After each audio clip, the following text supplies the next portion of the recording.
Testing up. Are we live? Wait for it. Wait for it.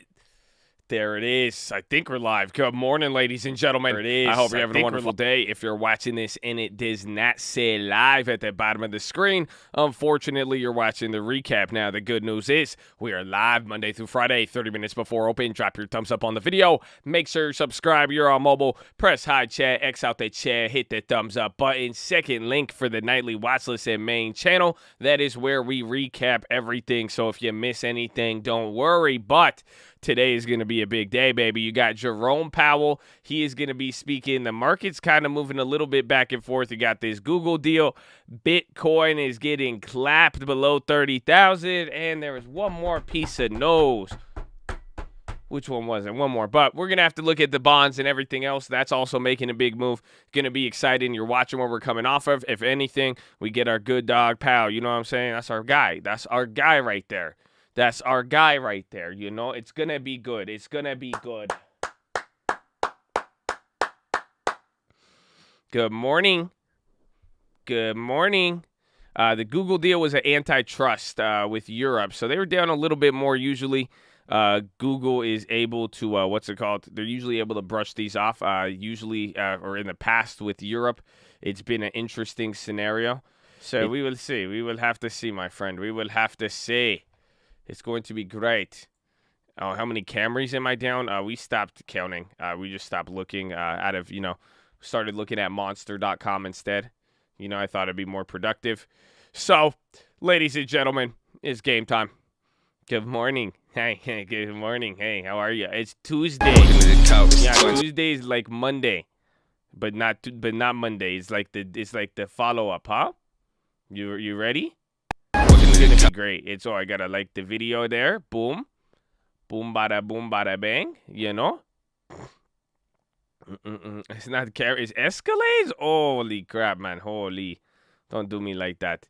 Don't do me like that one, huh? Woo! Good morning. Get ready though. So Powell's gonna be fun. We got a couple of plays. Even the ones we made yesterday. We made a couple of debit sprays. We'll see everything else too. And it's going to be good, baby. It's going to be good. So I hope you're ready for it. I hope you're feeling blessed today and the rest of this week. It's already almost end of June. So I hope you're getting ready, baby. I hope you're getting ready. But a seed grows with no sound, but a tree falls with huge noise. Destruction has noise, but creation is quiet. This is the power of silence. Grow silently. Confucius. Oh, started off with some Confucius. That's what I'm talking about, baby. Amen. Amen. Oh, may the God of hope fill you all with joy and peace, believing so that by the power of the Holy Spirit you may be abound in hope. Romans 5:13, baby. God bless. He that bends most shines most. Oh, indeed. Today was the first time in a very long time QQQ XLF was correlated. Want to see if it was a fluke day or not. Correlations always shifting. Looking at Tilray, Neo, Tesla, Nvidia, JP Morgan, and Bank of America. We'll see. How are the wheat stocks doing? They did pretty good last week, so we will see. Plug has 10% short interest. Earnings is coming up on the 22nd. Earnings will be amazing. How can this be an all-in play? Might as well start talking about Plug Power stock. So I'm not really too big of a fan of Plug, but we'll see. I feel like 10% is not too big, but let's see if anybody else says anything about it. God is so selfless that he is not bothered by selfishness. God is so loving, he's not bothered by hate. God is so not judgmental that he is not bothered by your judgment. God is good. That's why he is not bothered by bad. Woo! Pray that we be more like God. Amen. Woo! Get them ready, baby. Oh, get them ready. Get them ready, Uncle Murph. Thank you for the blessing. Amen. Let's go, Cole. I got good PHILO for you today. I'm just telling you. I didn't say that. Everybody wants to live on top of the mountain, but all the happiness and growth occurs while you're climbing it. The climb is on. Are you ready? Shout out to Fed, baby. Brain Nerd. Run it. Watchlist. DraftKings. Honeywell. Tesla. Riot. And BA. That makes Honeywell. I kind of like to. I might want to watch Oracle with that one. The DraftKings. Oh, let's see that one. So Plug beat on revenue because this time it was not negative. That's actually a good sign, though. I mean, that could be very, very good. Very, very good. The true investor welcomes volatility. A widely fluctuating market means the irrational low prices will periodically be attached to a solid business. Oh, hell, Apple. God bless the call, baby. Let's see if YouTube doesn't cut my comment. You're wrong. That's not what makes you shinobi. You never did get it. A real ninja is one who endures no matter what gets thrown at him. Let me explain something to you. There's only one thing that matters if you are shinobi, and it isn't the number of jutsu you possess. All you do need is the guts to never give up. Woosah. God bless the call, baby. Commodity play, I'm looking at FCX and MOS. They look to be following the same trend as X and all appear to be starting to bounce back up from the dip. Again, like I said, any of the commodity plays, those could be good. We got to watch this to see the cycle, how they perform. Again, kind of like a make it or break it or moment. That's why we got to keep watching the banks as well, too. They cut off my Naruto quote, so let me recap PHILO with the quote. Change, while being one of the most Herculean things in life, is inevitable. The Chad shall love thy faith if thee yearns to succeed. Not every blessing nor provision is supposed to last forever. Thee shalln't settle for less because it's familiar. Thy Chad shall embrace change, even if it means going through thy storm.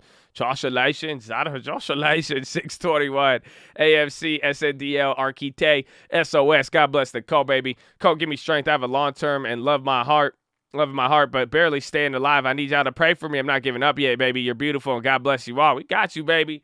Don't worry, baby. You got to stay in there. The long term is a long term. You know, that's the key.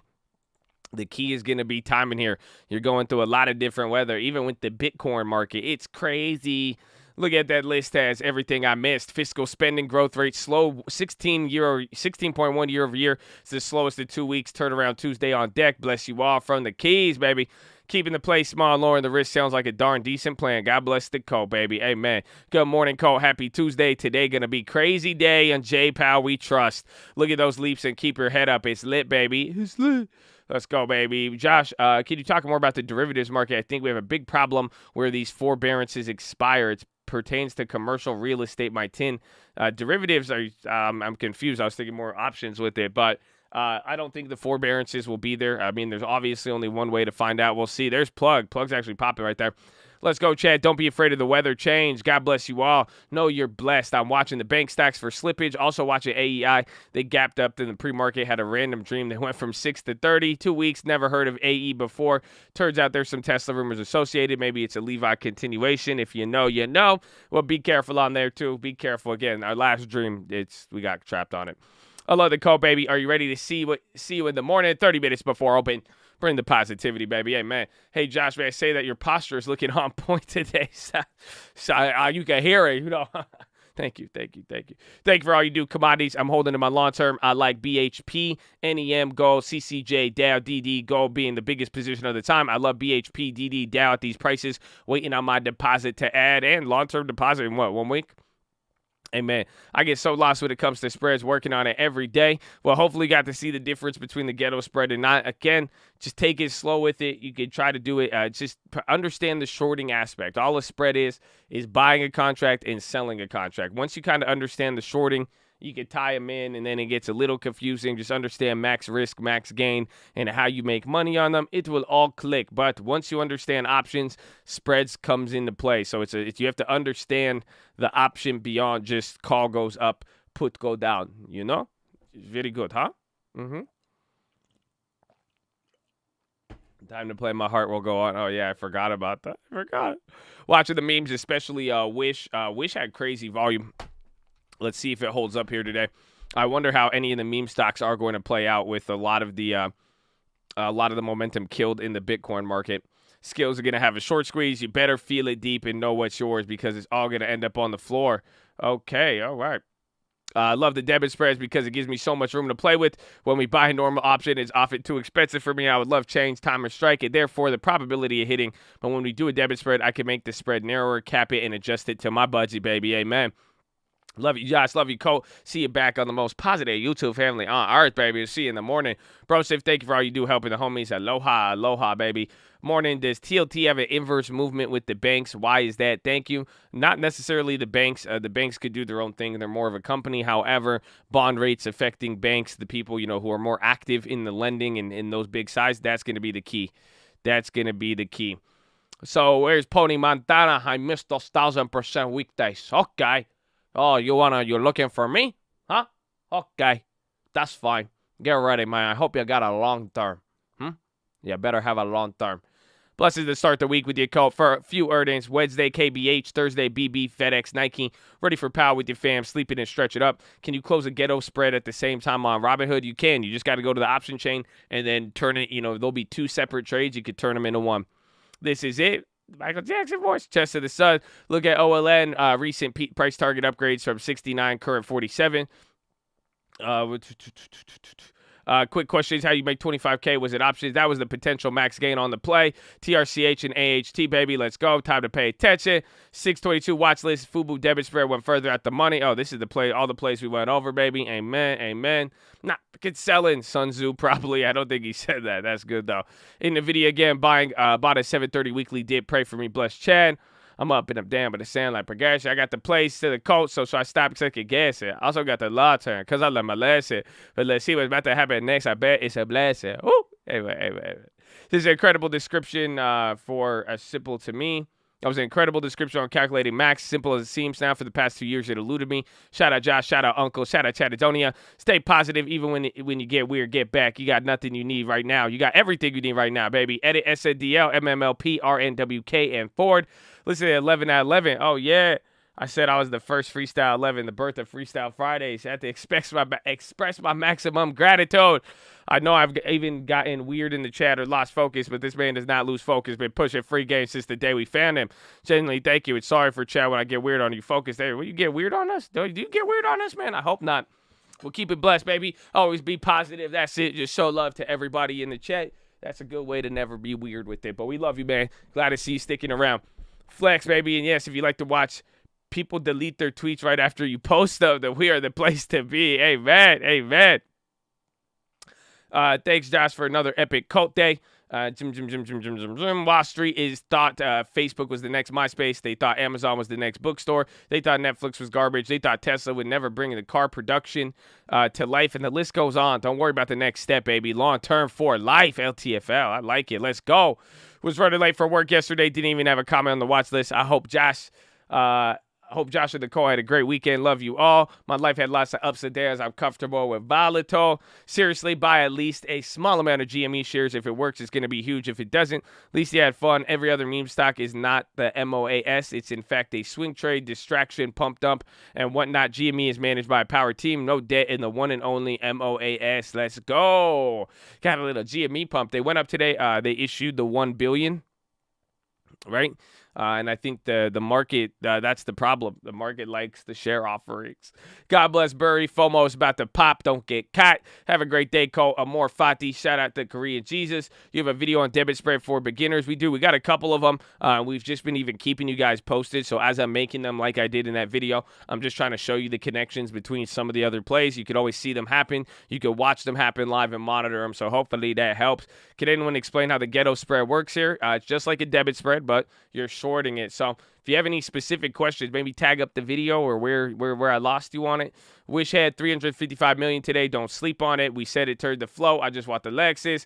Got 18K in a portfolio with 36 in the bank. I'm looking to build a large position with Alibaba and Corsair. How would you go about implementing the 36? Alibaba is right where I want to be. So I think I answered this question for you live on the chat. I don't know if you heard it, but I would spread out that $36,000. So you could just take $2,000 a month. That'll be $24,000 in 12 months. And that way, month by month, you're able to scale and build up the position you want, baby. I don't think anyone saw today coming. I mean, futures last night were down literally 0.8, but we opened up green, melted up throughout the day. Interesting switch up. A lot of people were expecting a red day. However, could be the market melting up because everyone repositioning, buying in new positions after the quad, which that's what it seemed. It was a reverse card, baby. Tomorrow we'll be interested. Cannot wait for J Powell to present to Congress this week. Let's go. UWMC's the next pop. God bless. God bless, David. Get into the money because it's a tax credit. Ooh, bring back the UMAD watch list. God bless. UMAD's a realist. He's like a broker now, I think. It's crazy. It's crazy. Got 10 Chevron calls, 108 strikes, paid $48 before close, expiring June 25th. Spot 425, got 5 of them for 85, expiring June 30th. July 90th, buy 54 calls, sell to 57, paid 90. Max loss 90 gain. Max loss 90, max gain 210. Let's go. Now I understand the ghetto spread. There you at least somebody. Amen. So we like the questions. I'm glad people got it, but also glad people ask good questions with it. How do you get a Spotify call so cheap? You said for $250. If you were watching the watch list and you were on stream, the whole chat got them, baby. We did that one a lot earlier in the week, and that was just before it ran up. So we kind of saw the rotation coming and we hit it. What's up with this new trend? The title is kind of clickbait. It's for the new people and to get you guys seeing some of this stuff, but none of them are really clickbait. I mean, if I didn't go over a trade that said 350 to 25,000, if we didn't actually make that, I could understand. But it's getting the new guys. So some of y'all don't want to share. Y'all don't want to share with the new guys. Y'all had Josh for a couple years. Y'all, did you get a long term, Eric Yanez? Let me see your long term. Let me see the trend of the long term. That's what I need to see. I need a 2-year audit on some of y'all. Stocks are options, baby, trading, and why? I just want protection. Easy money. Let's go. Let's go. For oil, look at BP. Looking at MRO gas stations, XLM and merger. Eyes on XLNX weather. The journey, climb, step, focus. God bless. Coat, attitude, check. Checklist. Let's go, baby. Let's get it. They say we stop with AMC. Tell them the haters wish. 1 or 2 days. This don't stop. We'll quit. About to be hard dip because I be tempted, baby. Amen. Amen. Bro, we got that with 6 minutes left. Oh, man. We got that with 6 minutes left, baby. 6 minutes left. Woo! How y'all feeling? How y'all feeling? So, we got a lot here. We got to go through that. Shout out to Chad. I hope y'all feeling good. I'm going to be watching Google, Wells Fargo, the FUBO play that we had, FedEx still for the earnings. I'm going to watch TBT. I actually saw that gain momentum today. So we're going to keep our eyes on TBT. That is the bond one. But again, we'll have to see what happens with it. If the market goes down or not, then you are going to get Powell today. I'm going to be watching Oracle, X, Vale, any of the commodities. We want to see how that goes. Keep a good eye on oil. And then I'm going to be watching Wish as well, too. So those are going to be our plays there. Obviously, Bitcoin and everything else. Chad, we've never had 5 extra minutes. What do we do with this 5 extra minutes? What do we do with this 5? Are you guys ready? The currencies. I have not seen the currencies today. Again, I'm going to be looking at the difference between Europe and Asia. So the dollar's up, Euro currencies are down. China is still weakening. Dogecoin, get a random play. Chad, do you have a random play? We share the video. Amen. Amen. Share the video. Do your thing. Share a play. What you got for me? We can pray. Ooh. I mean, we don't need a random play for it. Again, Ford's coming up here. I think it's going to be a good day. Again, get ready for Powell. I hope you guys don't panic too much with Powell. I hope you're ready to go.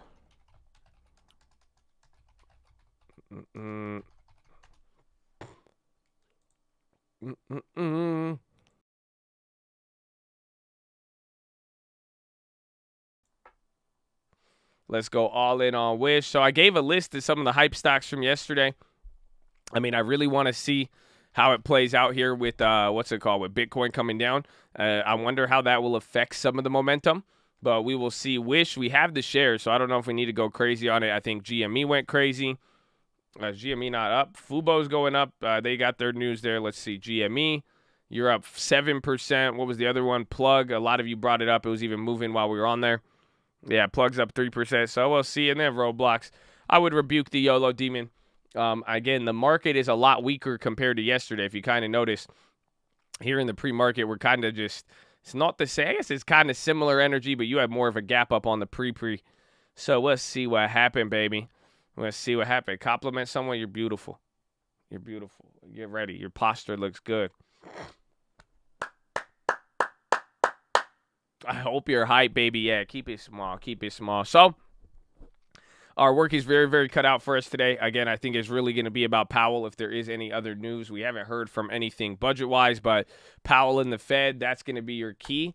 If it has any other bigger effect, it might not. The key here to watch is going to be momentum. So I pulled this up. This is even pre-market. You could kind of see where we close following the Fed. This is what I brought up on the watch list, even with my theory and kind of what I'm looking for. You really want to see, do we stay neutral or do we actually start moving up? So, ladies and gentlemen, I hope you're feeling blessed. I hope you're doing good. Do you feel blessed? Do you feel good? I'm glad you're here, baby. game time. So, ladies and gentlemen, before we do anything, before we get the market moving, before we try to enrich ourselves, anything, we must pay homage to the people who have sacrificed more than most of us ever would. And as much as I love America and the American flag, I love the veterans and the people who have volunteered. You know, it's a volunteer-based service who have gone in to fight for our freedom, to give us this opportunity. Y'all can change your life today, and no one can take it away from you. You are not in a caste system. It is beautiful. But it's because a lot of people have sacrificed a lot, and those are our veterans. So on behalf of myself, the cult, the people here, the people not here, I know there's thousands and thousands of people who feel the exact same way I do, baby. We want to give a huge special shout out to all the veterans, active servicemen, past servicemen, anybody who has served this country. Thank you for doing what you're doing. I hope you know the chat appreciates you. We are in your debt. So thank you, thank you, thank you. And shout out to the police officers, the firefighters, the doctors, the nurses, the teachers, all the other public service out there, baby. We love you. God bless you. Thank you for doing your thing. And that's it, ladies and gentlemen. Please ride. Please rise. Place your right hand over your heart. Oh, yeah, and the teachers. We already got the teachers. The teachers, all of them, all the public service, baby. Please rise. Place your right hand over your heart. Say it with me. I pledge allegiance to the flag of the United States of America and to the republic for which it stands, one nation, under God, indivisible, with liberty and justice for all, baby. Send it the shots!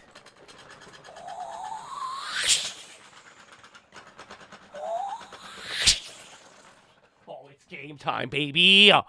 Horn! Let's go, baby. Oh, man, bro, I get hype in the morning. You know that? Y'all realize y'all got a grown man? I'm sliding across this whole office right now. Just, yo, you ran through your wall. That's what I'm talking about. Woke up and drive, baby. I hope you woke up and drive. I hope your attitude this morning, you determined it. Oh, I hope you determined it. That means I hope you didn't wake up in neutral and then just react to whatever you saw. And now you woke up neutral. Your first set of you like a baby chick. You know what I'm saying? The first stimuli you see, that's the first thing you see. You're like, mama. You're like, attitude. Oh, I hope you woke up and drive, baby. I hope you woke up and drive.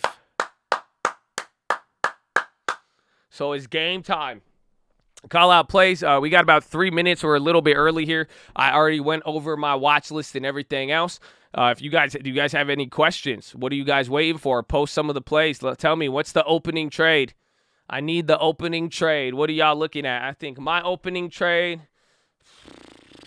I'm gonna be watching banks and the memes probably, and then maybe the potential earnings. A lot of people are talking about earnings already. Christian, please stop lying. Roblox is not at 90 out the gate. It's at 80. It's at 82, my guy. 82, please. 82. Banks, NVIDIA, Micron, Roku. Oh, a lot of Rokus. Workhorse, added Uber, Torchy Light. Added more Uber, Micron. Oh. He got me at Trek Roblox. He got me too. That's why, Christian. That's a warning, man. Please stop spamming. You're a good member, but check yourself. Amazon, NVIDIA, Tesla. I like Airbnb.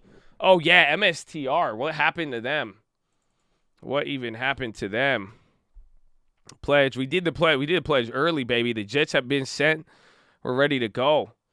MSTR's down. MSTR could be a good one. I want to see how these play out. I'm surprised they're not down even more. Again, and now the Bitcoin fear is increasing. I think you have people saying 10K. Y'all went from 60 to like 30, and then y'all like 10K, 20K. What is even MSTR, man? Nobody knows. Nobody has. All we know is they just own Bitcoin. I think they're a corn farmer. That's it. What happened to Michael Berry? I guess we'll find out. We'll see what happens. Yeah, people switch up real quick, huh? Right? Everybody went real Hollywood on Bitcoin. I'm like, y'all have some wide ranges. Okay, I just stopped. Again, I stopped looking at Bitcoin and I started looking at Monster.com or LinkedIn. If you guys, you should probably do the same. But we got 30 seconds, baby. It's game time. We weren't too early. Our time is coming. The bell is about to ring. The market is going to open. I hope you're feeling blessed. I hope you're ready to go. I hope you know you're a blessing, baby. I hope you know you're a blessing. You better smile today. Post any plays. Post any news. You got it. Source that info. Do us all a favor and smash that like button. We are glad you're here. And get ready, Chad. There's the bell. Ding, ding, ding, ding, ding. Round one. Fight. Come on. Where's the first candles? All right, so everything looks a little bit neutral. Again, so far, Dow 0.03, SPY up 0.04, NASDAQ really break even. So you're opening very, very neutral. Big difference from yesterday. So let's see how that one goes. I want to look at the MSTRs. I still like that one. I want to see if we could get a cheaper put play. That one will hedge Bitcoin. AMD popping. AMD is actually very good. AMD did not move much. Again, even NVIDIA, remember the chip makers. The only one that did good yesterday was Intel. Yeah, coin is probably getting whacked. And then just watch for the momentum and see. Again, bonds have moved a lot today. I even put TBT on the watch list. TBT is like the UVXY of TLT. But that actually was hitting the high ticker this morning. So you're getting some positioning there. Roku, SafeM 11. Oh, yeah, I forgot about SafeM. Totally forgot. This one's actually could be fire. I think they're seeking a sale. That was the one yesterday at close. Overstock down 1.5. Roblox going up. Is it levered? Yeah, TBT is levered. I believe 2.5 times. It might be, but I know, but that it's not one you're going to hold. It's more of a trading vessel. Keep an eye on DoorDash. Yeah, DoorDash was killing it yesterday. That's a good call out. Uber fighting to go positive. DoorDash is still positive, too. That's actually great. There goes Wish. Yep, Wish is already back up. Damn, wasn't that red? Okay, so Wish has just been getting massive amounts of volume. Fubo, yeah, Fubo's doing good. Bonds down 1.1. Where's the dollar? Oh, the dollar come back again. Microvision.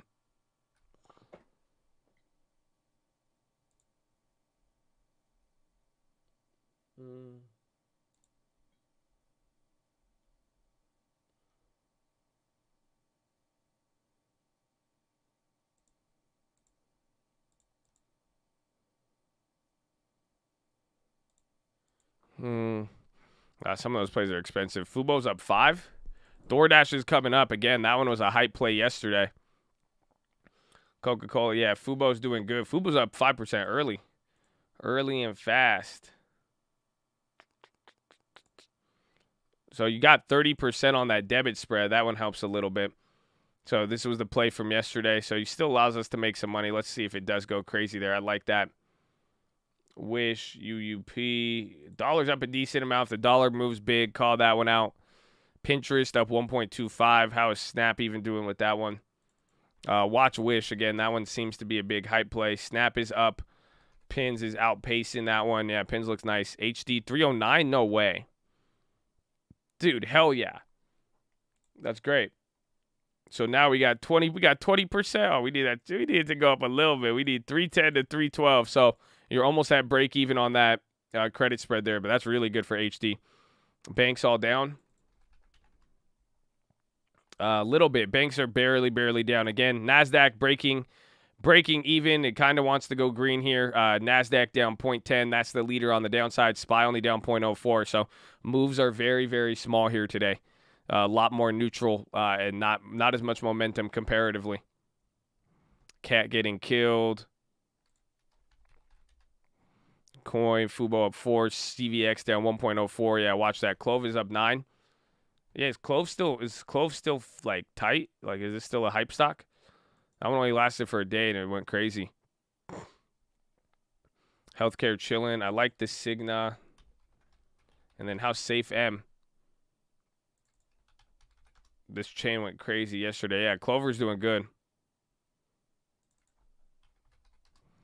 Amazon up 0.71. How about Shopify? SPY's coming up. SPY wants to go green. Shopify's actually down. Wish dropping a bit. Clove. Amazon opening up big. Yeah, Amazon, again, remember, Amazon closed down 1% yesterday almost.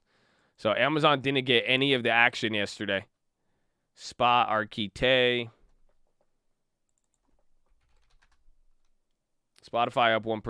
Arquite up 0.2 cents. 0.2. UWMC back above 9. Or was it always above 9? But they're just up 0.5% right now. Costco call sweep. Is that like buying a pallet at Costco? Is that what they call it? They're like, yo, this guy swept the, he's a sweep.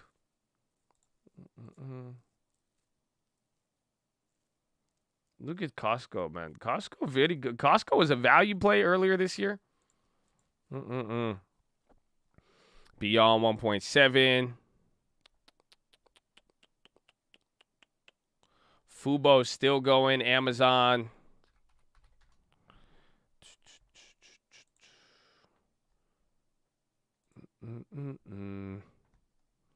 Costco symbol is cost, C-O-S-T. Apple, Microsoft. Powell is going to be speaking before the House, and he's going to be discussing the recovery and what they've done with the money, how the recovery is looking. He's already issued a prepared statement, and Powell has pretty much said, he's going to be saying inflation's transitory, how they've handled it, what they plan to do with it. So the real key is going to come from the questions if he drops a bomb on anybody. But other than that, it seems pretty straightforward. Plug is up 4. Amazon's going. Amazon's almost 1%. Fubo's still looking nice. China to sell 20,000 tons of copper from state reserves. NVIDIA overstock. AMD. Overstock's down. Tesla on the high. Tesla's on the high. Wow. 0.5%. MSTR down 7. Let's see, Clove. I like Fubo a lot, though. I'm glad that one was strong out the gate. Clove is still holding up there. What did you guys say? You said Plug was the other one today. Wish came down. How's commodities? X is down 1%. Where's oil?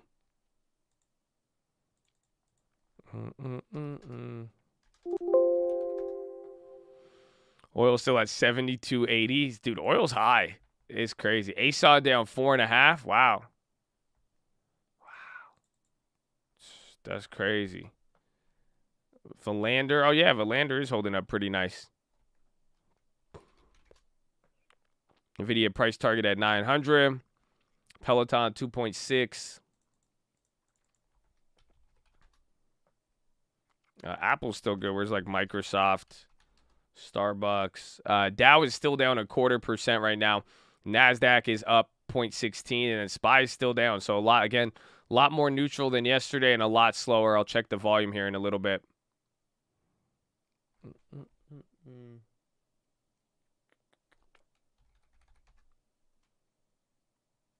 What was the other one I wanted to see? Yeah, Amazon. Oh, HD. So HD came down. Amazon, the bigger tech names, Amazon, Netflix. Remember, Netflix had that news yesterday. Didn't really move with it. But they're up. The Fed, I don't know when the Fed is going to be. Probably in a few hours here. Or like in an hour. I think relatively early. Oh, no, in 30 minutes, yeah. It should be. That's when. And then you're going to get Powell's prepared statement. That'll take a little bit. And then they're going to grill him with questions. GameStop on the low. Citi on the low. Bank stocks are still dropping here. Oh, yeah, you're selling off 1% on there. So the Wells Fargo call or the Wells Fargo plays, I believe, are at the same price. So after all of yesterday, the bounce and everything, those Wells Fargos are all at break even still. UWMC volume, where's TLT? Pins up 2.6. HD might hit. It could. HD, we need a little bit more steam there, but it's looking good. I mean, we need pretty much just another $1 up here. And it's only Tuesday, though. It's still pretty early. Fed Williams, when it comes to monetary policy, the Fed does not follow a mechanical formula. He says, I will assess incoming data to judge the progress made. So watch as, again, you have like 16 Fed speakers this week. He says GDP could be 3 to 3.5. Says he feels good about vaccination. So you have one Fed speaker now. Again, bank stocks are dropping right now. Banks are your big leader. You're down almost 1% already off the open. Microsoft sweep.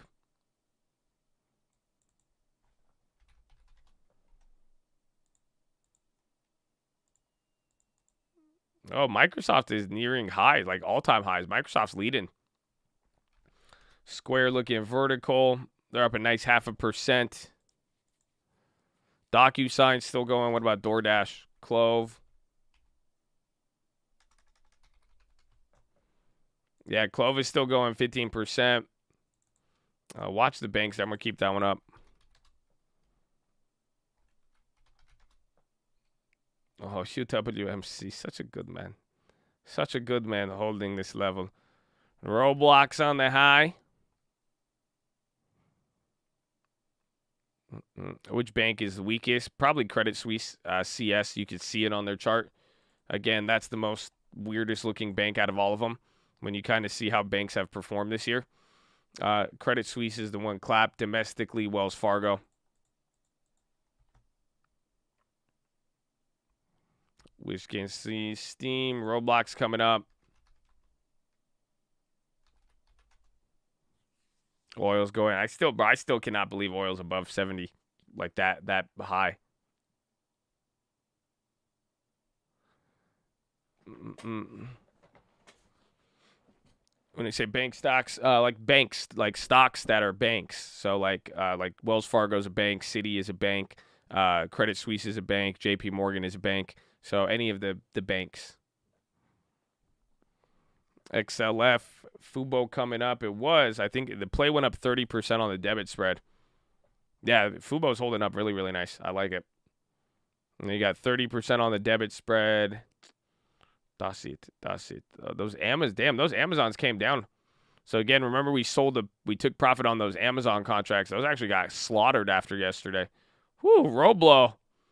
Really big candle there. Wish is breaking out right now. Young Context Logic is making a move.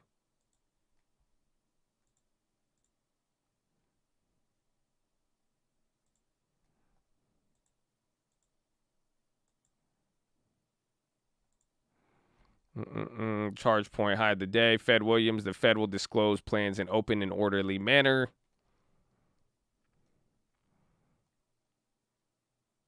Figs, another Nike on the upside. Fubo coming down a little bit. It looks like it's chilling. Banks coming back up tiny bit. Not all of them. Tesla's now red. Skirp. Yeah, Apple just got clapped. Apple's red. NASDAQ's coming back. You had almost a quarter on the NASDAQ. But NASDAQ's only up 0.05 right now, 0.06.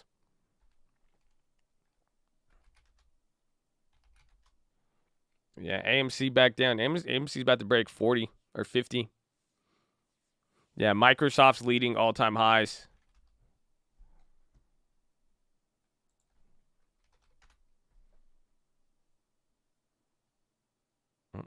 We had an old Nike play, yeah.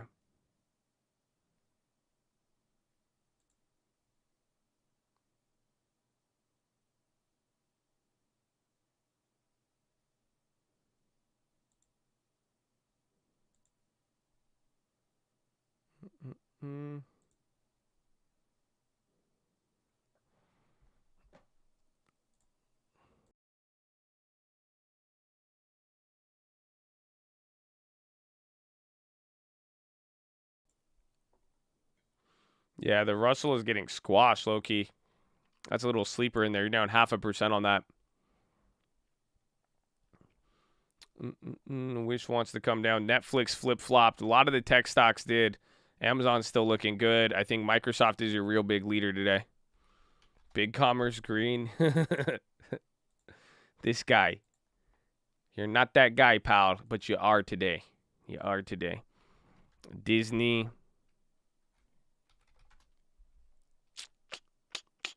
Disney down 0.5%. AMC still dropping. We'll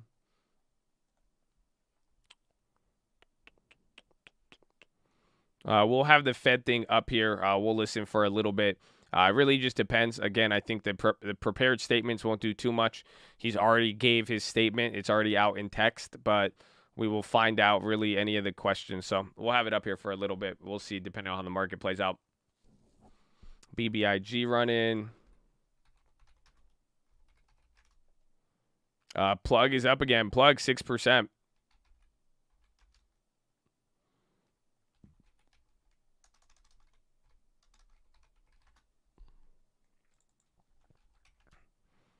Roku, I feel like Roku's been on a tear. SWBI, that was another hype name from yesterday. Again, they had the dividend increase and buyback. Yeah, they're holding up. They're getting some steam if they do break out from here. But a lot of things are balancing back and forth. NASDAQ is going red again. So SPY is about to be, it looks like SPY wants to be the leader as tech gives up. We'll see, though. You kind of got some strength out of that move, even though the NASDAQ sold off somewhat.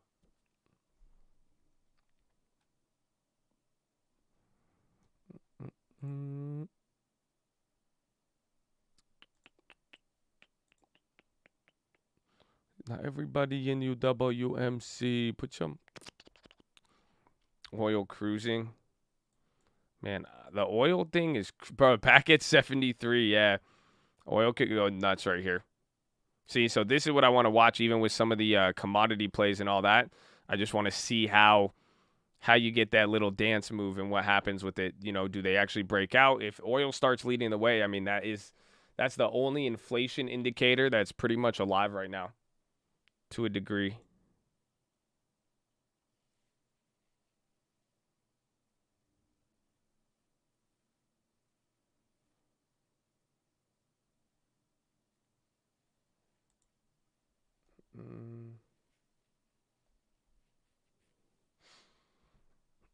MSTR, oh yeah, where is that?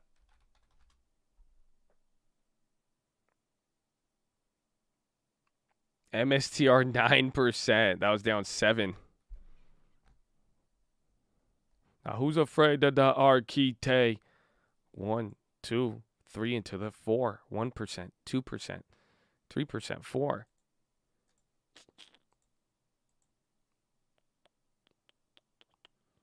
Yeah, the MSTR puts are even still cheap. Now, remember that first put we hit? They had way more premium a couple weeks ago. They're expensive still, though. Notice that this man's hodling posts are not up. Roku again? Yeah, Roku's up 2.5%. That's really, really strong right now in all this. Oh, yo, SPY just gap up? Why did you? Yeah, SPY's ripping here. UVXY's dropping. SPY is now green. NASDAQ is green. You might get some momentum here. Only thing down is the Dow. Pretty much NASDAQ came down, picked up the SPY, and now they're all running here. It's a little bit green. Not too bad. A lot more neutral. Still, you could kind of see it. These are the kind of the key levels you want to get to. Really, 422. That's its own level in and of itself, and then kind of the top end of the Fed at 423. Primary goal of Treasury MBS is to assist the economy. TLT recovering a lot of the gains. Where's the dollar? Still up. A lot. Excuse me. Excuse me again.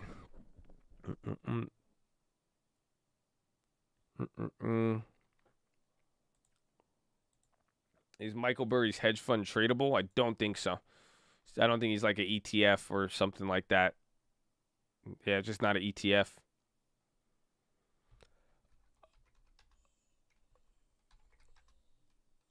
Shop. Came back up. Tesla below pre-market low. I'm surprised Tesla went green. I mean, it was surprising in the morning.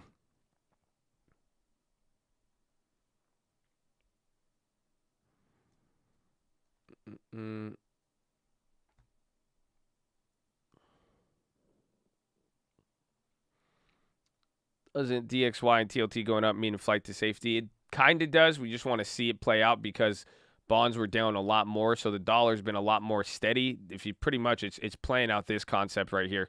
It's literally playing out this whole phase. Dollar pop, holding on there. So right now you're getting more volatility in the bonds, but essentially this is the same rush to safety type move in a way, though, but actually because it's going up, but it's still down. That's the problem. So you see TLT's going up. That would be rush to safety, but it's still down on the day. So we'd want to see the dollar, if the dollar went up, and then the bonds actually, or TLT. It gets confusing with the flip-flop. We will talk about it.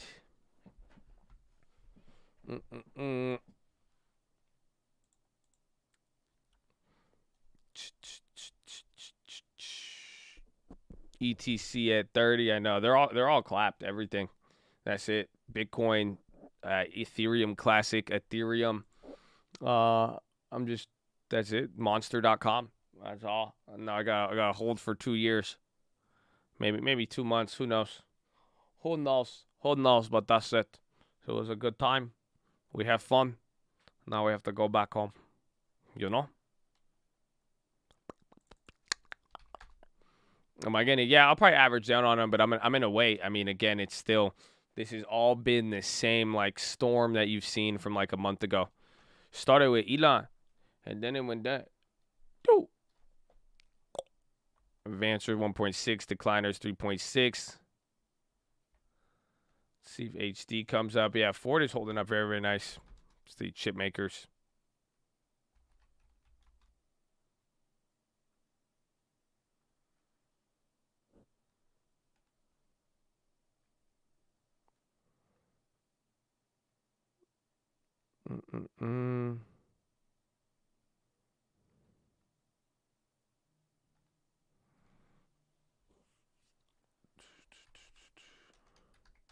Yeah, I think the coins eventually. I mean, this is just reminds me of all the Bitcoin cycles. So every like 2 to 3 years, it does something, and that's where now this last cycle was just amazing. It was huge. So you got more people in it, and now let's see what happens. Even with what's it called? Even with China, but you could see it even with what happened with China. The price of graphics cards are even dropping. So that is usually a really big sign. This is what I was saying. If any of you want to start a mining company, your opportunity is going to come here soon. Because now all the people who bought the miners, they're going to just start. They're going to start slap. You're going to start seeing them on Craigslist. That's exactly what happened in 2018.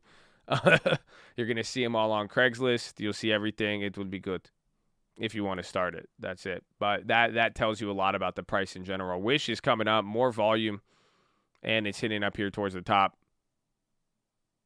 Yeah, making that Amazon one, the one that we made free, was a little. I mean, it's a lot. Thankfully, we sold it when we did. It's only up 37% now, but it wasn't too bad.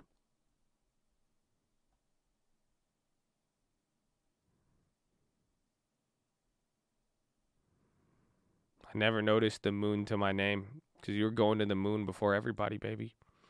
Hey, man, Oracle, AMC Clap, Jan is partners. Yo, or Jan 1. Jan is popping right there. Did it just got halted twice? What the hell is this? What's known? That looks weird. Oracle on the high.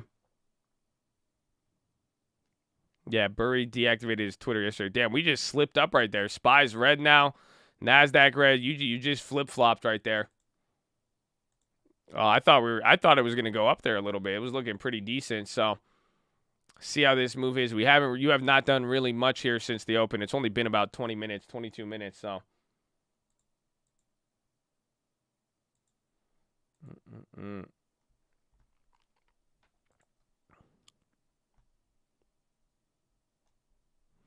Jan is a stage 2 medical company for pain management. Roku, Clover on the high.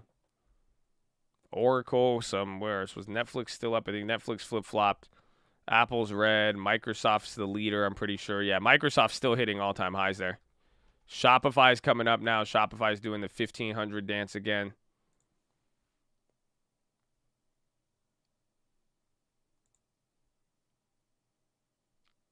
Okay, the Shopify's are coming back there.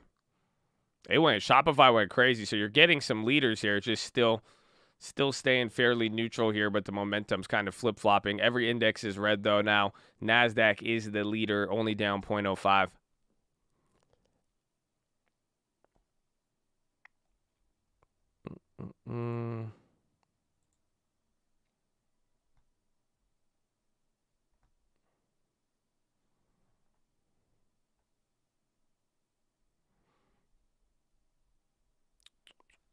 Yeah, Spotify was up a lot. I noticed that.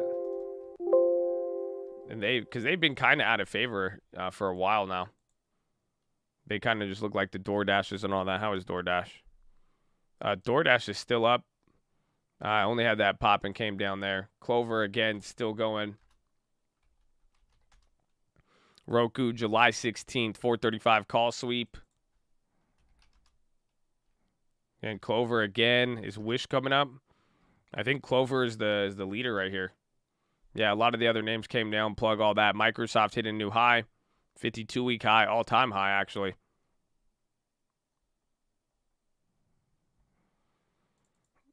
Call sweep means pretty much there's a big option order at the ask. Somebody said they demanded the options and took it. Crowd.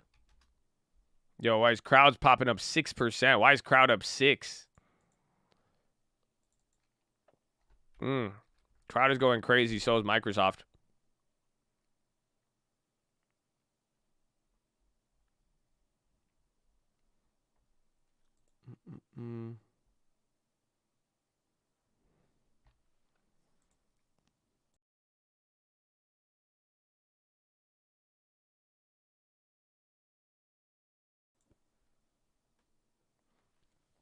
Crowd got upgraded. That would make sense. That's definitely a leading. SPY's about to hit a new low. NASDAQ bouncing back and forth. Dow down 1/3%. We need that HD to just come up here. If that HD could give us a nice boost. And the Fubo debit spreads came down. Fubo slipped up a little bit. Still holding 2%, so dropped 2% from the high. Shop ripping. Indeed. Remember, I did this yesterday. Where did it hit 18 or hit 1550 yesterday? It's crazy. Wish coming back down.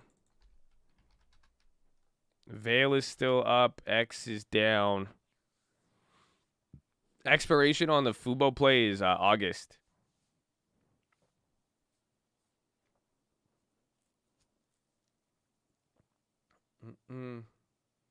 Roller coaster 10 is to kill the option hype. So obviously a lot of things are getting killed. I think the momentum a lot is going to even stop with crypto. Again, the meme stock rally and crypto rally, they kind of grew at the same time if you think about it. So that's where, I mean, already you had the big options expiry. After the big options expiry and now Bitcoin, you got a lot of people hit. The only thing that really didn't was the long term. Like even myself on any of those plays, those were ones that got clapped. It can't go up forever. It's only been 6 months. I just wanted a good year. That's it. That's all we wanted. That's all we wanted.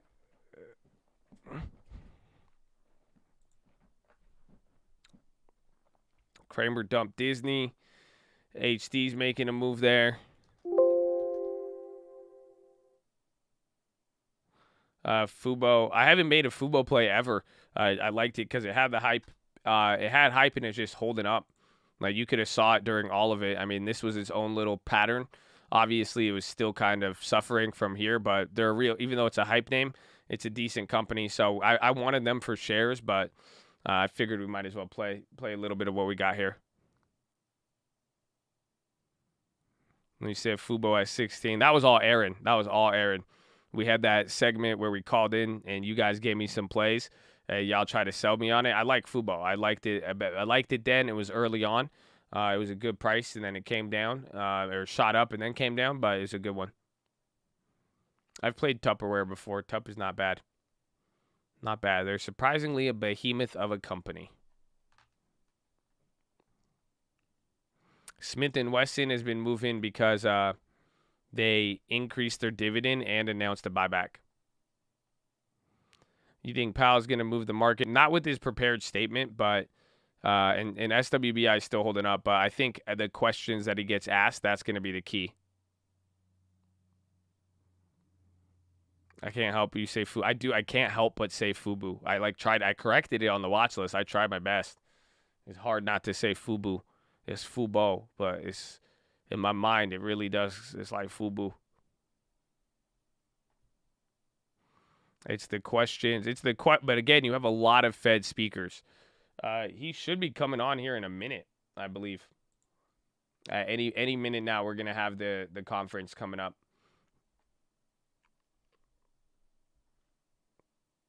The XOM increased dividend. I'm not sure. XOM has some board things with the activists not too long ago, and then oil is at $73.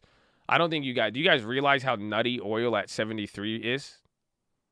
Like, can I show you? Like, last time you were ever this high was 2015. I'm pretty sure, right? No, it's 2019. Excuse me. But still, even before that, though, it was still that was, and then 2015 or 2019, it just, no. I know it's 2017. Look at this. It's 2019. That's a high price. And then that's it. Once you start getting past the 70s, you start coming back up to the Russia Ukraine days. That was just 2014. It's not that old. HD, baby. So we got HD above 310. Our credit spreads just start hitting a little bit for us. We got 30% of it now. But remember, we bought the 310. 312 is that's where you get the max gain from here. So I think at like what, 310 something is our break even. I don't know what the break even's at. I'll have to double check, but this is moving in our favor right there. That could be a great one.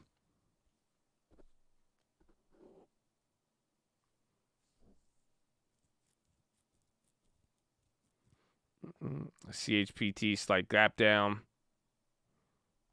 Does it have to do with the sanctions? Yeah, but then they went back on it, and then Iran has a new president. You guys know that? Iran. Sorry, Iran, Iran. It's same thing but different, you Americans. So there's stuff with Iran and like what they're doing with the oil that had an effect. But yeah, they have a new president. Or I know they had the elections. I'm pretty sure they swore somebody in, but for the most part, that had some effect with it.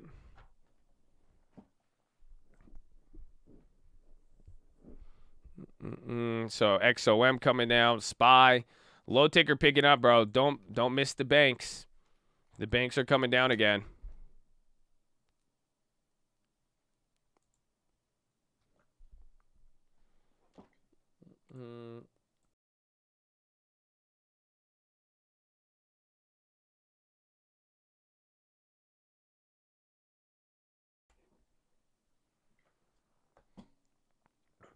Yeah, the Iran president, he doesn't want to do a deal, and he's already sanctioned by the U.S. So when he was an election candidate, he was already sanctioned by the United States. So, but that's why some of the deals and working that out, that could add some stuff. But either way, I think oil in general, I mean, there's a big difference right now. If you look at commodities and oil in the sense that oil is like rocketing, but then copper and a lot of other things have been dropping over the last month. So it's very, very, very, very interesting. That's what we have to watch for, because oil is kind of just between America, Russia, all of that. It seems like that it's holding, but then you're watching the commodities and the Asian side of that. So a lot ties into it. I think it's going to be very interesting overall. That's why we want to be watching those. Big red candles on Uber. Watch the banks here.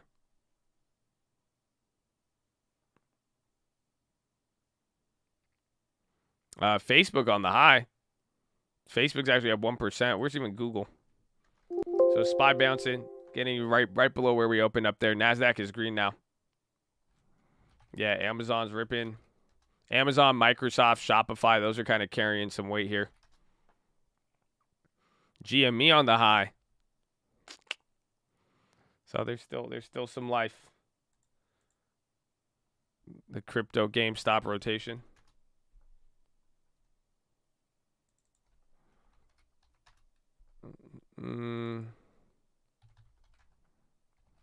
Archite coming back. UWMC. Tech holding up. Tech is green right now. It's break even on the NASDAQ. Dow is down. But you're getting some pretty decent holds on the Dow.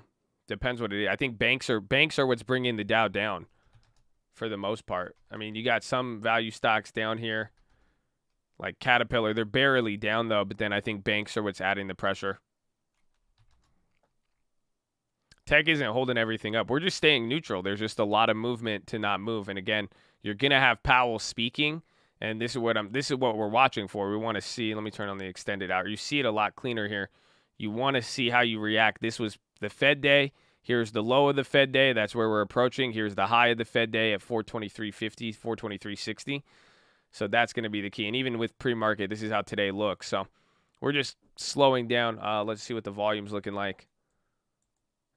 Has it been? It's been 30 minutes. 30 minutes, 8 million. It's a high volume day, though. You're getting a lot of trades going in. I got Uber in the long term at $33, I believe. 33 or 36. I like Uber a lot. But, you know, we got time. If it keeps going. That's why remember after the first drop, I liked it here. I just wanted it to come down a little bit more. But anything lower in the long term, or if it goes lower, you know, in the next few months, that one's definitely going to be a pickup. I only have 100 shares on that one. Them, and then I like Airbnb. Those are kind of the growth ones I like.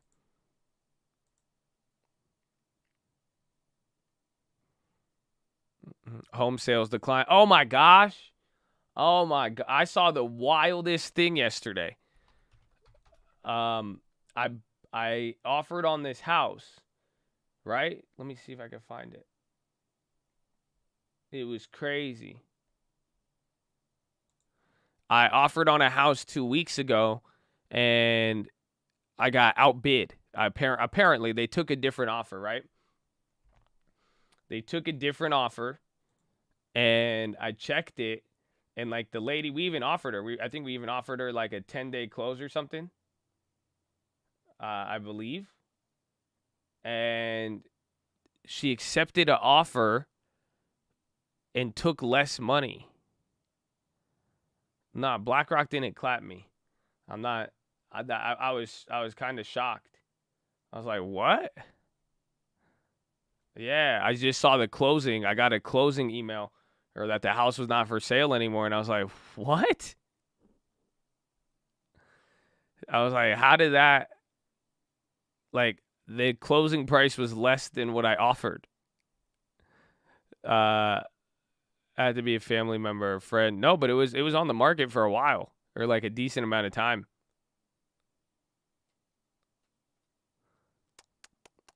I think it could have been something with inspection, but then it dropped out of escrow and then came up. Spy's ripping here. Hold on. That last little 3 minutes there, you got some moves. Watch some of the bigger tech names. Retail's coming up. JWN. Oh, yeah. Macy's, Nordstrom's. Retail is actually leading the way up here.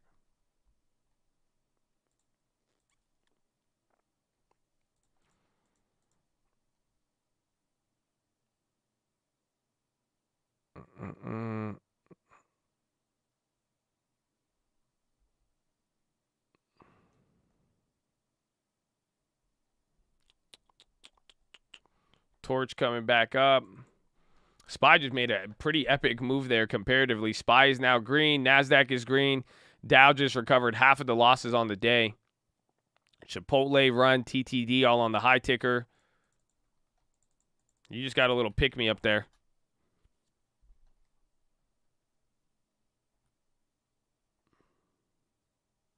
The article characterized the drug as the wave Powell of the is live. and quoted a doctor who claimed that anyone who used it. it would be addicted almost instantaneously.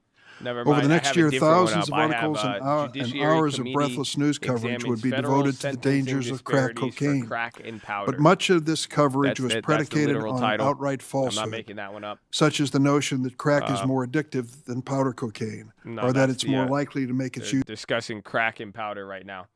They need to figure out the differences. Oh, there's sound playing. Yeah, no, it's serious. That's like, I wish I was joking about it, but that's not what's happening.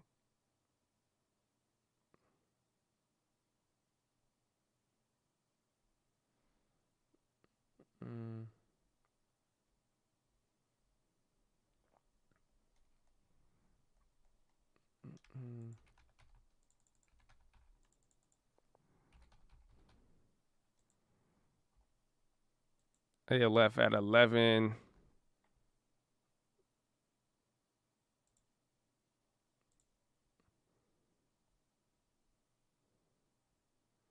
Okay, so it's going to be 2 p.m. is when Powell comes on.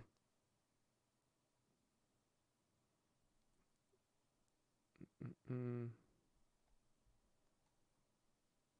2 p.m. Hybrid hearing on lessons learned, the Federal Reserve's response to the coronavirus pandemic, dated Tuesday, June 22nd, 2 p.m. So that's when you're going to get Powell. I got confused. I thought the powder and crack one was Powell, but they got more pressing matters.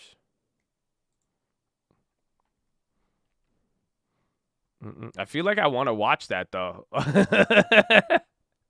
Like, why do I want to watch that, though? Like, I feel like nothing would be funnier than watching a bunch of old congressmen just like, they're like, no, look at this. They're like, I feel like they would bring examples. You know what I'm saying? I feel like they would just, like, they always say some dumb shit. They barely understand social media. I can only imagine how this seems like a great discussion.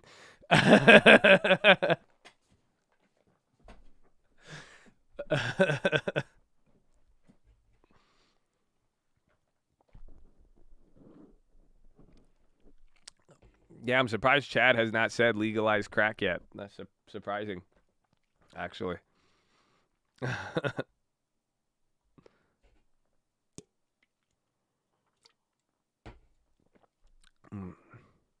My laugh is priceless. Well, like the video. A like is priceless. So you can't put a price on a like. Unless I say no place. No, okay. I'm sorry. HD, baby. I hope we go 2 for 2 on those credit spreads. That would be nice. So far, debit spread, spending money has not worked too well. Or at least we got clapped on the UWMC. We'll see. But the credit spreads have been pretty nice for us. Pretty nice. So that house, again, that lady just accepted a lower offer. I'm very, very shocked. I remember we even offered her a quick close, and she was saying that they already fell out of escrow before, and she just wanted a quick close. That's what she said she valued. So it's very weird to see her take, because we offered the same 3-week close. It closed in 3 weeks, but she took like 20 grand less. So I don't care. I mean, I'm like, damn, I just saved a lot of money, I guess. Because I did find another one, though. I found a better comparable unit come up for sale.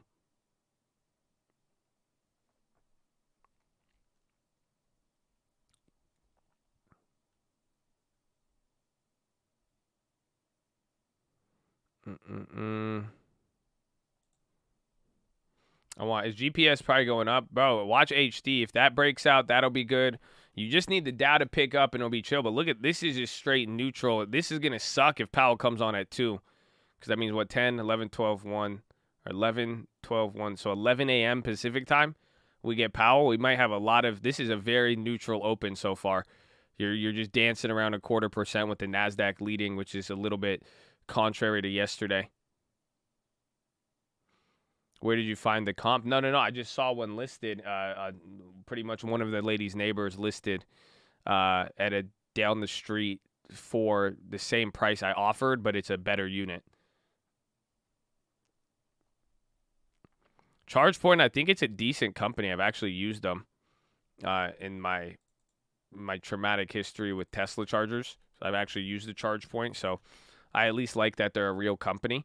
I feel like somebody even brought it up yesterday. I feel like even with Caterpillar and some of those, we haven't really had – the infrastructure talk has been kind of quiet lately.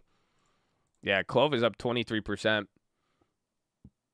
I still like the Clove. Did we ever sell covered calls on Clove, or did we wait?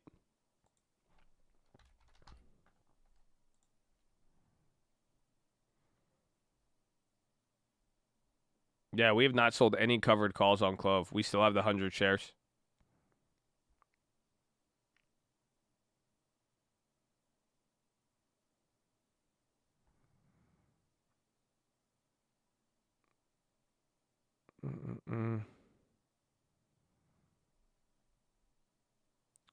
You're Sahiba's cousin. He told you good things.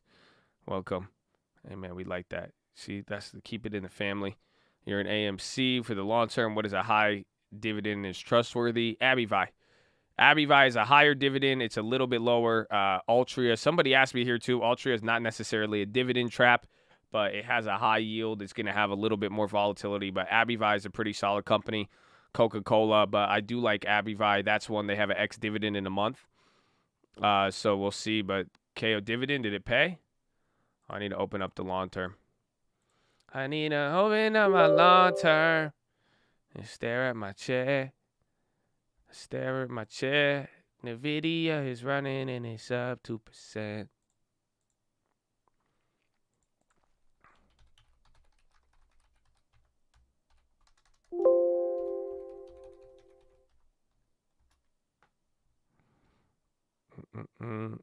I like Walgreens as well, too.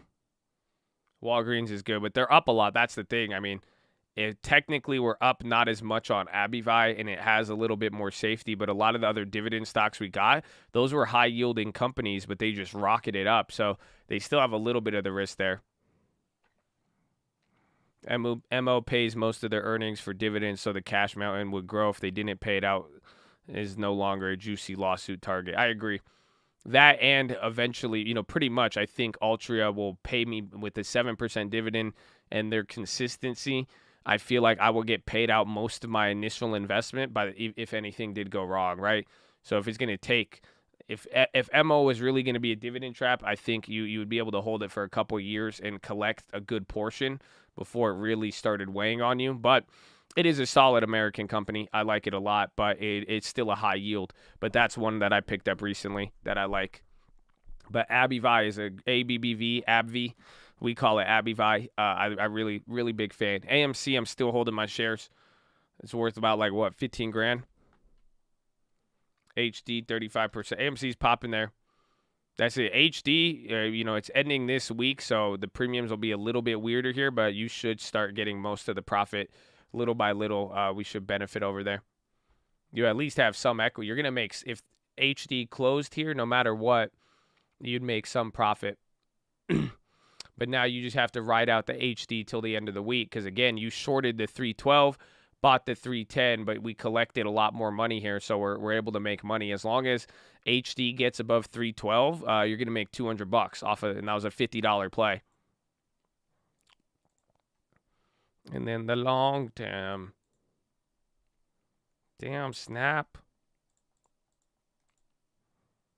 Snap and coin.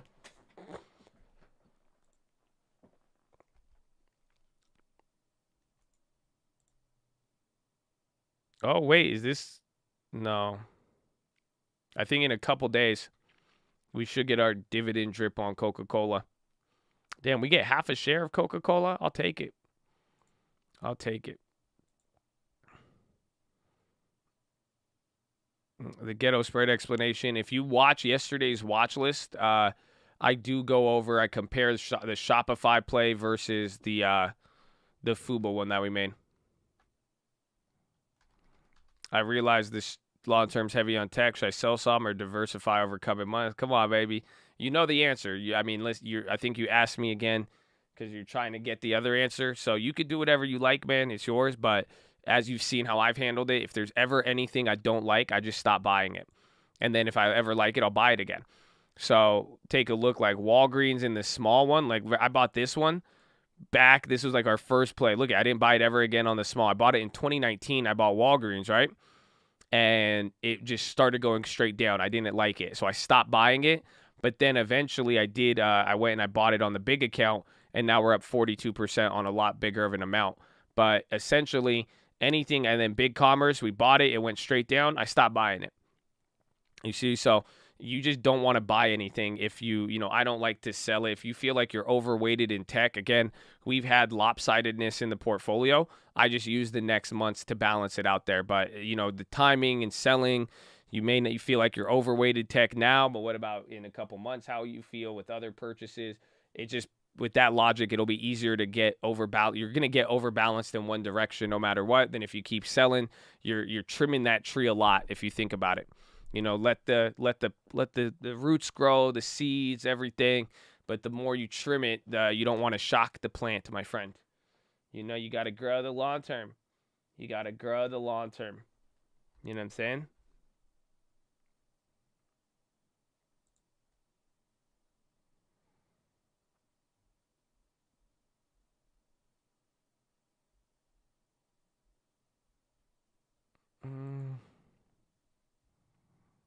Is there such thing as too many positions? It's diversification, and it will clap you eventually, or it's not.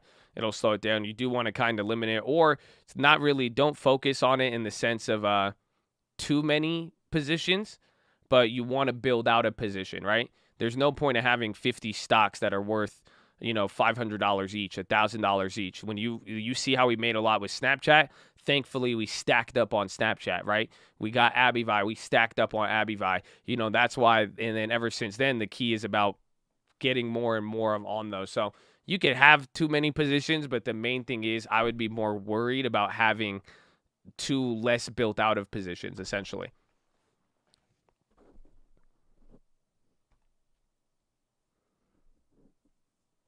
Would you advise taking equity out of my current home to purchase another? If you could afford it, if you could afford to hold the loan on the original property and then pay everything, you'll be good. Portfolio yield below 2. I'm young, so focused on growth. Don't want to miss out on drip, especially most of the gains coming this. Should I focus on some divvy? 2% is not bad. It's low, and like you said, you're young. It'll get you in the game, which is a good thing to look at. So I like it. You could go a little bit higher, but it's kind of perfect too in a weird way, right? Your main focus isn't going to be dividends because you're young. It's allowing you to kind of get some free years of compounding, but you could get to like a 4% pretty easily though. So I just choked on my spit. The fuck was that? But go. You could buy a little bit. I could raise it a little bit, but I wouldn't lose any sleep over it. Easy there. I'm getting old, man. That was weird. I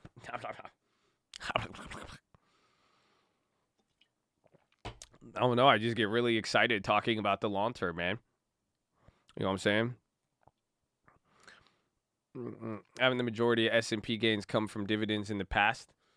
What are you, in what reference? Are you saying long term over 50 years? Are you saying 20 years? Are you saying recently with the growth move? But you're going to get it good.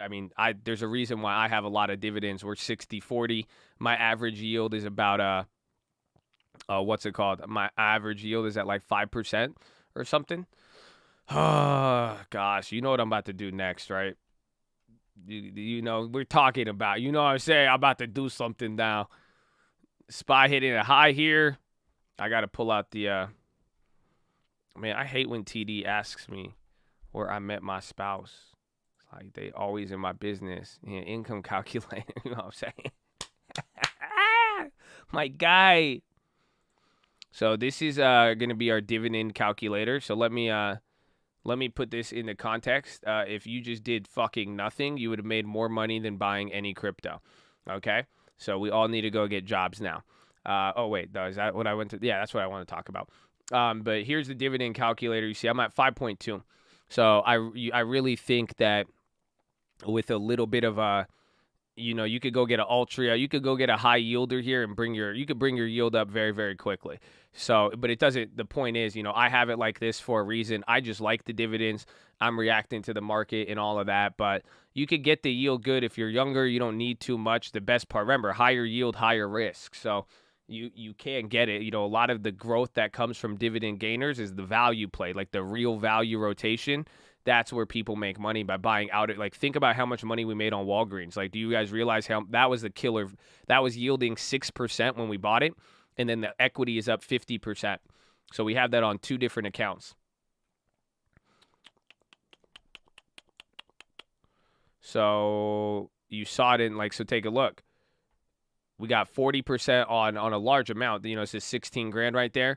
And then you also have it on this account. Right here, we're making another 40%. IRM is a killer too, and that's why some of these dividend ones, they make a lot. You mean you? Oh, no, Habibi. Because this is in the long term. So when I bought Walgreens, let me ask you this, Chad, how many of you got Walgreens around this time frame because you were active in the long term and you've followed along with our process? Was I the only one who made 50% on Walgreens? I can't be the only one. I can't be. 1, 2, 3, 4, 5, 6, 7, 8, 9, 10, 11, 12, 13, 14, 15, 16, 17, 18, 19, 20. Not me. 21, 22, 50%, 23, 24, 24. So there you go. That's why I say we in this. The long term is very, very good. Yeah, You bought coin with me instead. That just means you started too late, right? That's why the best time to plant the tree is today, or 20 years ago. Second best time is today. So that's where I'm saying, but that is really, really good in the sense that you got, because it was so out of favor in the return hit, even though this was a 6% dividend yield, even though you had the 6% dividend yield, the fact that it shot up, you got 50% gain. So you can make a lot on some of these dividend plays if you're trying to go for the value out of favor stuff, right? So that's where I'm saying you can make a lot of money on it. It's good. You're good at 2%.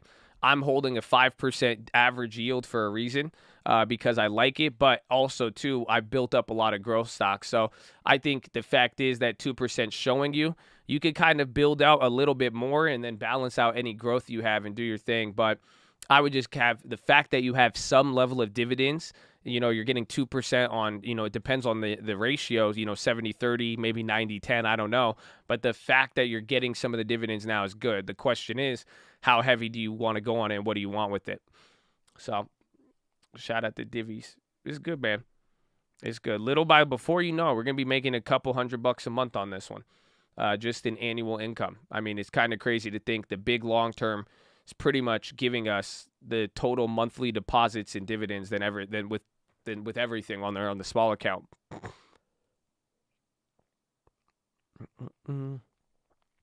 So shout out to long term, baby. HD. Oh, it hit 312, bro. We're about to make some money.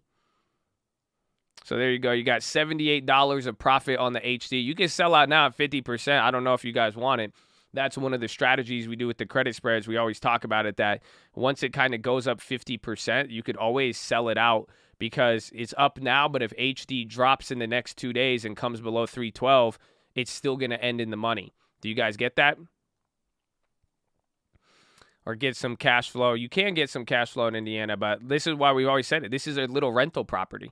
You got to realize this is like buying, we have $33,000 invested in dividend stocks. This is literally a rental property. This is like, that's the best part about stocks that pay dividends. You get to buy them smaller. So it's like buying a $30,000 house that's paying me $145 a month in rent. But then I don't have to pay any property tax. You do have to pay taxes on the dividends, all of that, but you're able to just hold it. That's why it's a cap rate of 5%. That's how I've always viewed this. It's like a little mini property when it comes to dividends. Property, you have to put a lot of money in it, but when dividends, you could literally buy small portions of these depending on the yield. It's like your little cap rate. So this is just a $30,000 house. It's very, very, this is like an Indiana house if you really think about it. You do have to pay taxes if it drips, but I'm pretty sure you're going to have to talk with your tax person, but the fact that you pay the taxes on the drip, I don't think you're going to get taxed as much on the compounding with it.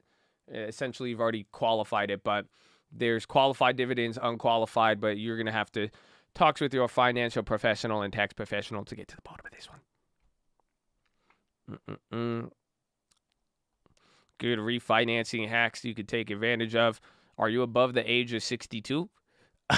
This sounds like a commercial in between watching Price is Right. But if you're the only real refinancing hack you could really take advantage of is if you're above the age of 62. And then make sure you spay and neuter your cats and dogs. Only the real ones are going to get that joke.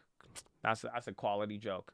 That's a quality joke. They don't feel, come on, someone had to see that full circle connection. Somebody, please.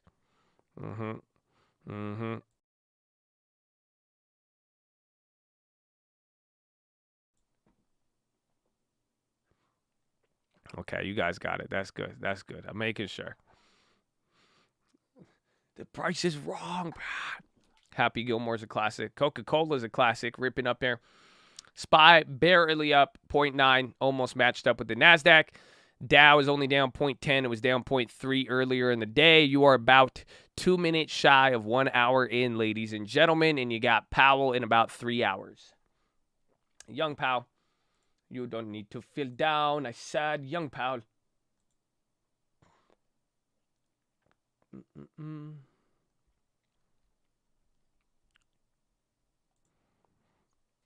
The Price is Right classic. Bro, Price is Right was my first introduction to the stock market. That's it, man. The price is right. It's like real estate.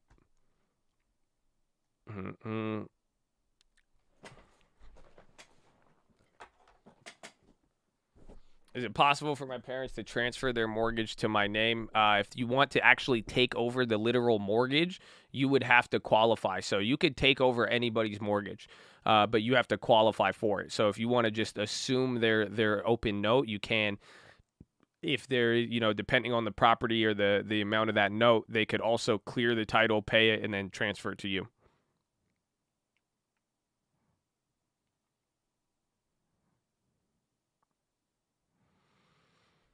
What's up, Watcher? A few years, turned 3K into 165 in 4 months, then lost it all mid-Feb on volatility. Taxes next year are going to be a quitter. Talk with a tax professional.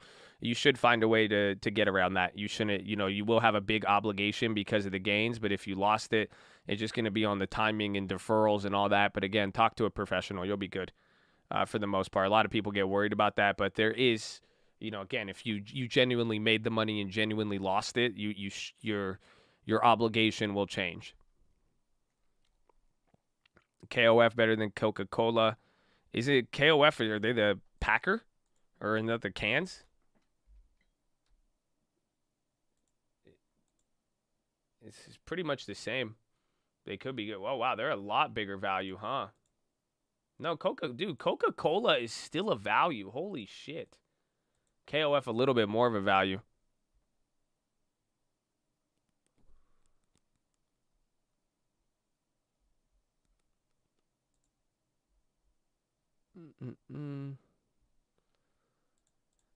Damn, Coca-Cola, bro. This thing is still actually a pretty good steal. Low key. I mean, we got it. We got it at that equilibrium earlier in the year. That's nice. SPY coming up here. Starbucks on the high. Amazonian. DocuSign's on the high. Shopify chilled out. DoorDash. Let's see. There's Fubo. They're kind of up. Wish came down. There's Plug what? I can't even understand how my dividends talk. Huh? KOF, that's a good one. Qualcomm on the high. Apple green now. Spelunker. Oh, up 11. Okay, Spelunk. Cost at all-time highs. Yeah, Costco had that sweep earlier today. I like Costco. I'm just mad we didn't pick it up there when it dropped and came to that 2020 price.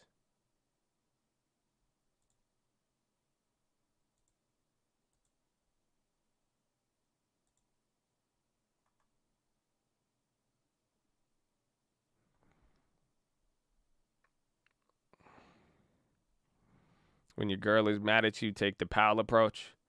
I'm aware of this situation. I have the tools to fix it. This is only transitory. Amen. It's a good response. Fed Mester, steps required to increase structural resilience of non-bank sector. Strong banking system allowed policymakers to use tools to support the economy. Resilience of banking system should be reassessed in light of low interest environment. Changes in the economy necessitate use of non-conventional policy tools more than previously.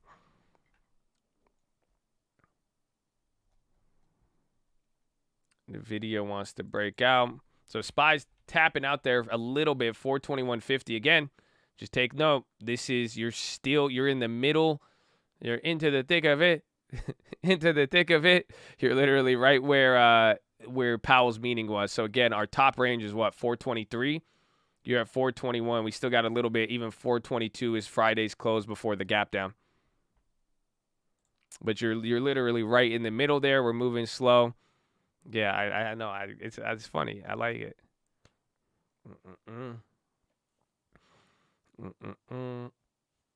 Got my new badge, baby. Woo! 1 year. So I'm talking about on.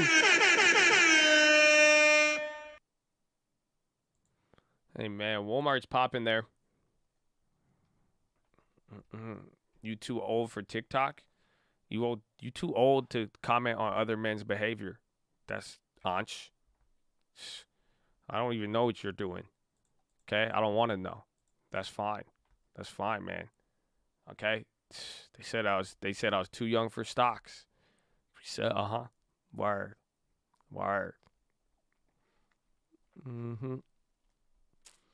90 on Nvidias. That was the Intellians. Badge flex, baby.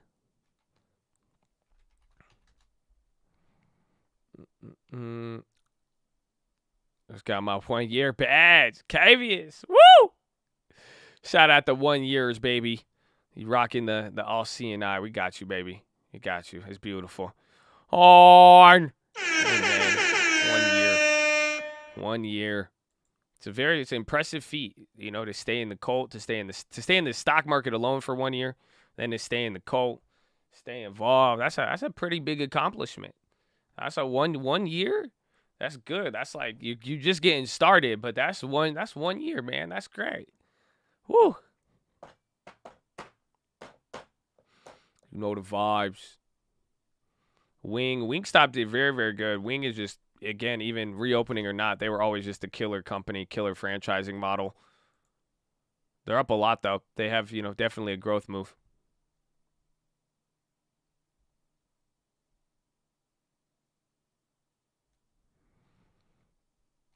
Fubu got freaked out.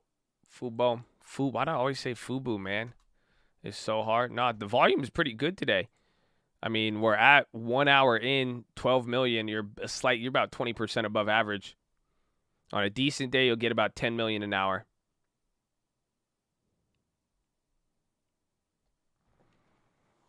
Wingstops are now selling thighs. I don't really understand what's the difference between a wing and a thigh, I guess. Like, I don't know.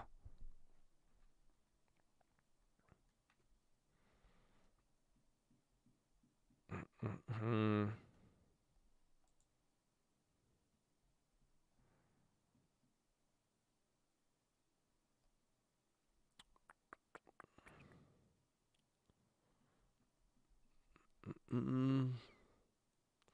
HD back at 312. Oh, yeah. So, again, this is the key with this play. So, remember last week we shorted these contracts. We shorted the 312 put. So, by shorting a 312 put, we want the stock to end up outside of the money, right? We want the stock to go above 312.50. So, we collected $190 here. So, as long as HD goes above 312.50, this put is going to become worthless, and then we're going to be able to take more and more of the profit. It's very, very good. Rosa, I think you've been here for almost a year, but you're getting that badge on there, baby. Good to see you, and God bless. Amen. Amen. I'm excited with these credit spreads, too. Are we doing good? DocuSign ripping again. DocuSign's up 3% now all day.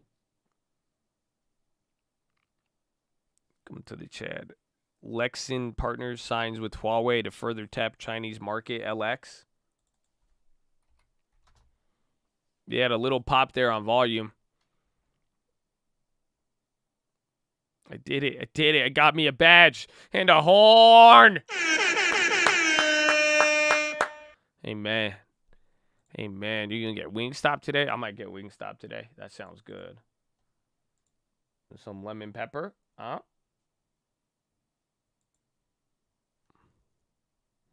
Can't believe it's been 1 year. I know. It's good. Woo! It looks good, baby. It looks good. LX dropping on that news. So they just announced that Huawei thing. SPY wants to break out here again. You got a little mini range. I think the next point is just half a point. If we could get to 422, 422.50 or like 422.12, you got like anywhere from half a point to 1 point. We'll see.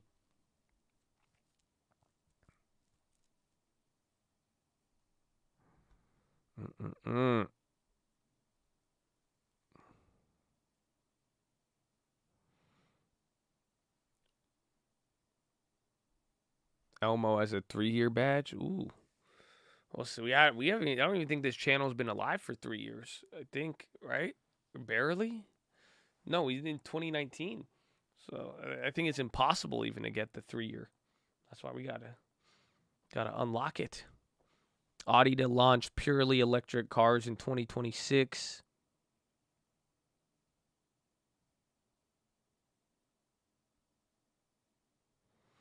Ethereum under 1,800. Ay, ay, ay.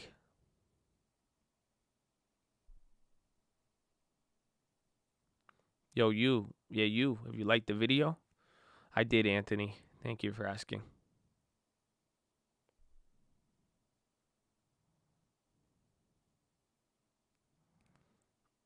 If you're an OG pledge. Yeah, but not like this channel hasn't even been around for 3 years. So like the stock market live channel is not even 3 years old. It's very, very new. Very, very new. Believe it or not, we've just had such a good time. You know, we've had so much has happened in that 2 years. Holy crap. So much, Chadadonia.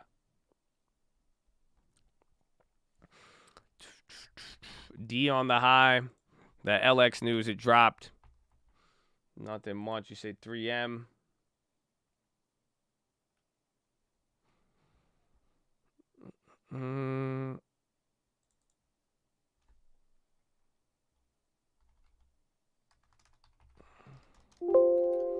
Coin all-time low.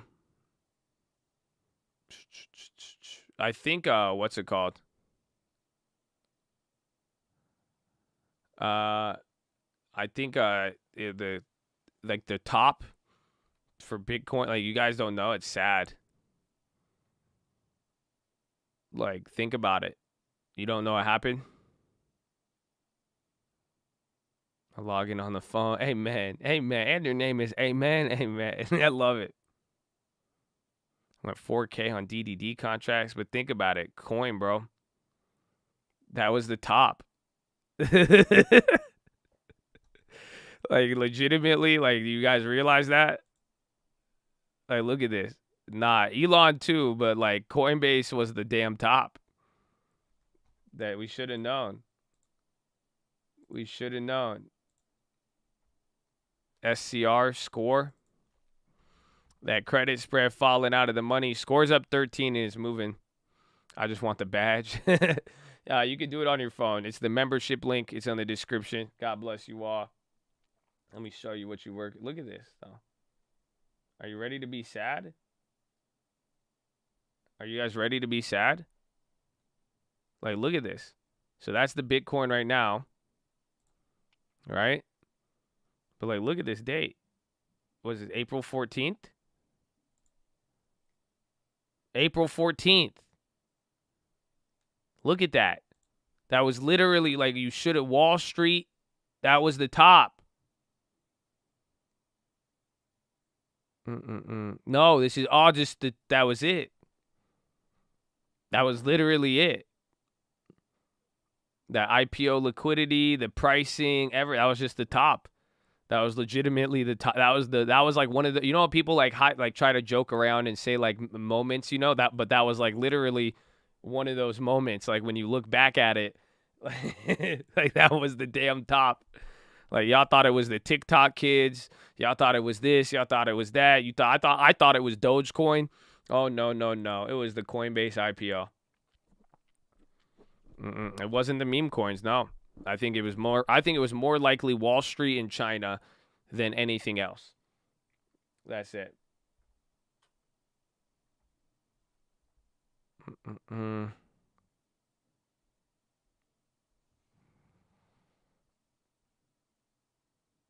Buy high, wait 10 years later. I'm fine with that, sadly. I've been doing real estate for a long time. But they got us. That was literally the top.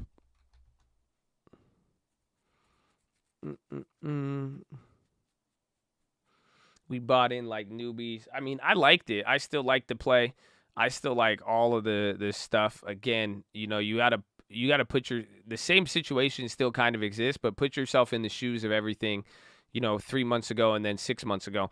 People are worried about inflation. You were watching the most hottest money just running everywhere, you know. So I was considering what you had available as options. I was down with it. I still am. I mean, I'm not. It's unfortunate, but when you get to hold something over time, you'll be good to go. I mean, that's kind of my take on it. But even with just where the market is. Just think about how much has changed in the last 6 months. You know what I'm saying?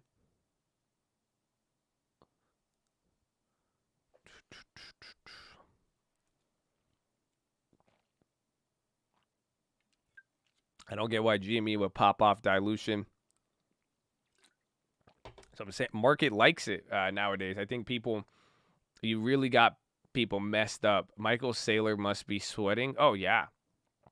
Bro, Michael Saylor, I could only imagine. Dog, imagine taking out 2 loans.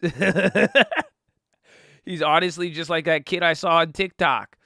That's it. It's just a bigger scale. He was like, Michael Saylor was like, I'm addicted to finessing. He was like, I got these banks to give me $500 billion, $500 million, and I took it and bought Bitcoin. I could only imagine. But, you know, no one's checked on me. No one's checked on me, man. Okay, or lending tips.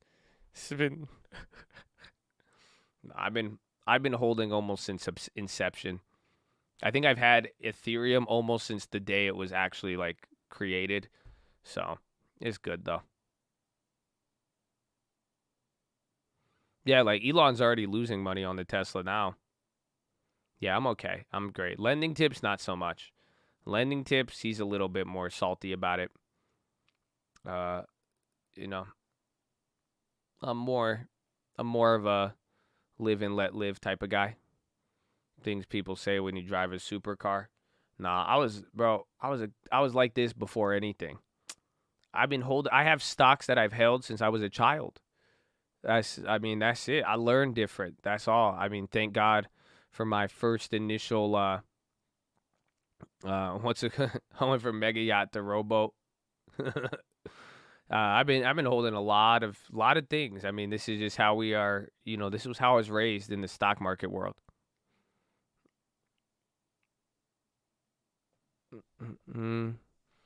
XLM broke my heart. You didn't throw your anchor forward. You launched it, baby. Amen. That's why. I had a couple mentors in just different areas of life. I never had a stock mentor. Most people I was around, unfortunately, didn't know much about stocks and investing in that, but like real estate, business, like I knew people who owned companies, had successful businesses. So that's where I was naturally drawn towards the stock market, but that's why learning from other people and their businesses, I realized, there's a lot of similarities. That's why my approach is how it is. Should I wait on Ethereum? I like Ethereum. I mean, it's now, everything is just, doesn't matter. It does not matter whether you buy it now or, anytime. The question is, are you going to hold it or not?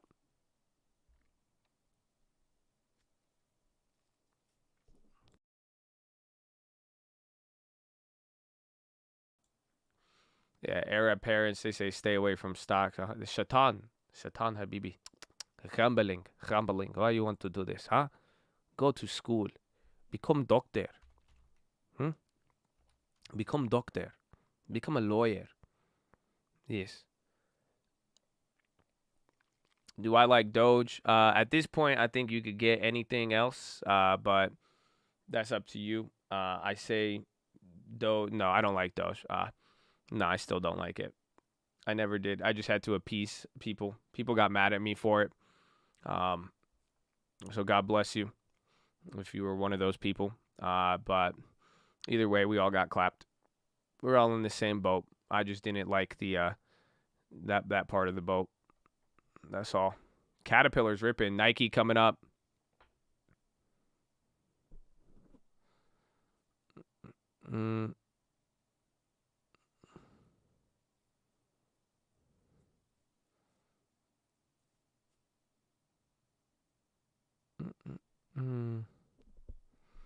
Does it matter to roll over in the money cover call? Yeah, I always wait. I always wait till expiration near it is best idea because anything could happen. Even the HDs we have, like we're gonna be hitting those. So look at your 50 cents now above falling out of the money on the HD. So you got 73 bucks, 43%. We could take the profit. Out of 190 credit, you got 70. But usually, even by expiration, it could always fall out. SPY coming up, 421.50. You need 422. This is that first level now, kind of. This is in between, but this is Friday's close where we gap down, and then this is where we closed Thursday, but then it did sell off after hours Thursday, bringing you, I believe, right to exactly where we are, slightly below. We're slightly above that point.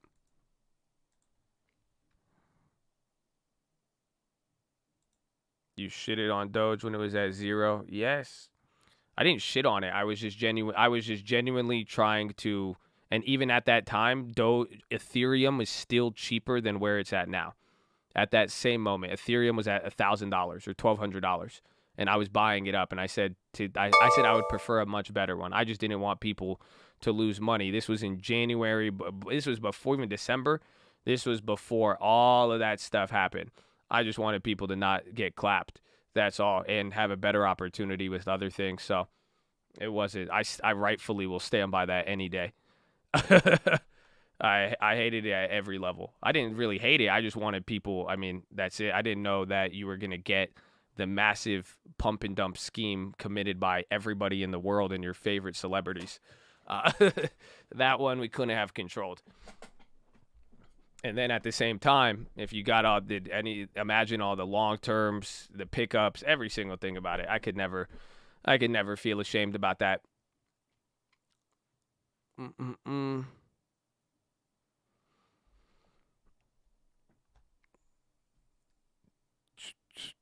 The NFTs, baby.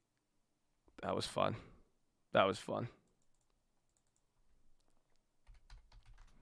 Good time though. I mean, that's what I'm saying. I mean, looking back in the last 6 months, you guys have a lot has happened. It's kind of like 2020, where you got to see things move so fast and you got to adjust. Like, just imagine why certain investments were made. Why did people do what they did? Like, there was a different environment. There was hot money, everything.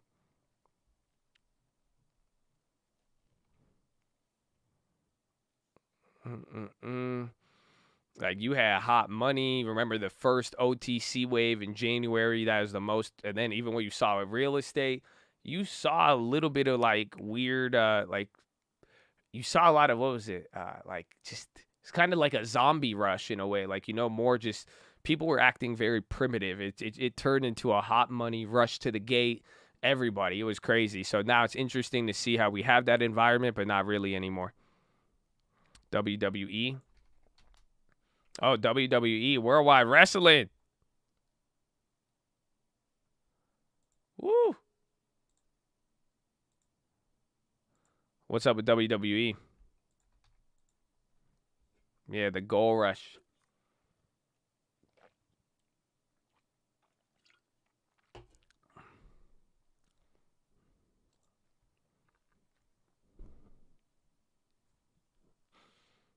Well, I know how Michael Saylor's feeling. I know how he's feeling. Truth is the daughter of time.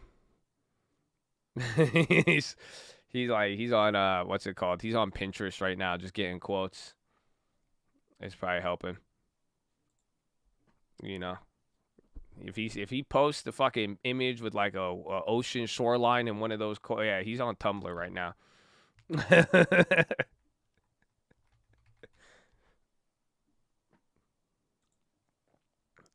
WWE traders circulate Needham notes saying company will be acquired.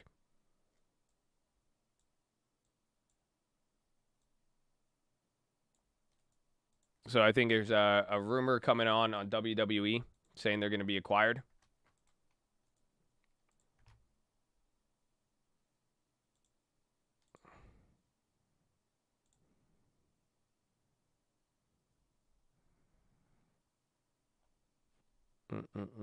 See, that's going to be the only issue for Saylor, is that he bought Bitcoin on low, he did fund it through the bond purchases.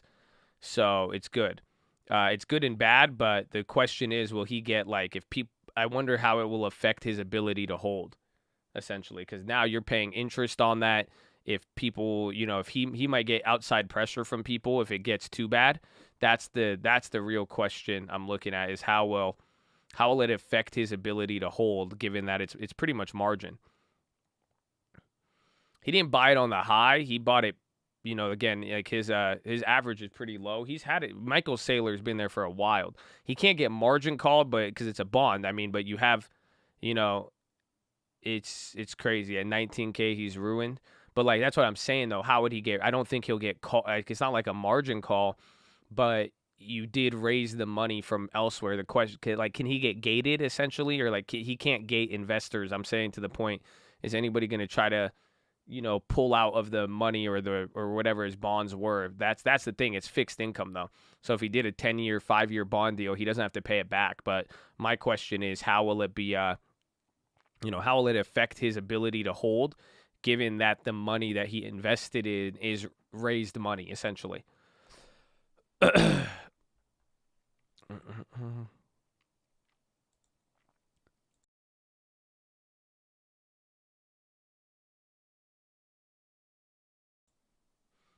Yeah.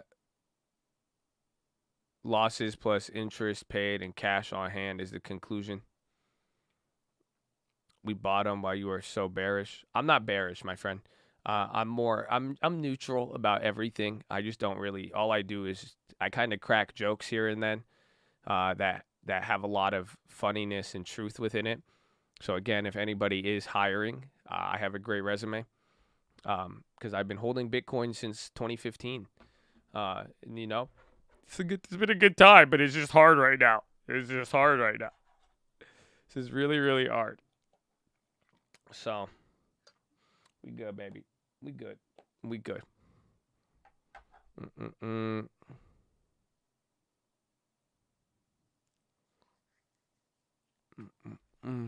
All I do is win. Nah, all I do is wait. And then I will eventually win. That's kind of my strategy. I'm not really Upwork is up 10%.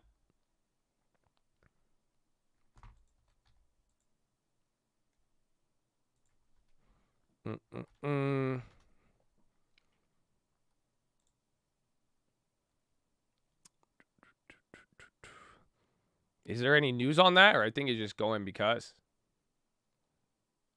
truth is the daughter of time? I'm just waiting.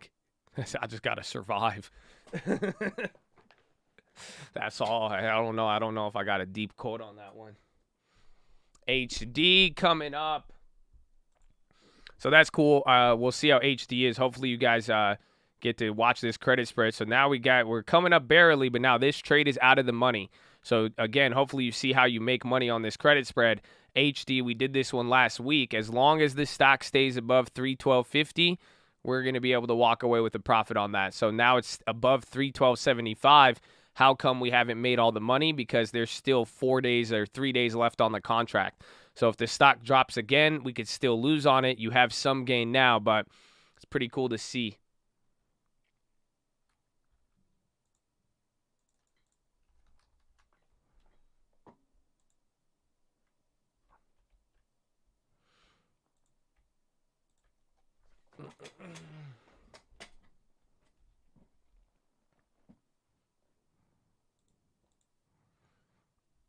And when do we drop? Wait till Powell. We're still neutral. I thought we were going to have a little bit more downside yesterday, but we did not. You did a reverse card on the quad witching, but now you're with Powell and 422. You're right there. We got like half a point now. It'll take us to Friday's close. Let's see how we react there. NASDAQ everything's up now, actually. Dow got the recover. Where the bank's at.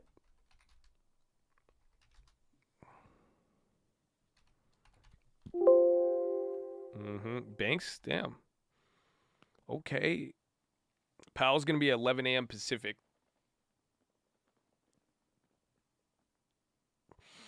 Two-month anniversary of official Chad. Now makes, I'm telling you, let thy long term reflect thy badge, if not be better. Amen, amen.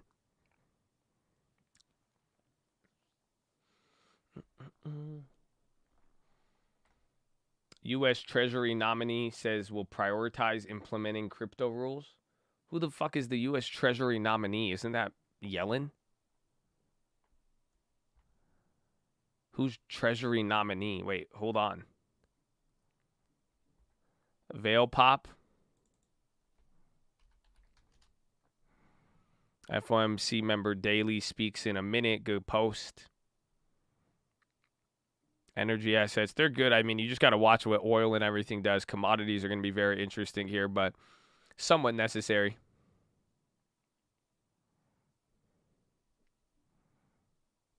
Isn't Yellen? Yeah, Yellen's Treasury Secretary. That's why I'm like, who's the Secretary Treasury nominee? Roku again. Oh, yeah. Roku, 5%, been a killer all day. Even yesterday, I believe, right? Yeah, yesterday. The last 3 days, Roku been looking like Shopify. Shopify came down. Does anyone like Yellen? I liked the Yellen in the beginning. I liked her before she did anything. As you know what I'm saying? That's just how it is. They always come off cool, but in the end, they always whack. That's it. I feel like that Nav quote is really just that sums it all up. UWMC is in the midterm. But actually, I would say long term. It's just not in the YouTube long term.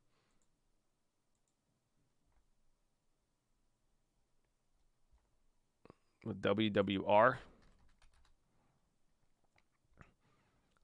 She lie. She all made it in China. AMC down 4. GME come back up. They were up 7 earlier. Still up about 6.5. The F did you like about her? Her experience level. So, given the shifting with, the politics and everything towards, between Trump and Biden, a lot of people were looking at Yellen to, she could have mended a lot of stuff. She has a good political background, a lot of experience. She's not new to the game. The only thing was, I was not expecting the level of, radicalism out of her. Most people thought she would be more neutral and then use the, her political experience to kind of, get more things done. But that's what I did like about her initially, and I think it's pretty valid. I mean, she's been a Fed chair. I even said, she has communication issues. I don't really like how she communicates, but her background and experience, it was a good person to have in the position. I mean, qualifications based. So, yeah, but again, she quickly went to the end of the scope. She's more radical in the sense that you could even compare it between Munchkin and the last Treasury Secretary. She's, this lady is talking about raising rates and not raising rates. You did not hear Munchkin say that, or the predecessor to Munchkin. She's kind of more blurring the lines. You could see Yellen is representing us in different sort of global deals with other things, again, the global minimum tax, all of that. Like, she's taking on a lot of roles if you really look at it and what she's advocating comparative to any of her predecessors.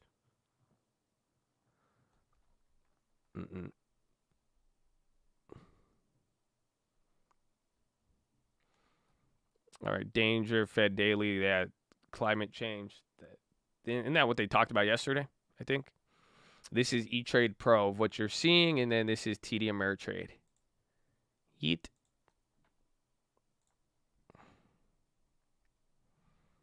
I don't think we made the AMC vote. Don't use me if you use a proxy. My boy put me on there. If any proxy votes, they're going to try to invalidate them. So you should vote it yourself. You either reach out TD Ameritrade. If you own AMC, it's in shareholder library. Otherwise, Robinhood should have sent you an email, or you can reach out to your broker to get your vote for AMC if you held before June 4th. Yeah, Tesla's popping again. U.S. central banks, 12th district, San Francisco Fed is working to catalog climate risk and remedies. That is Fed Daily or Dolly. Yeah, the banks bounce right now. That's why the Dow is up. Dow's barely up. It was red all day. So we're hanging out here towards the highs. You want to get to 420, 422, 422, 422.20. That's kind of the key level of Friday where we're before we gap down. So that's kind of a resistance level I'm watching out.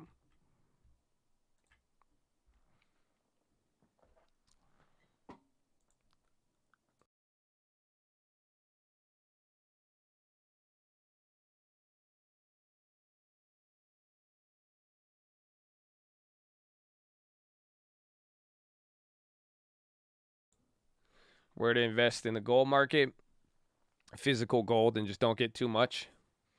You got to balance it out. I'm going to start a long term here, baby. We love the long term. Again, free long-term alerts, first link in the description. If you haven't checked that out, you could literally get a text anytime that we do anything. So where is it? First link in the description. Again, you guys should all be here. I will go over them, but first link, it will take you here, and you can see every single stock that we're holding in the small account, and then the big account, and then you can see the dividends, and this is all on just on this if you log into there, and then you'll get a text message anytime we add. So all my dividend stocks are here. If you want to see the dividends ones that we're holding, you could even come down here, and it will show you all of this. So very, very important. But I like Abivai, Altria, and I don't even know after that point. Abivai, Altria, those are the two that I'm very interested in. I'm trying to think who could fight for the third spot. Either a REIT or Coca-Cola, but it's went up a lot. But get it going. You guys could balance it out in any way. Walgreens, I like it, but they've went up. I like all of those companies, believe it or not. I'm keeping in mind how much they've went up. You see what I'm saying? So it's like, last thing I want to, even though I own it, I'm not trying to pump anything to you. I'm not trying to tell you, go buy 50% up Walgreens, right? So like there's some that are still, fairly valued that we're not up on too much, then those are the ones that I'm building out on so far this year.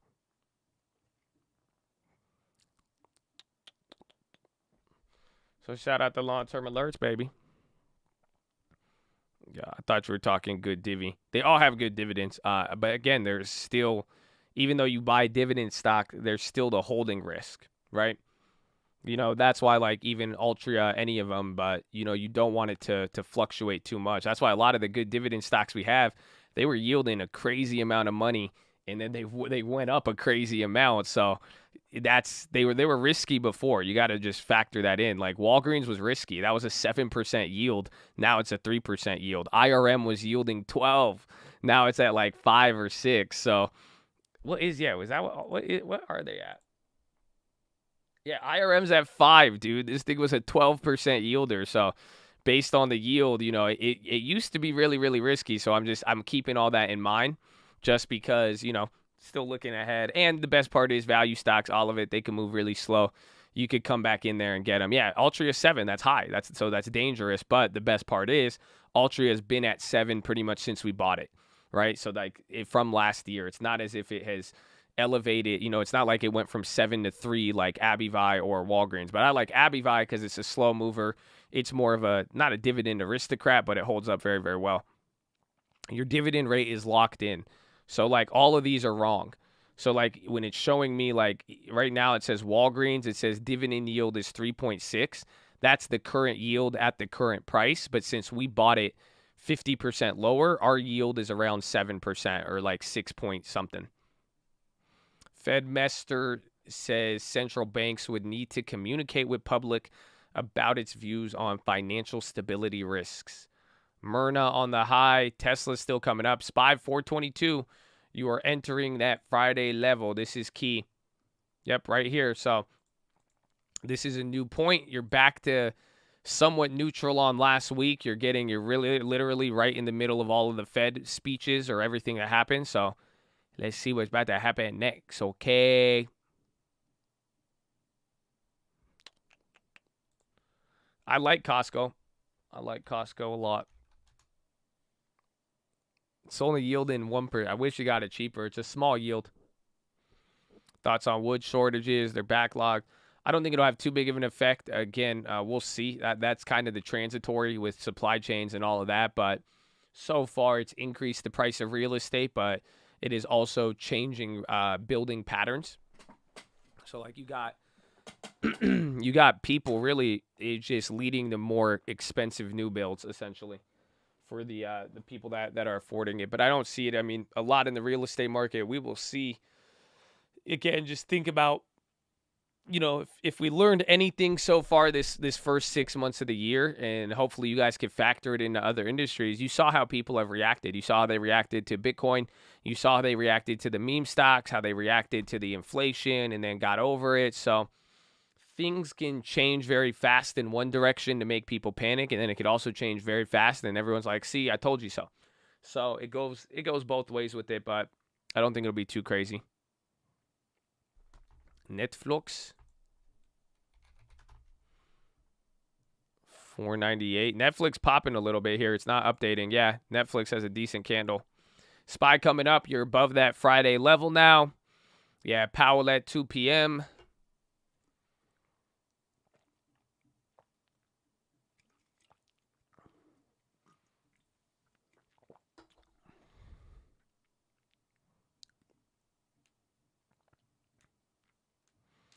Nutrinix pop, NTNX.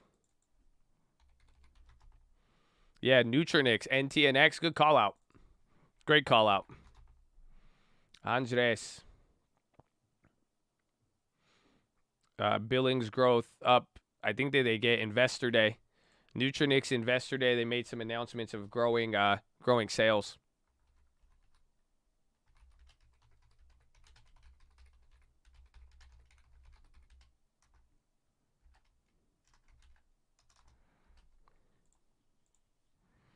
SPY. There it is. You're breaking past it. HD, new high. At 313. Hell yeah. So let's see. How come the credit spread is not going up anymore? I think it might be this spread, or we need more theta.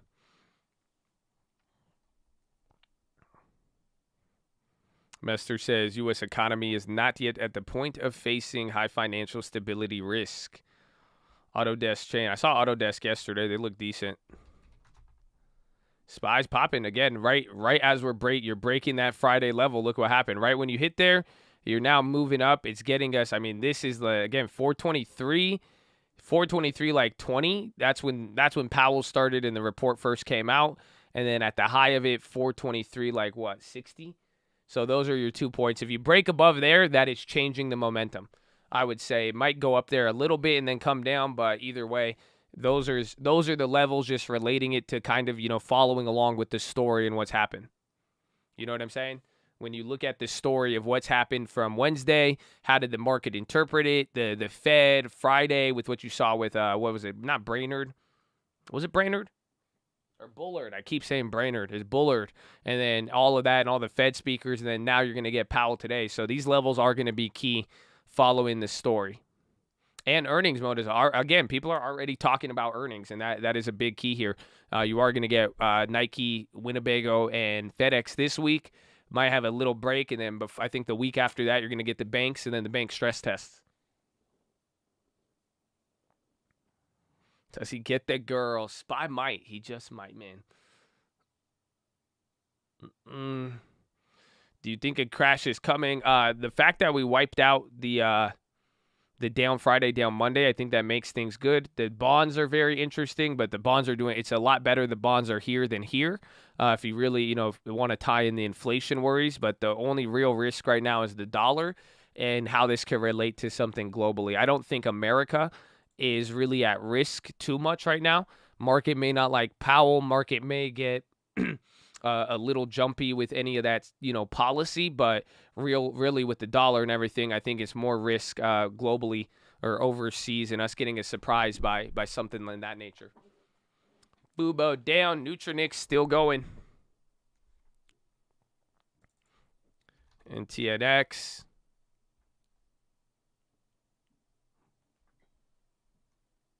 Oh man, NTNX is crazy. The options are all over the place. DDD, Mega Move, Oracle. Oh, yeah. Oracle back up heavy, actually.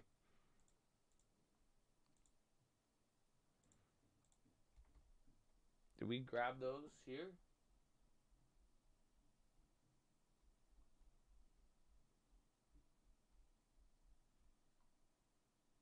Oh, you're still down 30. I guess I only bought 2 of those.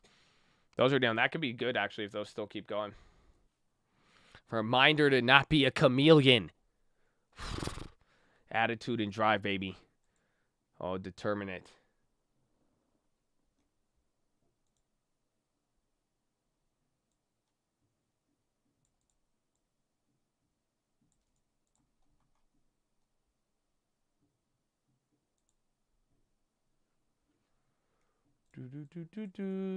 I'm in a coat.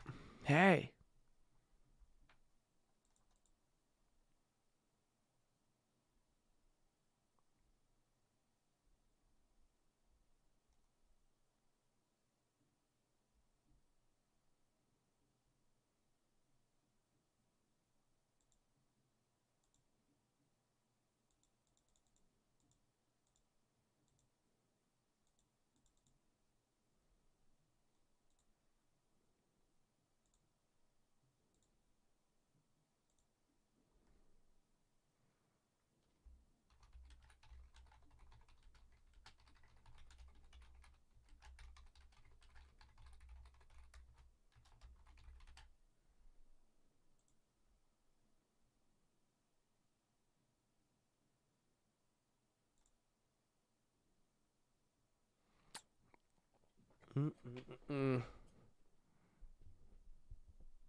Cogs.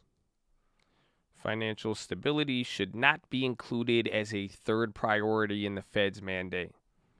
What is he trying to say? My heel? No, my heel is good, baby. My posture is great right now. Telling you the back workout's been on fire. Woo! Isn't the point of the Fed? I don't think the Fed is part of financial stability. I think more just they don't. The government's job is jobs. I think I don't know. It's just unemployment and inflation. Fed mandate.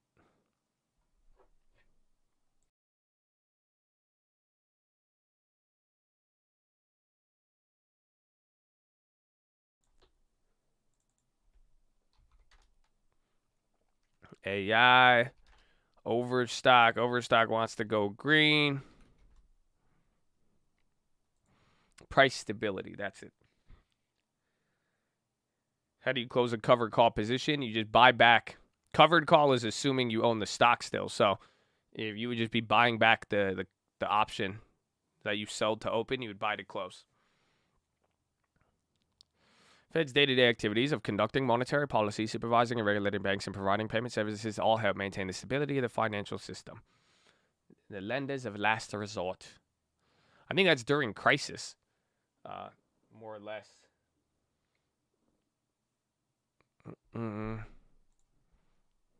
AMC is getting clapped. Not really. I mean, it's down a couple days here. I mean, back to 52.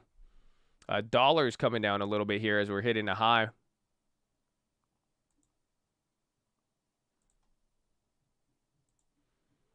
The bond, bro, this is almost a 1% move on bonds. So just how you saw, like just how you're seeing the market, though, the bonds literally kind of bounced like yesterday. Not as aggressive, but that was a nice little move there. Wish is green.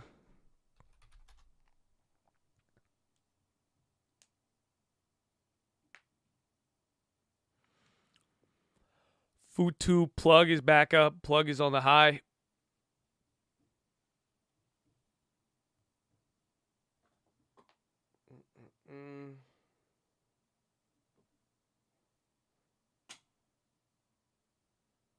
Yeah, the yuan is still weak. I saw that this morning. The euro currencies came down, but overall the yuan is weakening. So I mean, I think the dollar has a lot more strength than anything. Like you could see it. So the dollar, I think the yuan is kind of catching up with it. But think about it. This was that first coming days, but the last 2 days, even as the dollar has not gone up, the Chinese yuan started to. And hopefully, very, very soon, maybe we might have really, really good data for you guys. You know that? And I will be able to show you. I just can't talk about it, apparently. But we might have really good China data very, very soon. Or we'll be able to monitor more effectively. Do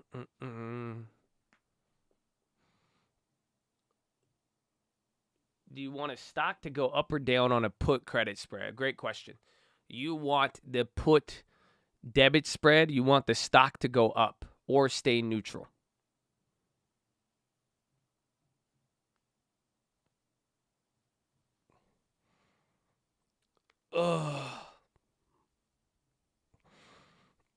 Monitor what? Anything we want. We will have, God willing, baby. Hopefully, we should have a lot more data soon. So we could get offshore, onshore China rates, any of the bond. Nothing will be delayed, essentially, like anything. And we will get upgrades and downgrades before everybody. Shout out to Colt, baby.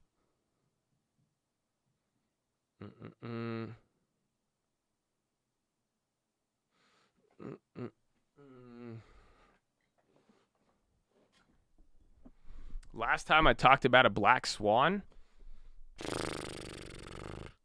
Archegos situation in Credit Suisse. Billy Huang. That was the only one.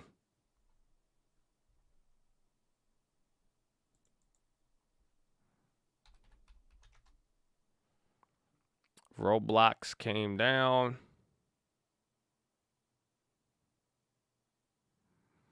Oh, yeah, Billy Wong was weird. That again, I still think we need to see that.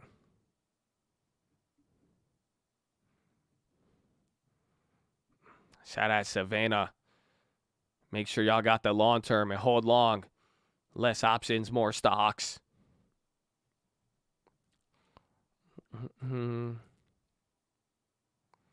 Remember, ARC seating was, yeah. Kathy Wood used to have Bible studies with Billy Huang. They used to do PHILO together, man. Isn't that crazy? That's it. Is that what they're gonna say that about some of y'all in like a decade, right? One of you guys gonna have a big fund, and then they're gonna be like, wait, he would go to PHILOs. He had PHILOs with Josh. Oh man, these guys, hold on. It's ironic there's no SEC chair. Oh, bro, what happened to Billy Huang? Billy Huang, granted, I think he got punished, but he didn't. Clearly, he did something illegal, but he just went broke. That's it. He just lost billions of dollars, but nobody said anything. Yeah, where the hell's Billy? No, there's no investigation. Nobody got charged with anything. This guy, I don't know what or it means nobody wanted to press charges, too, at the same time. Like, it's not like if he lied to all, I don't know, but I think it's federal. Like, he lied on some of those, the terms of funding and all of those things. So, but he didn't even get a slap on the wrist. That's it. He was just, that's it. They just took his money. He just got blown up.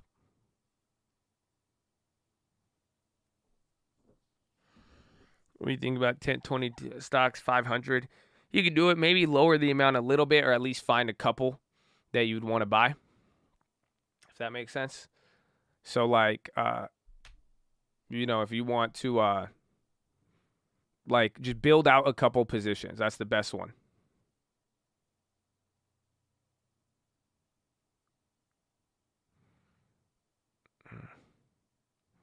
Etsy nonstop. Yeah, AMC came down. Snow, you've been calling that out a lot. We got something? Yep, Snow's popping. Good call. I was a little late on that one. Snow's making a move.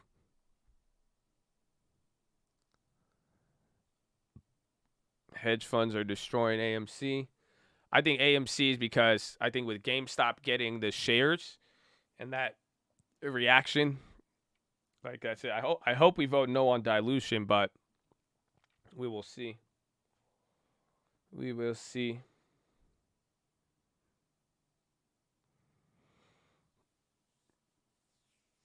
SEC and DOJ investigated Billy Huang. Yeah, but what happened? He single-handedly did his own GameStop situation And they investigated and had a congressional hearing in 2 weeks on GameStop. In a week. But then again, I think nobody ever got in trouble on anything, so. That's just the way it is. Stocks will never be the same, never be the same. Yeah. Just the way it is. Long term.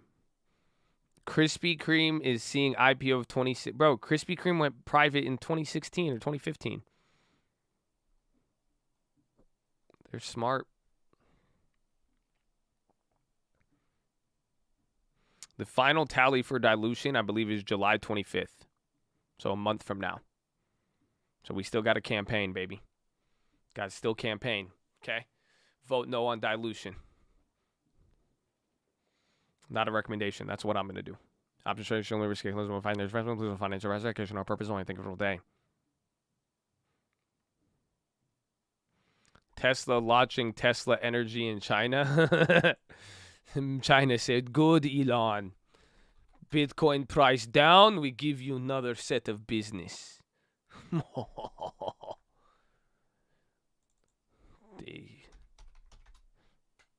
Yeah, Netflix pop it again. Tesla China news. We're seeing a little bit of a pop. The Torchlight dividend, I think it's cool, but I'm just a skeptical guy by nature. I've seen some interesting special dividends. So usually I like special dividends on solid companies, but some more hype names or less, stable companies. I mean, it could always be good, but the yield is going up. You know what I'm saying? So high yield comes with something.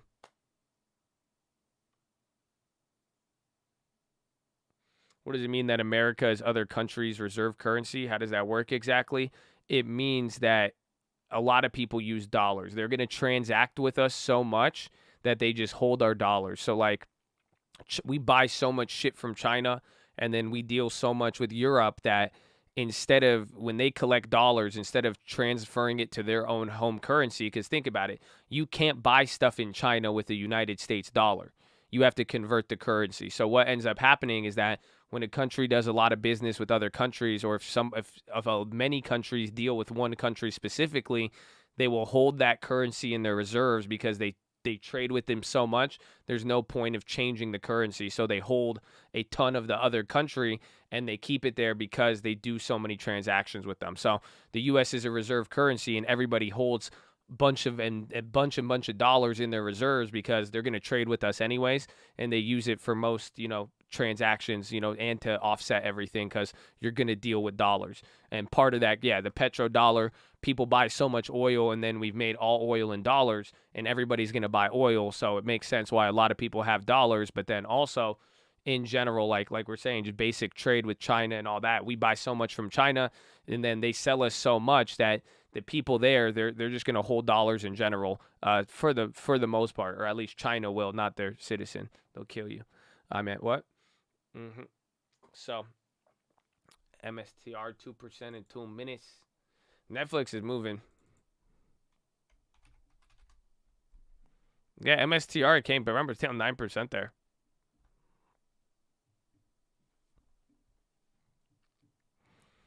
Prepped and consolidated. Prepped and stretched for posture check, baby. Hey, man. So, ladies and gentlemen, we're live Monday through Friday, 30 minutes before open. Drop your thumbs up on the video. You're on mobile, press high chat. X out the chat, hit the thumbs up button. Second link for the nightly Watchlist and main channel. First link for the Scream Alerts Bootcamp and Real Estate course. Follow me on Instagram at the Trading Fraternity. Keep it positive and respectful. New guys, don't be too shy to say hi or too high to say shy.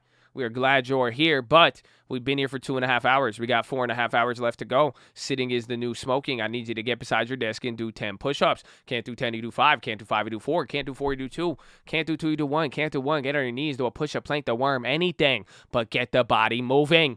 Then optometrist recommendation, stare at an object 10, 20, 30 feet away, blink a few times, relax those pretty little eyeballs, blink, blink, blink, blink, blink, blink, blink, blink, blink, blink, blink. Blank, blank, blank, blank, blank, blank, blank, blank, blank, blank, blank, blank, blank, blank, blank. Woo!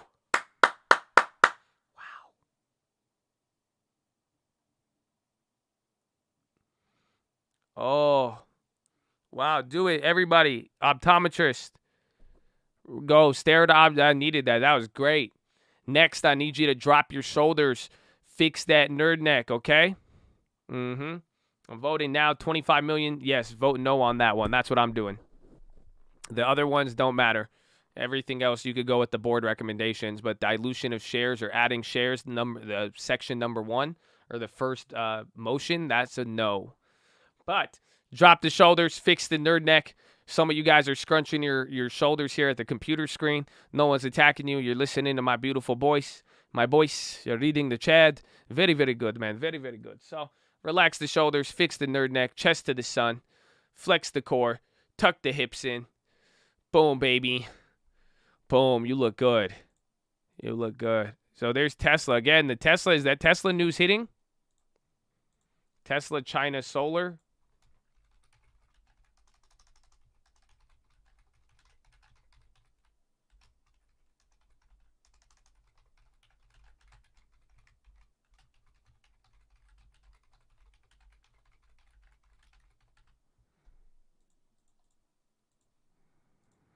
But chest to the sun, relax the shoulders, fix that nerd neck, baby.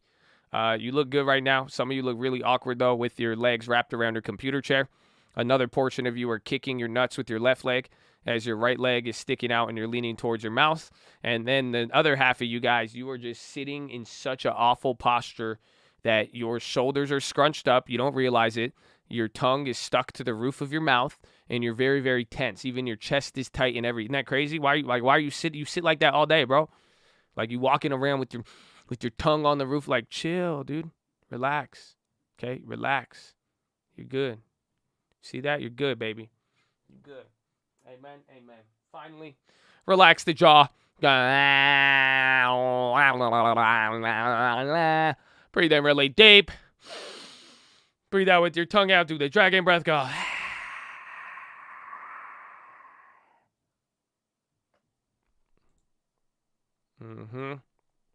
Amen. Josh, I thought you'd like to know we're witnessing a huge decrease in mortgage applications in the last 3 or 4 weeks. Yeah, I've seen it. I'm seeing it across the board. Even then, like I'm saying, I'm cool with waiting. Honestly, even on the houses, I'm constantly looking, but I'm not really like bidding above asking anymore. I'm not really like, and I'm noticing inventory come up. It was just really weird. I even explained it today. I offered on a what's it called?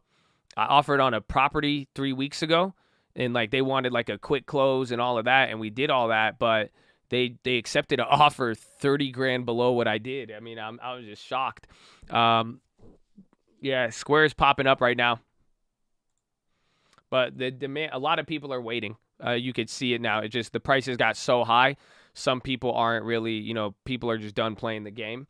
So it's going to be interesting too, because you're going to get this seasonal slowdown and seasonal pickup from summer. So we're really going to see what's going to happen here. I was doing a 10-day. No, I was doing a 3-week close. They did the same thing. That Texas house sell for, no, they never sold it. That's all. It's just, that's all estimated value. That's what I was telling the lady on that Texas house. Like, so again, do you see what's she still has to deal with all of it. That's why we were offering, she gave us that first price. We agreed a little bit higher, but at that point, it's like you still have to extract the profit from it. You got to sell it. The tenants are still in that property. The property is not remodeled yet. So who knows what that house is worth now, and then as the market adjusts, we'll see.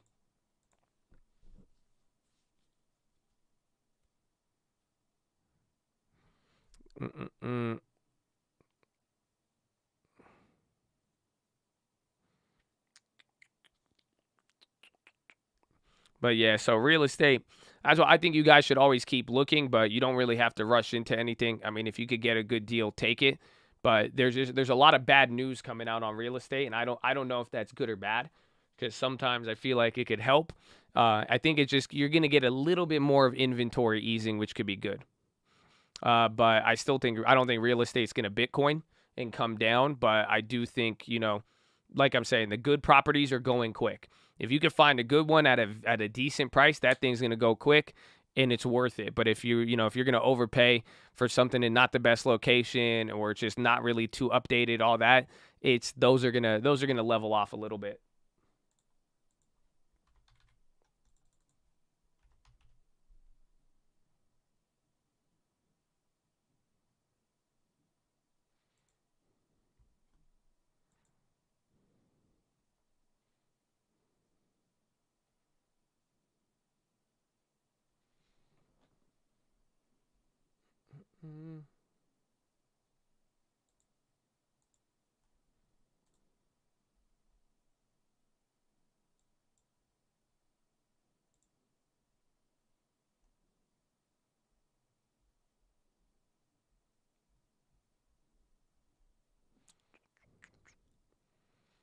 IBM, I think they're decent. I think they got value, but I'm a little bit worried about them in the sense that I don't know. I mean, they've had decent news, more or less.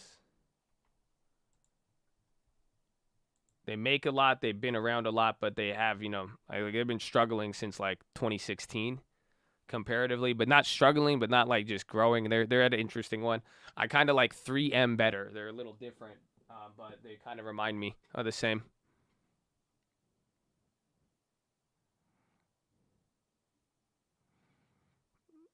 Yeah, I was looking at a play. That's what happens. I get quiet. Or waiting. We're waiting or waiting,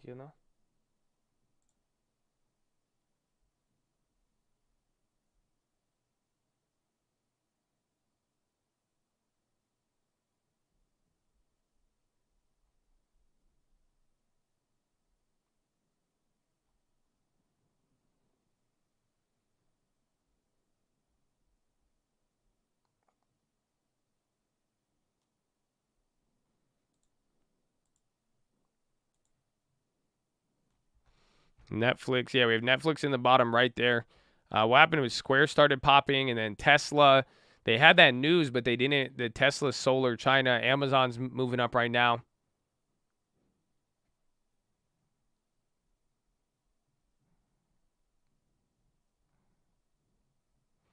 Grab some Powell puts. Powell is going to come on here in 2.5 hours. Or 3.5. He comes in at 2 Eastern. 11, 12, 1. So 2.5 hours. For young Powell. HPE. Isn't that HP? So SPY coming down here again. Take a look. 422.50. Does that number sound familiar? Does it sound familiar? We broke past the 422 in general. You didn't get past the 423 up here, but 422.50. It's literally right in the middle of, or a little bit above where we closed and all that from just into the thick of it. Making sure y'all learn. Making sure y'all learn. That's why the songs work. The songs work.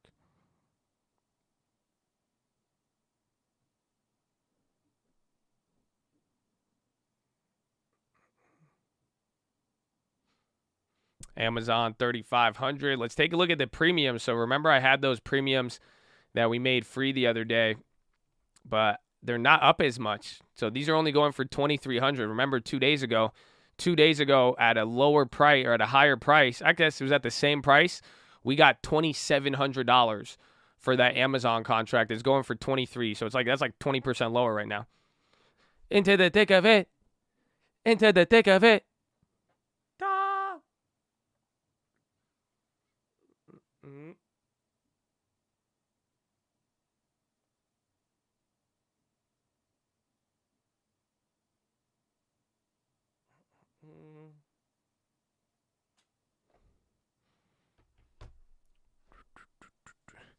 Close the HD credit spread. Nice, baby. So, again, you can close out that HD credit spread whenever you want. Oh, it's stuck in your head. If it's stuck in your head, then the next thing you should say is, we are castaways. We are castaways. But you got 48% on the HD credit spread. You could close this out at any time. You literally, so if you want to take the 50%, this is a strategy that we've done before. It's not bad at all. Are you saying stop? So you're pretty much telling me, oh no, no.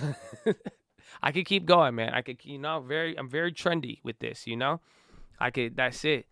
It's not even I'm not even you, bro. I have people who use TikTok and then they get it stuck in my head and then I get it stuck. And then if I open the TikTok once, it comes up. What do you want me to do, man?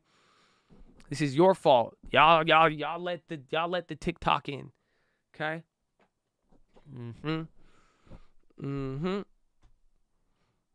Josh says he does real estate, but he watches just TikTok. I honestly, you know how many times, like, on a real estate deal, I'll pull out TikTok? That's fine. I don't have to, like, I just won't pay it. That's it. Once I check out on some of the, you know, I'm like offering 800 grand and they say 1.3 million. I just pull out the TikTok. I don't care. You know what I'm saying? I need a fusa. But like I'm saying, you can close this HD credit spread at 50%. This is what we do. We do it a lot with some of these plays. So you could just literally go back, create the closing order. You can come here. Create closing order. You buy the vertical back. So remember, take a look. If we wanted to close this play, it'd be $98. So if we're gonna spend $98 to close it, actually we make about $100 profit. So remember, you shorted it. So the one that we shorted, we'd be buying it back and then selling the one that we owned. And the idea is at 50% of the profit, you could walk away, because even though we're up on this, we don't get we still have $100 more we could make. But you need HD to stay above 312.50 by the end of the week. So that is the key. So this is where you guys, this is where you have to, like, find your balance with credit spreads. You know, more often than not, you wanna hold it towards the end of the day or towards the expiration. But then at the same time, you can also close at 50%. We've seen both ways. What do you guys like to do? Chad, any of the credit spread experienced people or people who've done it with us, which one do you guys like doing? Do you like take at 50% or do you like riding it out for the big bucks, man? Huh? I usually go 50. I just close. 50 is a good take. So then what happens, though, if you're only going to take 50, then it starts, it's like, okay, then should we raise the amount? Because then if I risked 100 instead of 50, I could have make more. I usually close at 50. If I open in the money, I like 50. Scare money don't make money. Take at 75. Woo! It's a great idea to take 50. Well, we've done this a lot. 80% is usually good. Yeah, I like 80. I like 75, 80, but also you've seen it, you know. I'll usually hold them out, and then if we start getting clapped, I get jumpy, and then I'll want them at 50. Because 50, you're risking the same amount of collateral just to make as much. Yeah, once you get 50, you're slashing off. You're getting most of that meat on the bone.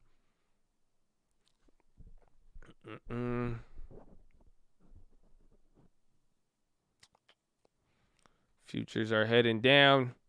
We getting ready for pow pow. Pow pow. You don't need to feel down, I said pow pow. Don't need to feel down, I said pow pow. Smart, good decisions. That was dead on Friday. 50 is good. It wasn't, no, we opened it I think we opened it last Thursday.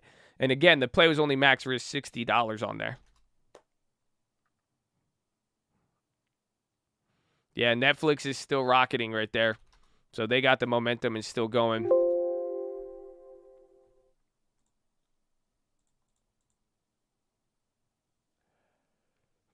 Dali said Fed has a powerful set of tools.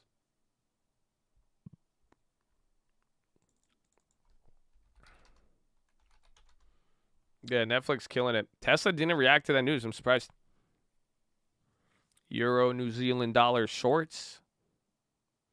Oh, tools.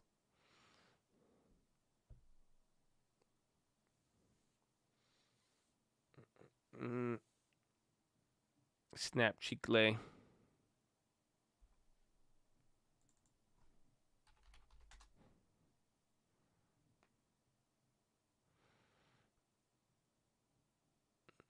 You think Doge is a cult? Nah. I think just all of us are going to be traumatized in the next 5 years. So, like, you're going to, like, be hesitant. If you ever see, like, a Shiba Inu 5 years from now, you're going to fucking flip. If somebody tells you to, like, go to the store and buy dip, you're going to have flashbacks. You're not going to, you won't buy any salsa. You won't buy any queso, none of that. You're over all of that. You're going to cringe when you see a Tesla. I'm already there. You know, it's real. PTSD is real on that one. So, I mean, that's why y'all going to go, you know what you're going to do. Yeah, no queso at all. We ain't getting any more dips after this shit. Are you serious? Are you crazy? You remember what happened in 2021? Last time I bought any dip, I joined 18 different cults. I lost 78% of my money. Okay? No, that's it. That's it. It'll be good for the diamond industry. Okay, that's it. No more sales of any blood diamonds. Everyone's going to back out. That's it. Everyone's just going to go cubic zirconia or wood from now on. That everyone should watch. It's a cultural shift. But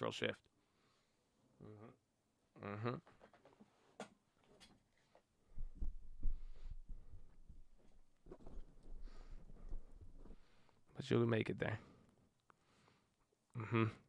AMC, we'll see what happens after the dilution. Some of you may never walk into an AMC again. Who knows?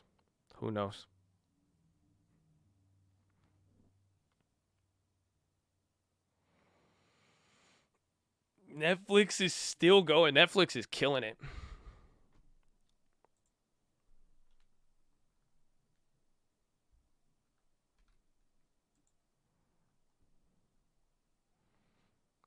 Ten years ago, I was showing the Tesla Vergester in class, telling them this was the future.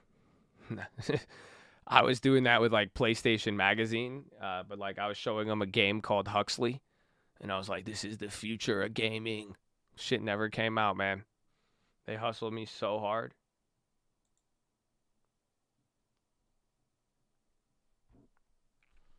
Yo, Netflix still going.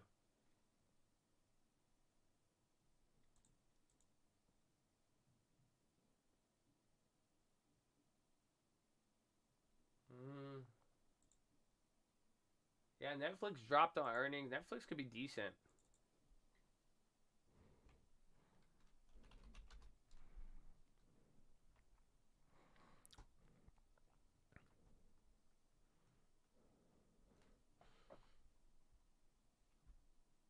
What day is that?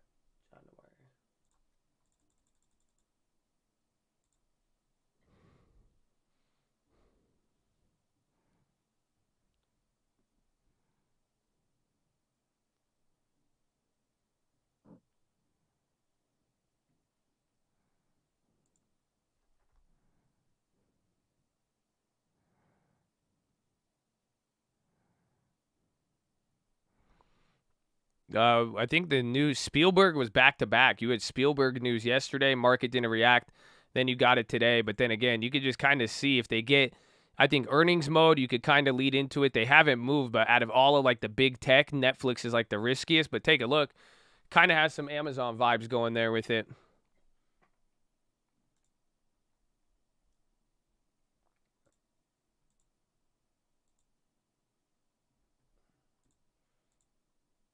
The contracts were just in the gutter though. Maybe down to sell some premium on it. I like it, but I'm gonna be a little just more patient with it.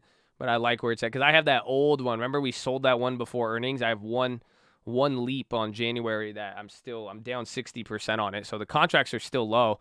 So I'll take this move here, but you want to just see how it plays out. I like it though. It's definitely leading. It's showing a good sign today.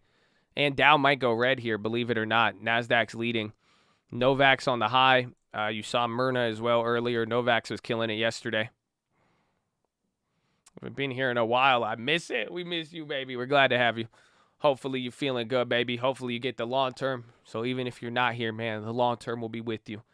Get them long terms, them divvies, them growths. It sucks, man. I remember, bro, you guys don't remember in like 2019, 2020, like right before the pandemic, you guys don't remember when dividend stocks were the wave? What happened to that? It was for like 6 months. It was like for 3 months. If you put dividend stocks in the title of the video, everybody loved it. Bro, you don't remember that? Y'all don't remember that, bro?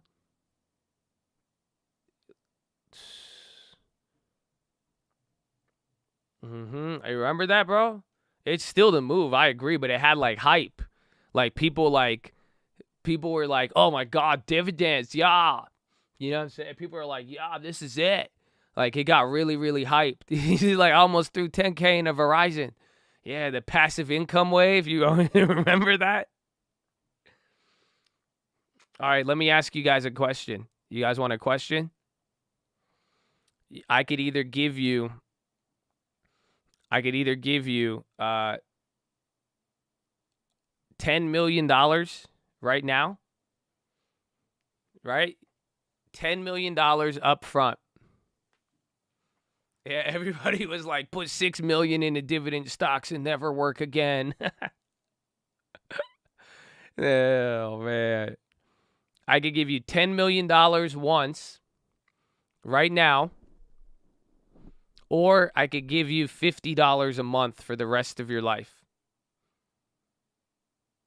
Which one do you take? Oh, Netflix popping again. 10 mil now. 10 mil. The 10. Are you sure? $50 a month. Passive income. 10 mil. Damn. See, I don't like passive income. That's crazy. Yeah. You might die tomorrow. It's a trick question. This is just like how everybody always goes with the monthly option, but it's like, come on, man, you're gonna make like $50 times 12. That's $600 a year. Even if you live for like 50 more years, my guy, like that's 30 grand, bro. And this is why the dividends. That's why. But no, you need compounding. Yeah, I just wanted to see if everybody was just gonna. Most people would just say, people like to like, yo, yeah, 50 a month, yeah, 100%. No, yeah, the 10 mil is the winner in that one.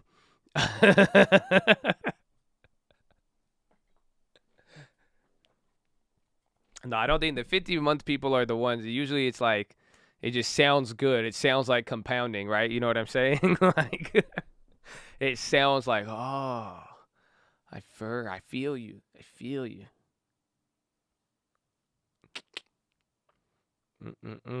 But you should take the penny a day, or the penny doubling, or the whatever doubling.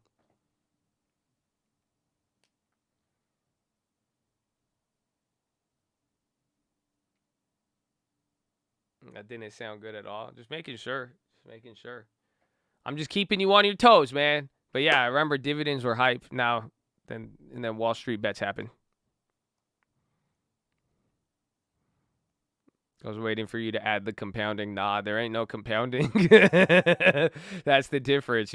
That's why you need dividend reinvestment. Otherwise, you just got clapped. That's it. You just, if we compounded that 50, maybe it would have been better, but not. No, you need the compounding. Twitter going. All right.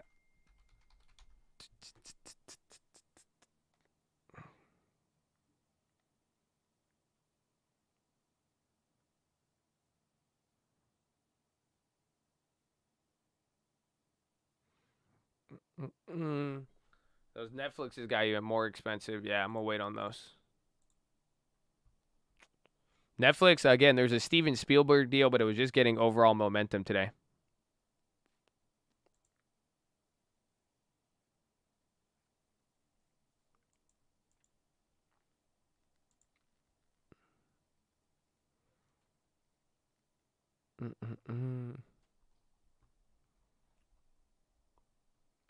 All right, I need to go to the bathroom. Make sure you guys are subscribed. We're live Monday through Friday, 30 minutes before open. Drop your thumbs up on the video. You're on mobile, press hot chat, X out the chat. Hit the thumbs up button. Second link for the nightly Watchlist and main channel. First link for the Scream Alerts Bootcamp and Real Estate course. Follow me on Instagram at The Trading Fraternity. A lot of y'all followed me on Instagram today. I don't know why. I feel like you just found out I had it. So it's good. Maybe there's some new people. We're glad you're here. Hopefully you're learning something somewhere, somehow. Hopefully you got the long term, baby. Long term, that's it. So let me go to the bathroom. I'll be right back. Spotify ripping. Woo! Woo! The V long term. You promoted my IG, man. That's cool. Thank you. Love you. I'll be right back. What do you guys want? Are you guys feeling side bowl today? No side bowl? How do you want to do this? Just let me know what y'all into. You know, I got you. From the mountains to the prairies to the oceans white with snow.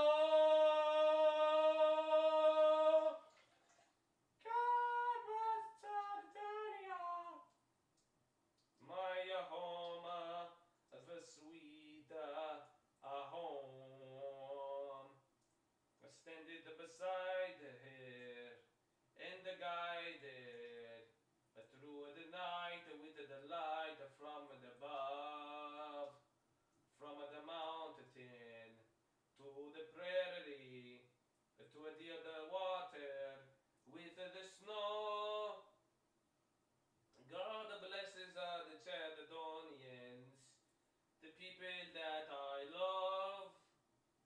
This is a good one, huh? You like? I like a lot. Very good. I think it's a very, very powerful message. You know, I love Chadadonia. I talk to myself in the back. I can't even read the chat right now. I'm just being talking to myself. This shit is crazy, man. Okay, mate. Hey, shut up. Hey, Josh. You want to talk all that shit, man? Okay. Fuck you, man. I'm Tony Montana. I don't care about the bathroom. You're going to wash your hands, Josh? Flush the damn toilet. Yeah, let's make a wash in the hands. This guy, man. This guy. You want to come in here screaming like a damn Chadadonia, huh? These guys are bullshit. Oh, hello? I don't know what that was.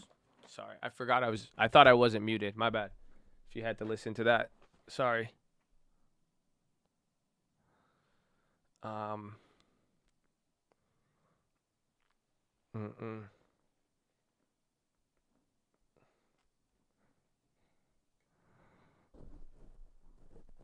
The video keeps going. LE.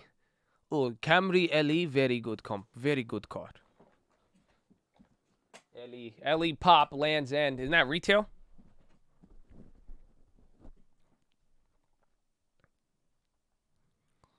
How do you save a losing debit spread? You usually can't.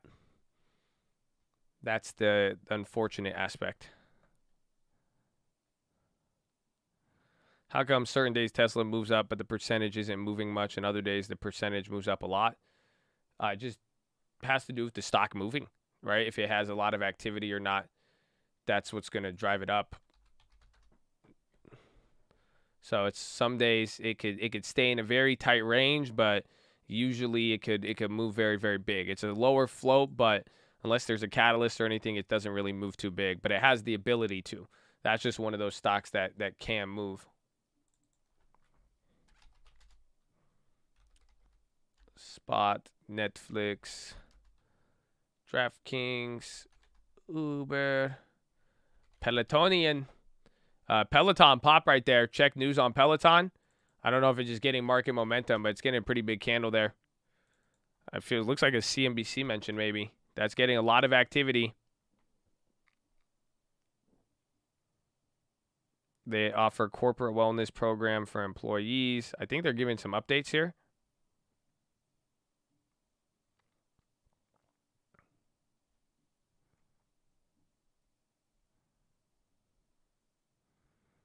Peloton pop. Check that. Again, they got a couple weird announcements right now. I don't know what it is that's driving it.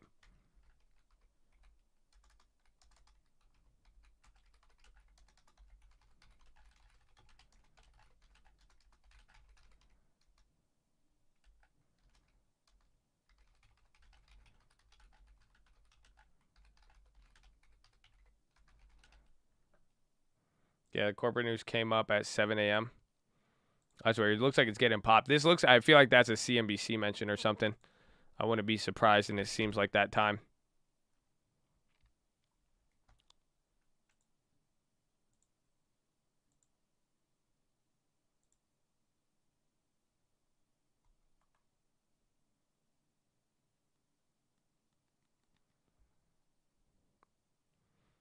Yeah, I don't think it's the corporate. They're just those were those updates, but let's see.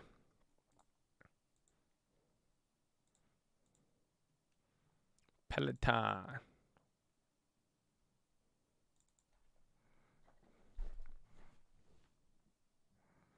Or Motley Fool. Peloton might come out with an armband product. The hell does that even mean? Krispy Kreme, I would not touch the IPO. Krispy Kreme was like a failed company. And then they got taken private by a Chinese company back in like 2014 or 2016. And then they go public again. So it's kind of like Levi's. But Levi's was a lot older. But Krispy Kreme, not a fan. Yeah, it was already public. Was it KKR who took them? It's the same thing. Even like SodaStream. CCP cream. Crispy CCP is what we call it.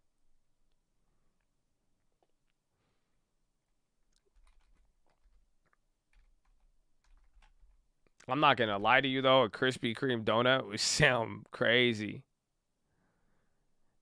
Is stream alerts going to be 99 permanently unless it goes up? Yeah.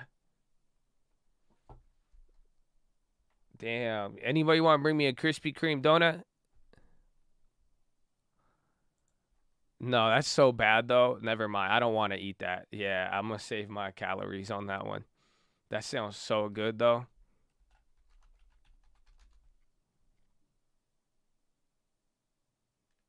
Yeah, they went in 2015 or 2016. They went private.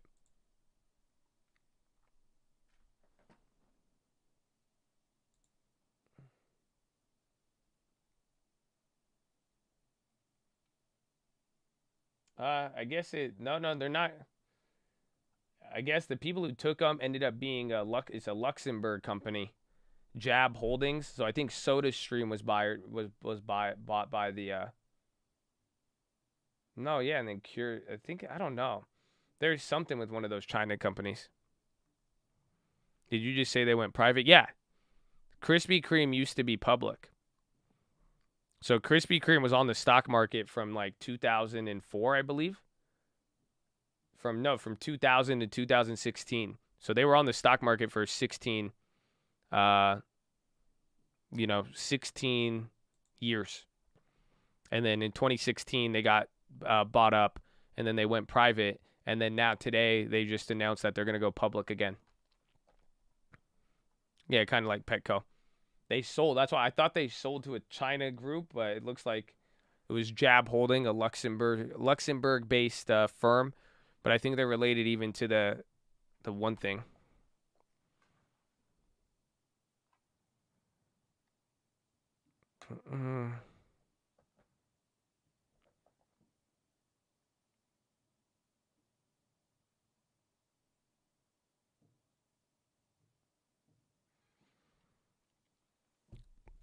I got a newborn. How do I start a long-term for her? You could make one in her name and then as a custodial account, and that's it. Or you could make one, transfer even when you're older. Set up a TD and start building it, man. Congratulations. That's hype, baby. Another child born with the long-term. Amen. Amen.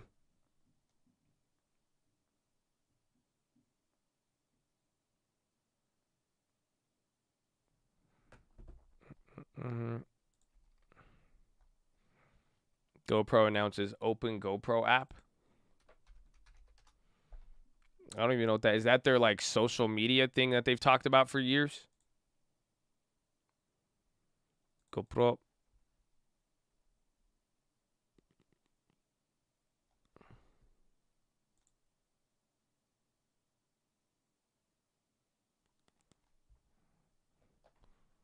BA pop-up 20?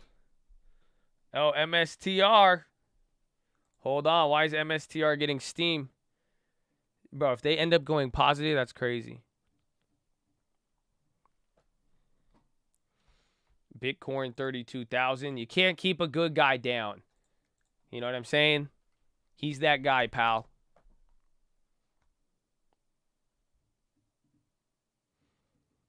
LYV CNBC pop. Mara's on the high.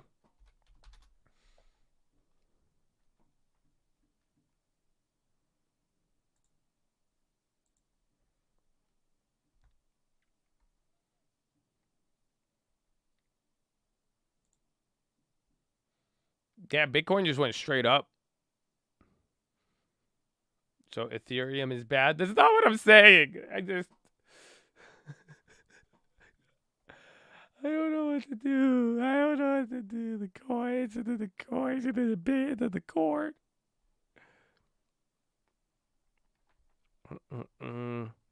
He makes good points. I'm going to every concert this year. LYV is on CNBC. Live Nation. People talked about this as a reopening play. I mean, you can see you're not paying too much premium from 2020. Are you going to get an Airbnb when you go to these concerts by chance? How are your travel plans looking?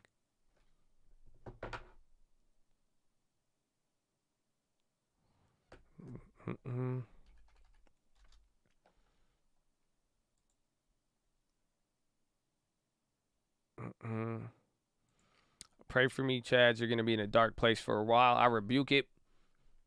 I need you to say the reverse of that statement, my friend. We will still pray for you, but if that is your expectation and the thought repeated in your head, it does look bleak. But if you change it, it could do a lot of things. Airbnb is dark news. Nah, I mean, you can't blame. Yeah, I don't think you could blame that on Airbnb. I've seen all those like conspiracy theories, but no, I don't. Or not. You could, maybe it's not a conspiracy theory or stuff that's like people have gone after them, but I don't think it's. Again, it's just Craigslist for homes.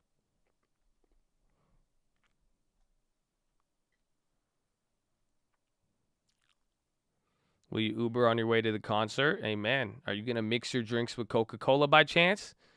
Do you smoke cigarettes when you're drunk? Well, dude, we got a long term for you. Vegetarian. No, it doesn't work. Long term, long term, long term, long term shares. ABI, Coca-Cola, MO, IRM. Dun, dun, dun, dun.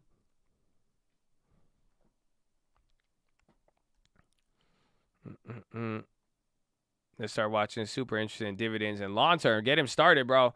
I started when I was 14, and just being early, I mean, it's set me up very, very nice, man. So good for you. Good for you getting him in there. And shout out my youngins.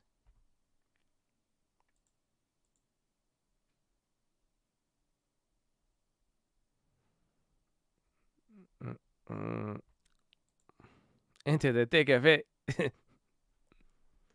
Upstart is going again. Live Nation still running. Those were the hype ones here.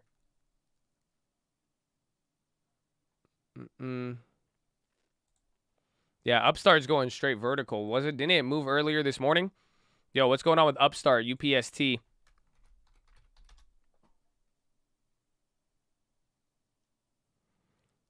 Josh Brown mentioned on CNBC.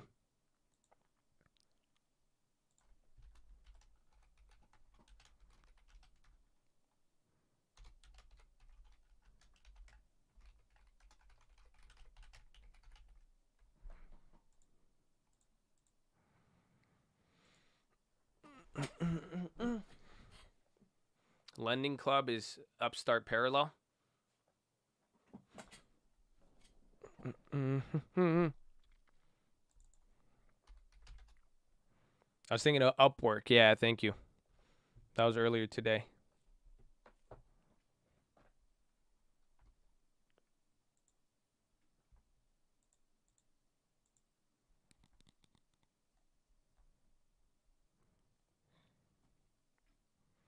About BTI. Why does it sound so familiar? Vanguard total stock. Yeah, that's why it sounds familiar. You can. It's just going to be a Vanguard ETF, so you're taking different risks. I don't like any of the ETFs in the long term. You can, though. Just heavily diversified. It's a different sort of strategy. I mean, that's why our long term takes a little bit more risk. I like to go a la carte as opposed to ETF, but I don't think it's a bad play. Don't think it's a bad pick. It's just a different, different level of growth and everything else. PayPal, probably CNBC mentioned again. Watch even Square. Lending Club is a sympathy of Upstart.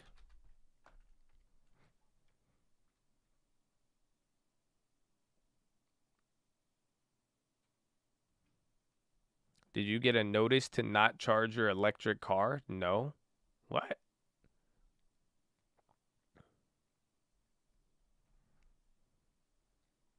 PayPal, CNBC. Josh's playbook on CNBC. Futu Space is coming up. Space is up 10%. You're getting a lot of momentum here on some smaller names, but notice the market is not moving. We're staying at that top. Dow is barely up.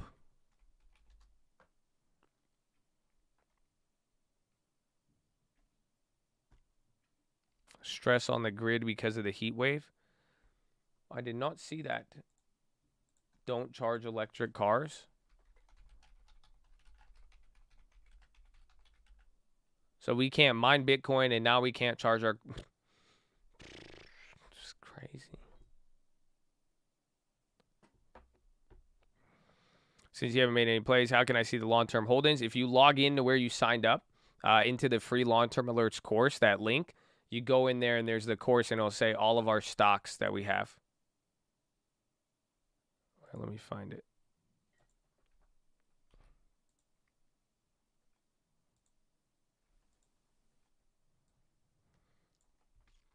So if you guys come here, if you come to the first link, this is where you could get your Stream Alerts Bootcamp and Real Estate course, but then the free long-term alerts.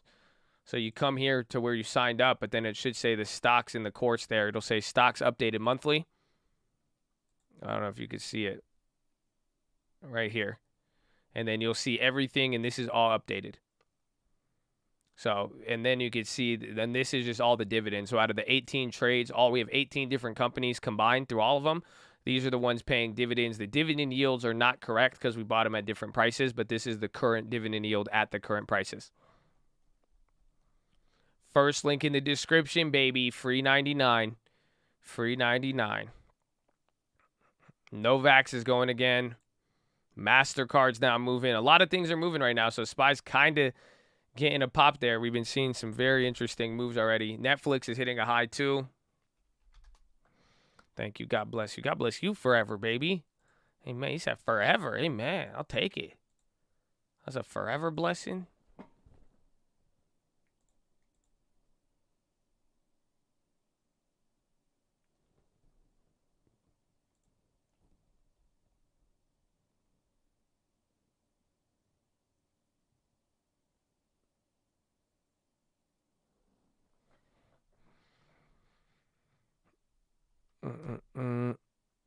We are castaways.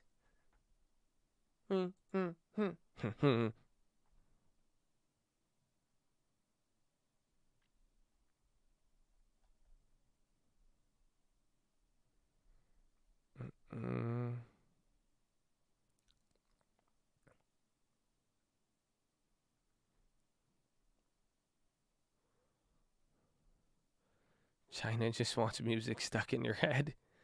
I can't stop. U.S. Treasury to auction $60 billion to 2-year notes at the top of the hour.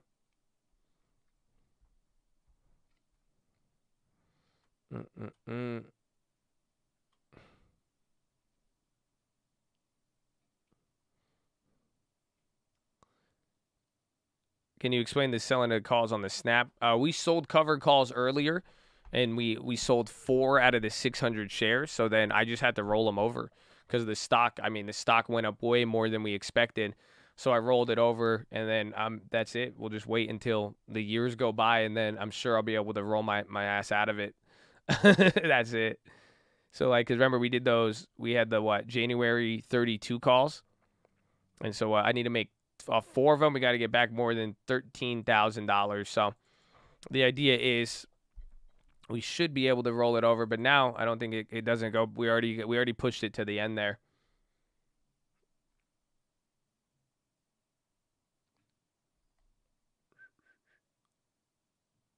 I guess, no, that's only need 9,000 back. So just going to wait over time. It's either going to come back and give me my money back, or if it does shoot up in that next year or two, I'll be able to roll over and refinance. So kind of stuck there now, but we still have a positive delta on the stock.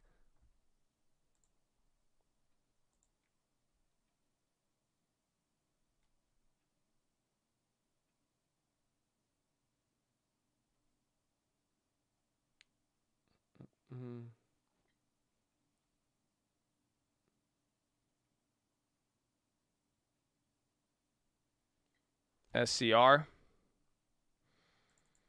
Second pop on there. That's up 14%. They're doing great. This one kind of looks like Fubo. Fubo barely up still today.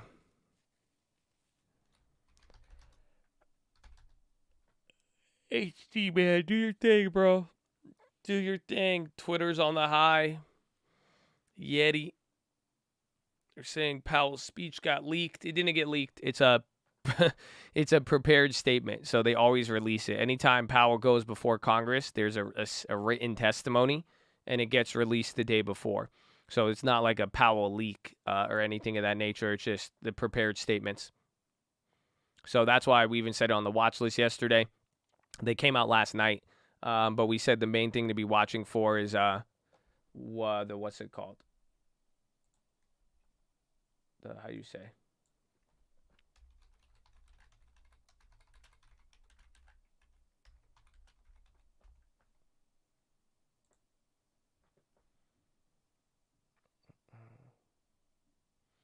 It's a new Powell mixtape. And the F is for fiscal. Yeah, the questions. That's going to be the key to see if it moves anything.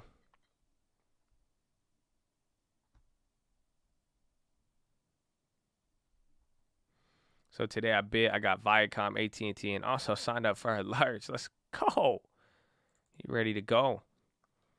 Ready to go. Hopefully it's not full FOMO mode. I like AT&T. They came down, unfortunately. We'll see what happens after they do that little split thing. Viacom I like. Again, just ever since the Archegos situation, but they pay a small dividend. They have the ability to grow, but you can see it looks like Credit Suisse. And Credit Suisse is still down today. They're the only bank that didn't bounce. Now, JP bounced. They're still red.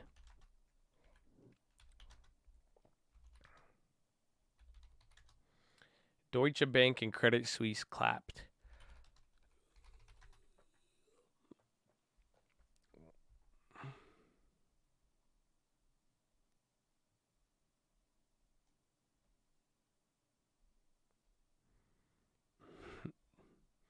DatPiff.com, Jerome Powell. Taper Tantrum, Volume 1. Yo, man, I got a bunch of tools, and they playing me, man.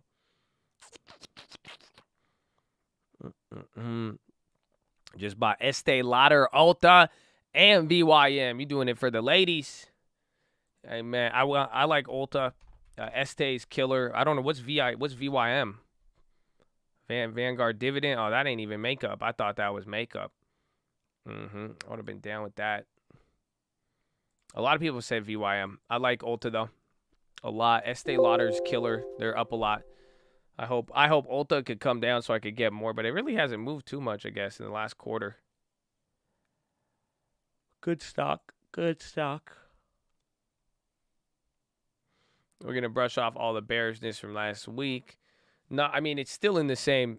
I mean, it's all how you look at it. I mean, I'm viewing it. It's just neutral, like bearish neutral. You got a little bit of this scariness the last coming days.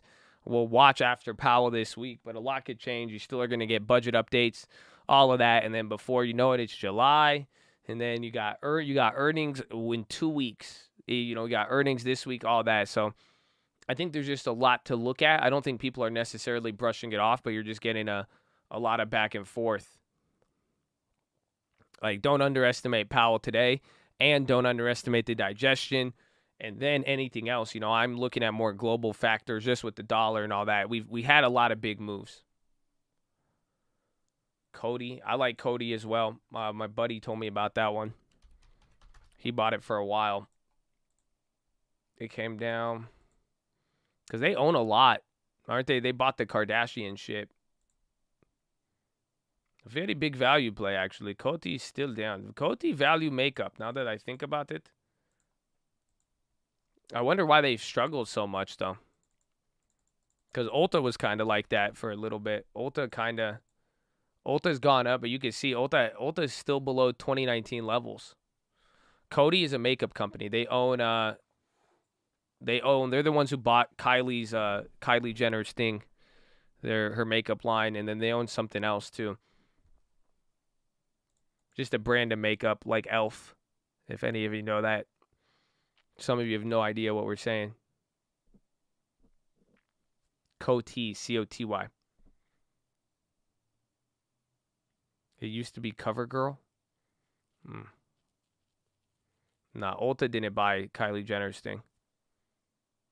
That was Coty. I know Elf. Maybe it's Maybelline. Is that still there? Yeah, Morphe. Yeah, I know Morphe, bro. So I want to talk about it. Maybe it's Maybelline.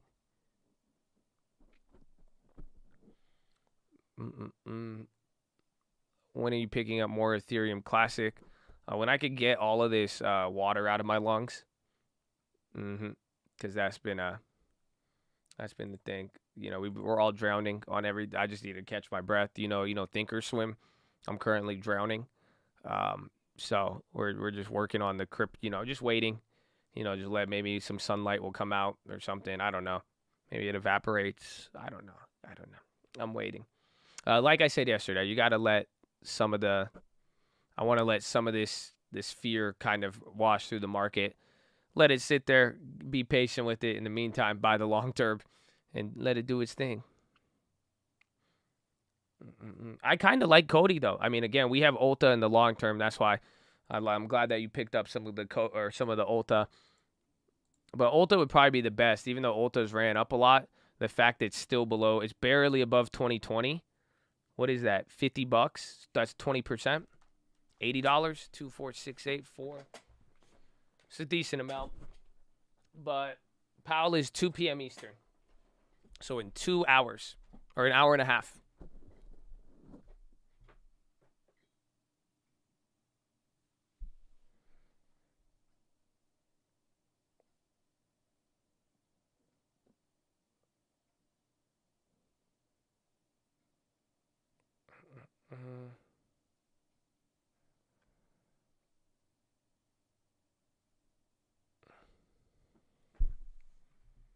How do you learn to be so patient?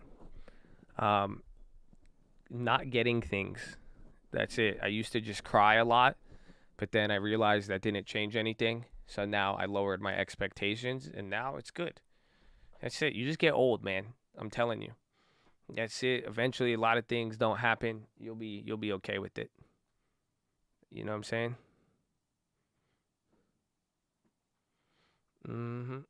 It's good. I mean, I'm telling you.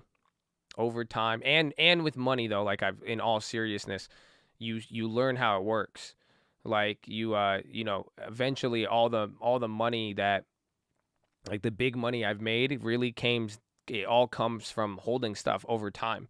Like yes, I made big trades, we made big ones, but a lot of the good things take time to be built. Sephora is owned by LVMH. I actually didn't know that. But I'm not surprised. That's why I'm like, of course. Of course, the only real nice one they got. But give it some time, and you'll see. That's why, like, again, there's so many times I went for, like, quick gains, or, like, I didn't realize, like, I was right, but I wasn't. And then when I look back, I'm like, holy shit. If I was just patient and I just put my money in there and held it. Bitcoin is a good example. I did very well on Bitcoin and Ethereum because I just parked the money and forgot about it. I was very, very patient.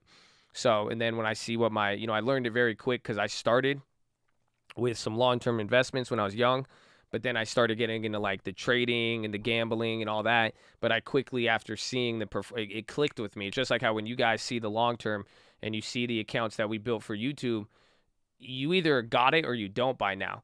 And what I mean by that is some of you, it didn't take too long for you to realize it. Go ahead, go trade for a month, 2 months, 3 months, 6 months, 1 year.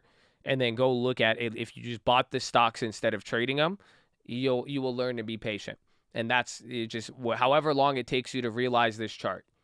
That's really all it comes down to. So that's where I've learned to be patient because I missed out on so many things. I wanted a lot of things. I didn't get it. And this is where you really get to see it eventually. And that's why. And then it'll open up even more doors for you. That's why. So if it took you 6 months, whatever it is, man, it's amazing because now you got it. That's the best part. That's why the second best time to plant the tree is today, baby. Gets me hyped. So that's where you're gonna get your patience. When are you gonna realize it, right? When are you gonna look back?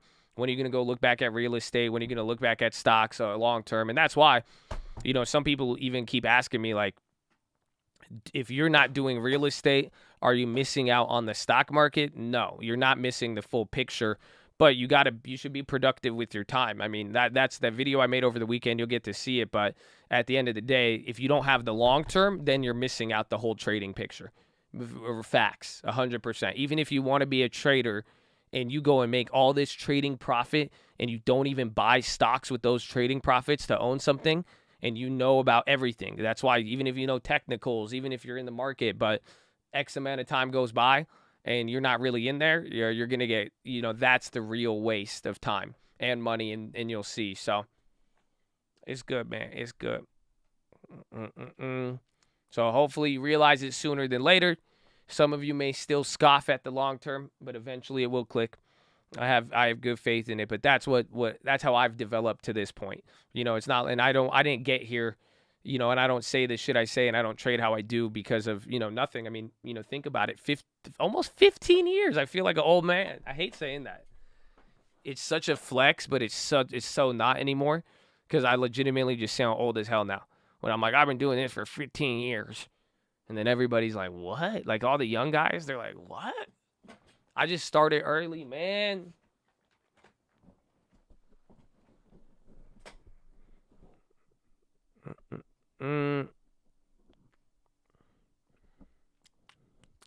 BB.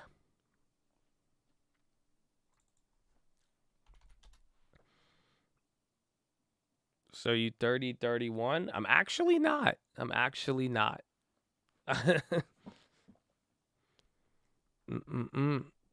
I have not breached 30. I'm still sub 30, but I say I'm 30 now at this point. That's it. I just feel like I'm 30. I feel like I'm 80, to be honest with you. Nah, I could have started very young. Very young.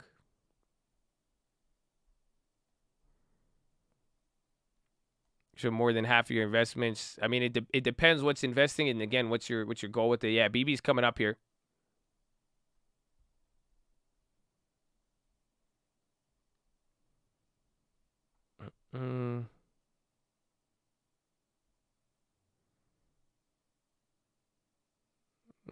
You're lying on some of the things. You aren't 30. No, I know what I know what I am. And you're the only one. You're the one making assumptions. Just remember that. Y'all guessing my birthday. Y'all guess so many things. Y'all guess my name. Y'all guess this. I just, that's it. I know where I'm at with it, man.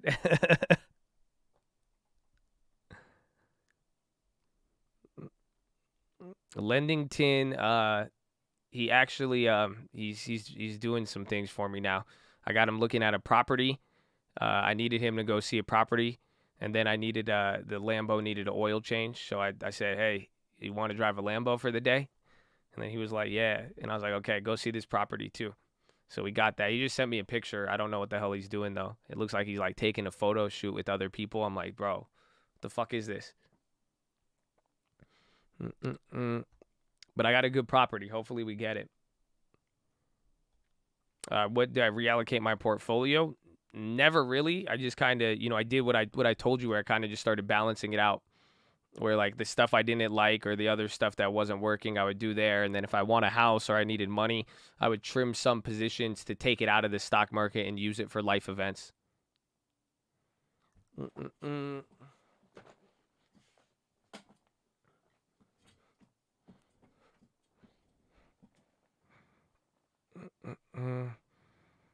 Can you just buy in Miami already? I'm looking. I mean, I might get a condo there, but I don't really. I need a good deal, bro. Like you have been seeing us hunt for so long, and it's just like I'm saying, like I'm not forcing bad deals, and like Miami's great and weird at the same time, but we just need a good one, man. You just need a good deal on there. So y'all get me something below market, reasonable, but that's why, like, don't force it. I'm not, at the very least. Yeah, Nvidia's moving. BlackBerry was just moving. TLT. SPY's coming. It's edging up a little bit here. Netflix still holding up. Tesla on the high again.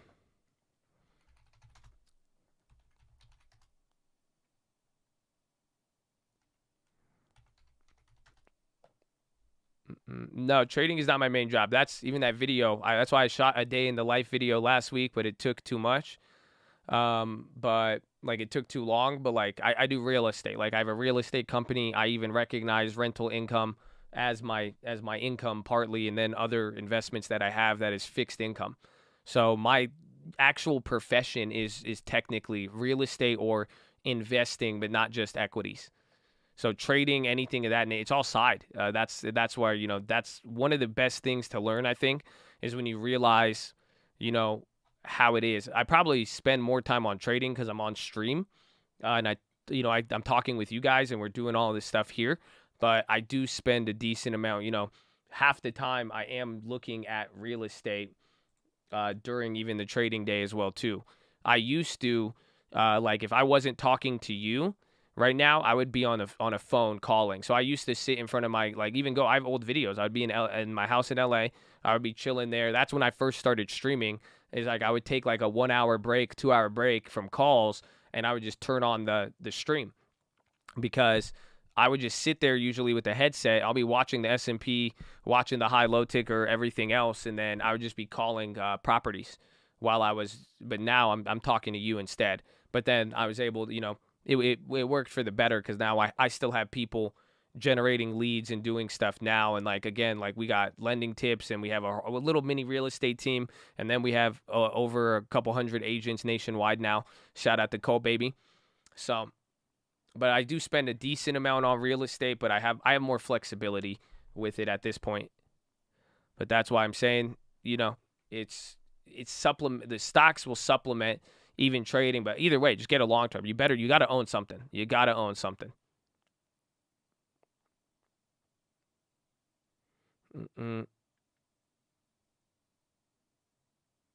You call properties at random even if they're not listed? Yeah. I haven't as much anymore. I mean, again, because this is the prime hours to call, you fuckers. You see what I'm saying? So by the time I'm done with the day at 1 p.m., there's still a little bit, and then, you know, you got the watch list, and then I have to recap everybody else. If I have any other calls I need to make, I'll go on there. But this is the time that you call. Like, I can't call like other random houses at like 6 p.m. You're clapped.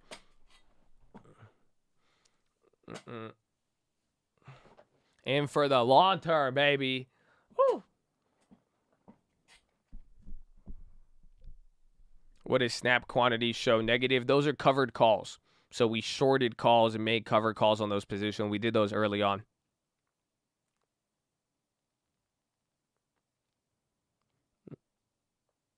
When it's 6 p.m. work, since people are getting home. It's kind of like the cutoff, but then some people will get mad, like usually. But I know, like, in between, like, 9:30 or 8 a.m. to like 1 p.m. is prime hours. I would get the most pickups. What do I do in my free time? Real estate usually, or just kick it. I get to see my family. I like to hang out with my mom. I'm a mama's boy. You know, I play some video games every now and then. I love the gym, actually. That's my happy place. So, but again, just point is get a long-term. Understand how you could supplement with stocks and everything, but that's why I get some good long-term picks. The trading's awesome too, though.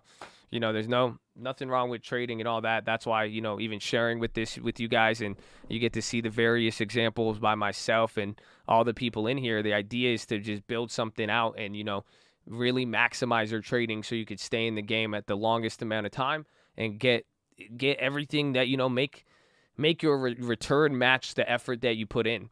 And that's because the stocks doesn't usually always do that. Where did you get your leads from in the beginning? Oh, just calling. I would make out of thin air. Like, you would just try. That's it. I would call hundreds of people. Nobody would say yes. And then eventually one would. That's all. And then it starts there. And then with people, you know, everything.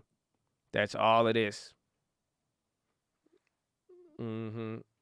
I don't record myself rapping. I'll do producing every now and then.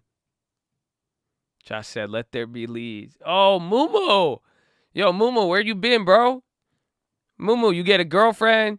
We don't see you. Mumu gets a girlfriend. He gets stream alerts. Then stops showing up to the stream. He don't even play video games no more. Look at that. That you break up already? You back? He won't even stream anymore. He just got stream alerts. That's it. You know that? He just signs up for stream alerts. He just gets his thing. He just see now he's like, oh yeah, he fell in love. Oh yeah, he got a girlfriend, bro. Yeah, he got a girlfriend. I was like, that's good. I was starting to think otherwise. That I was like, wow, that's crazy, man. I thought that was good though. I thought so. Amen. I was like, wait, it is June. Moo, you know.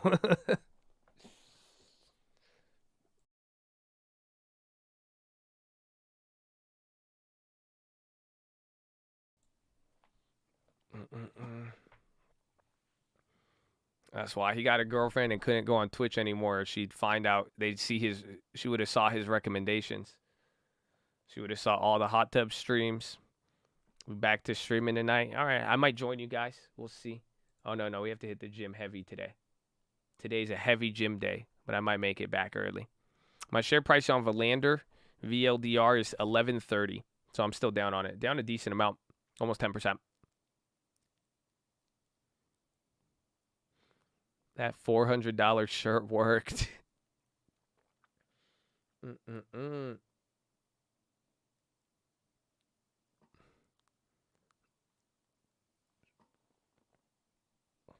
Amazon planned purchase of MGM to be reviewed by FTC. Again, MGM stock it's not the same one. It's my 40th birthday today. Tyler Horn.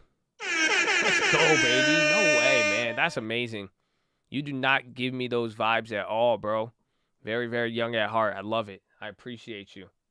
40 is the new 20, man. I'm telling y'all. So if you 20, you really like 0. So you better start with the long term. That's all I'm saying. Happy 40th, bro. Amen. Antitrust review falls to FTC, which is now headed by Amazon critic Lena Khan. You like 0, right? You like that?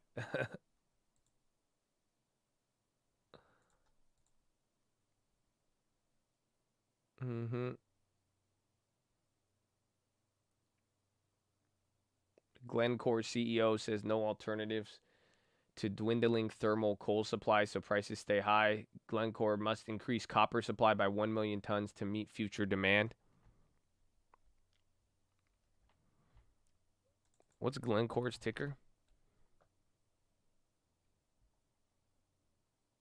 Yeah, was it this one? GLN. Dude, Glencore, this is like one of the biggest commodity producers in the world.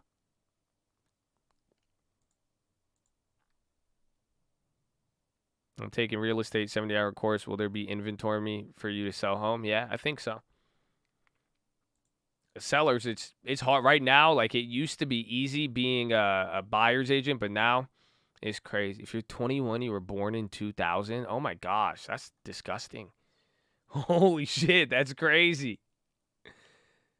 You were born. Imagine like 80 years from now, you're gonna be like, I was born in 0. I'm going to be born in, like, that's it. We're going to all be like, they're like, you were born in the last century. Oh, that's crazy.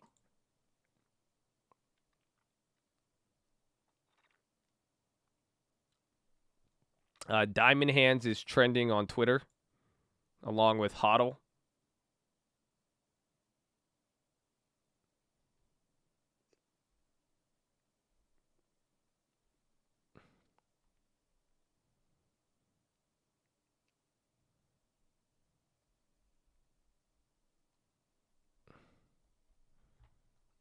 Atos, a lot of you just called that out. SPY getting a little bit of steam here. Dow is weakening, though. Dow is only up 0.3. Remember, it was weak most of the day. Came up a little bit, about 0.1%, but now it's coming back. So that's why the SPY's not moving. You're getting a little bit of weakness from the Dow right now. Powell is coming on in an hour and a half. My kids don't understand when I say there was no cell phones when I was a kid. They're like, what do you mean there was no cell phones? You had a cell phone, Dad. It just was like a note. And you're like, nah, man. We didn't. The Panic of 2000, I will never forget. That was my first time getting let down by tinfoil. I remember I was at my grandma's house, and we were watching the ball drop, and I was like, that's it. I was like, this is it. 1999 to 2000, bro. I was like, this is it. I was a child. I was like, all right. I did my prayer. I said, God is good, you know. Even then, I was ready to go. I was like, all right, man. And then, nope. And I was like, this is bullshit. I said, they all lied to me. I said, this is Big Pharma's fault. And then I started getting even more tinfoily. I was very young. Is it a good time to buy a house right now? It depends is the best answer. So I wouldn't really, what's it called? It's, I wouldn't force it. I wouldn't overpay. I wouldn't go above asking. You could come in with, maybe contingencies, all that, but I would just make sure it has to be a good location with a lot of utility in a great location. Yeah, we see you, Andre.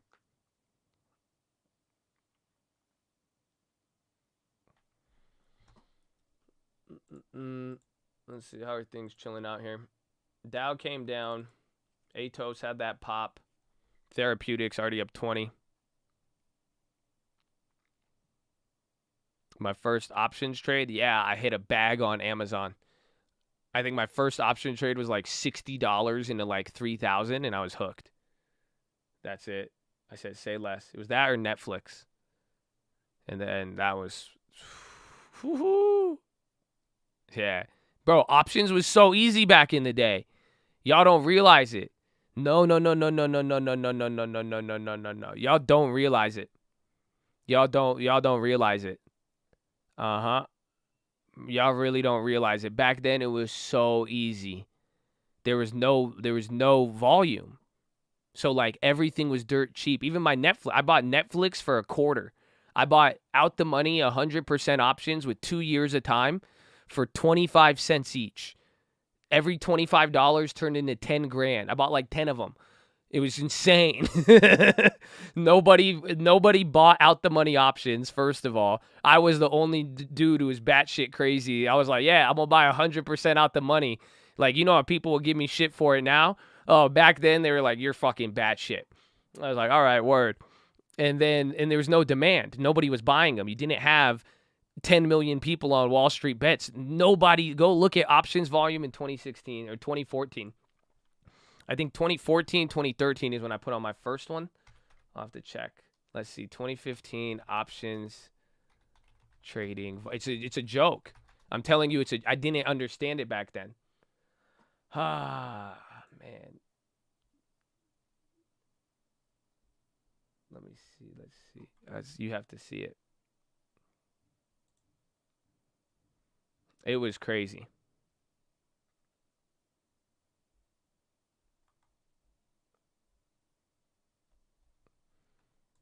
Reverse 2020.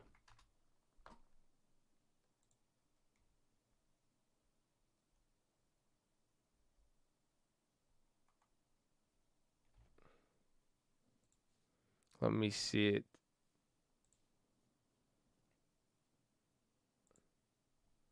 No, that's futures.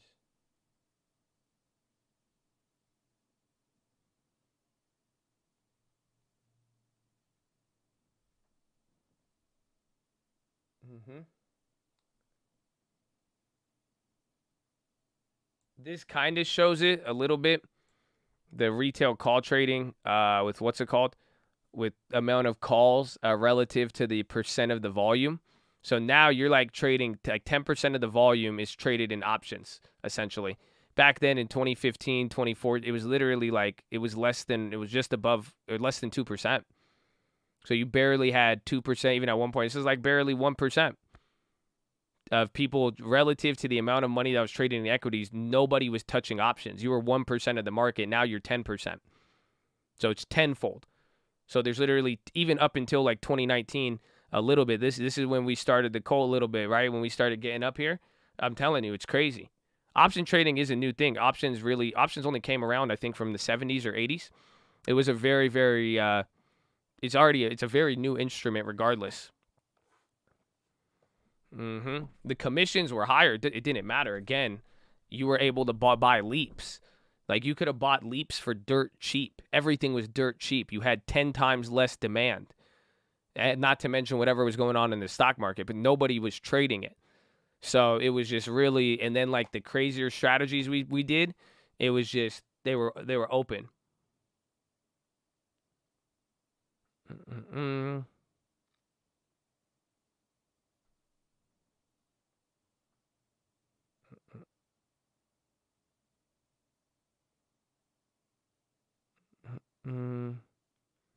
new SEC rule. Which one is it? The margin call one? There was no premium. Yeah, it was just like it was time premium. You were pretty much just paying time premium with a tiny bit on top. It was just a joke. I love it. That's why, like, you guys have seen crazy plays, but I've had like that's why, like, those days, like in 2015, I literally turned $2,000 into $250,000 off of just hitting a great put, you know, with the timing and all of that. And then the upside trades were insane.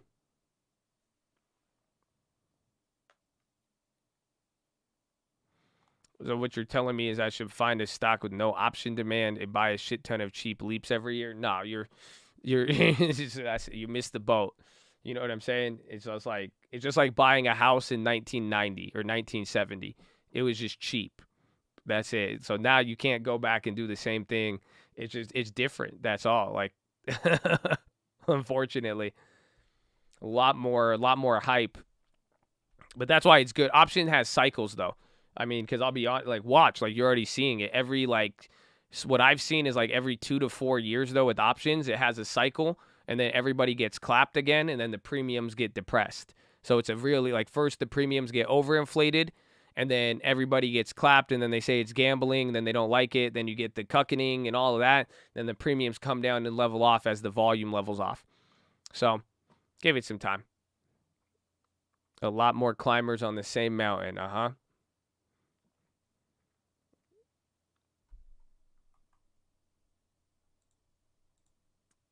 A good time. Good time. The algos pricing in a lot. Well, yeah, the algos, it's all because of demand. That's what I'm saying. The algos, back then, they would sell it dirt cheap because nobody was trading them, right? So when they're factoring in their analysis, they're using Black-Scholes model. They're seeing what it's worth, but then the relative demand on any of the option. Now you're getting Black-Scholes model plus demand on the option, just simple supply and demand. What people are willing to pay for it. It's crazy. It's crazy. So that just didn't exist 5 years ago, 6 years ago. It was so much different. Like, it was just a lot easier. It was still difficult in its own right, but it was still like, you know, now options is both easier and harder at the same time. It's just a different landscape. That's just the best way to. I think you had different advantages and advantages and disadvantages then, and then same thing here. Because this market has brought about some cool opportunities.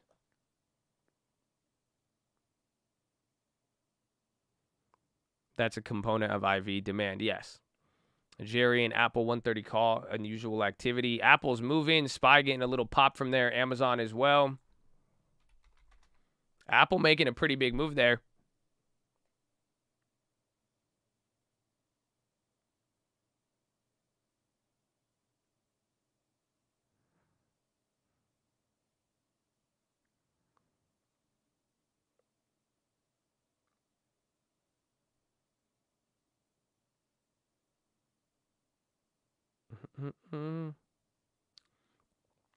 CNBC Apple. Wells Fargo calls too. Oh, Wells Fargo popping. So Apple and Wells Fargo, CNBC.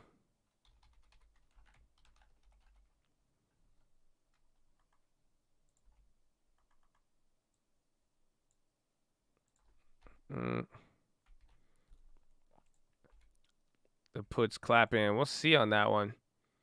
They finally dropped. The fact that those didn't drop till today, even just till right now, I mean, it says something. Apple keeps going.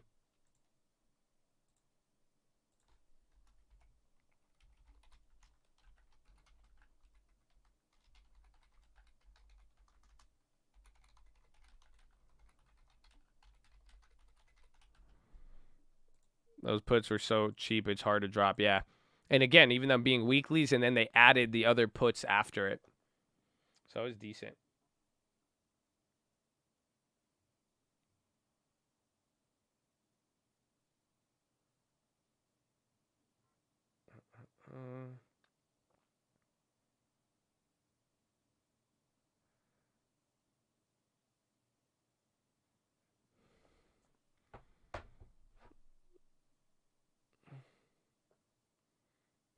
Huya. Sorry, I'm just calling out the stock. Huya dropping. HUYA dropping right there. Check news. Kind of a red candle, but low volume.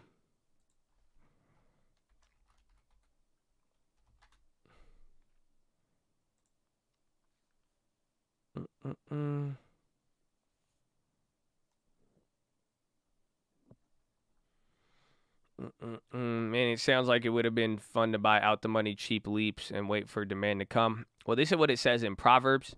Never look back on the good old days. That's how you destroy everything. Imagine if you were living in a time, like let's say right now, that maybe in the next 5-10 years, they're going to say the exact same thing about where you are right now. Oh, shit. With the inflation, and then the long term, and then the real estate. Oh, shit. Oh, shit. Yo, that makes sense.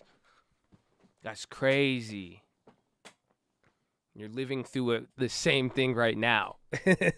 That's what I'm trying to tell a lot of you, because you're going to look back 5 years from now. Don't look back on the other 5 years and say, oh, I wish it was like this, because there's probably the opportunity that they're going to look back 5 years from now and say, wow, you could have got these dividend stocks at this price.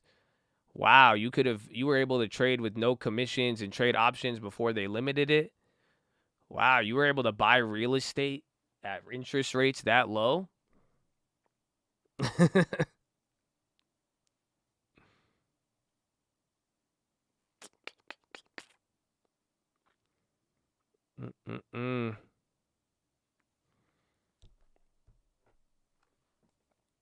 BB pop again. You just know by looking at the good old days. Well, that's what I'm saying. That's where most people get clapped. That's why you're literally living in land of opportunity right now, surrounded by a lot. Yes, you don't have the same clarity on everything, but you are going to look back. If you get caught up focusing on what you missed, you're failing to realize that pattern is going to play out again, and you're living in it this time. But now you're more educated. Now you know a lot. Now you have access. You have me talking in your ear. You got money that you've saved up. Some of you even scammed the PPP loan. Shit, you could do whatever you want.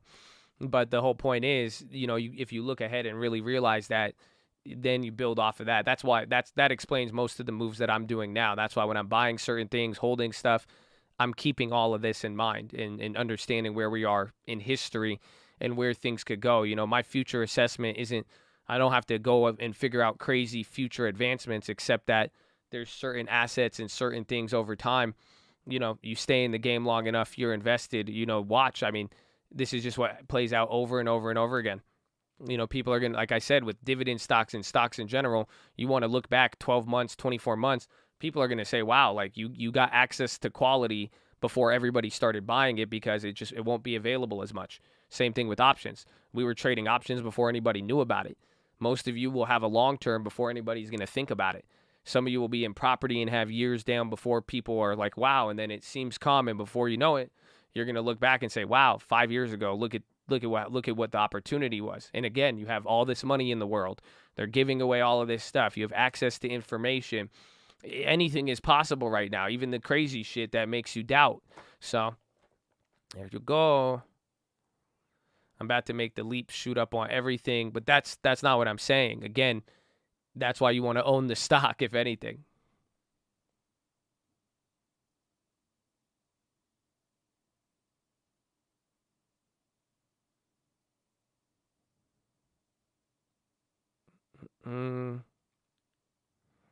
Starting a normal business is slept on right now. I agree.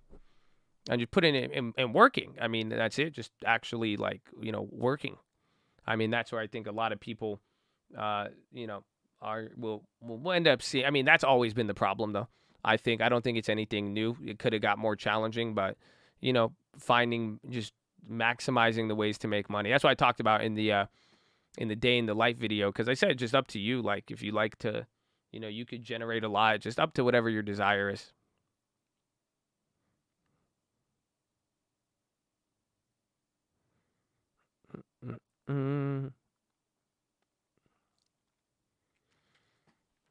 Well, Spy chilled out. Apple and everything didn't really send anything up too much. Is Netflix still? Yep, Netflix about to rip again.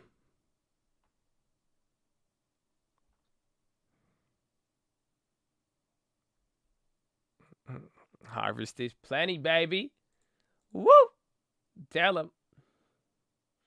White House Fauci says Delta variant currently greatest threat to U.S. attempt to eliminate COVID-19. Biden tweeted 6 minutes ago. How come nobody said anything about the Biden tweet? He said, let me be clear. Our vaccination program is an American success story. We took office. 3,000 Americans were dying every day. Now hospitalization have dropped by more than 90. I'm urging young people to carry us along the finish line by getting vaccinated today. Is that a sponsored post? No. Yeah, Biden has a Twitter. That's crazy.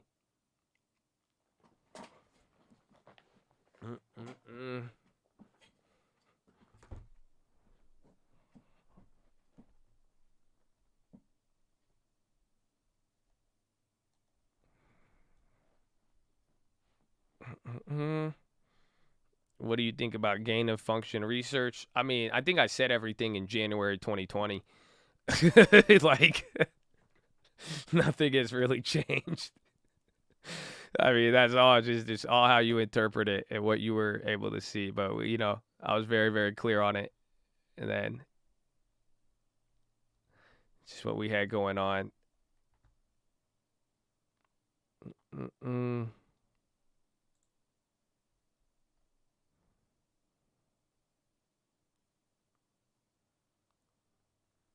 Yeah, Burry went Twitter crazy yesterday.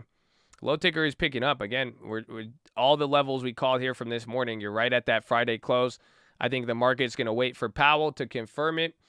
If we get one more leg down, we'll see. I'm thinking right now, predictions-wise, I think Powell might give us a little pop above, and if he does, the real question will be if you get a gap down tomorrow. Otherwise, if Powell drops the ball and it comes down, you're just going to pretty much cuck between here.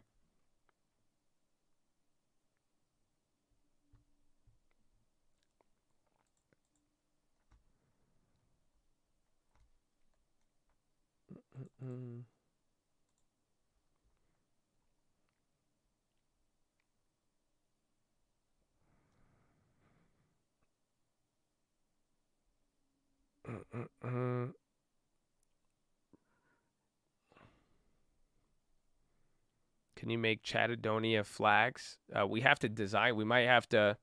I could be down with that, but we're going to have to take it to the people. Like, we need to all agree on our flag. That's just how every country does it, you know. We need to give, like, 4 samples of potential flags. We need the Chattadonian artists to come in and design our flag, and then we have to vote on it, and the people must decide the flag. You'd buy a flag? Well, thank you. I wasn't even. We'll see if we could give it for free. We'll have a flag program. If you can afford it, you got to buy it. If you can't, we'll get you your Chattadonia flag. Again, but it's for the people. I mean, we have to.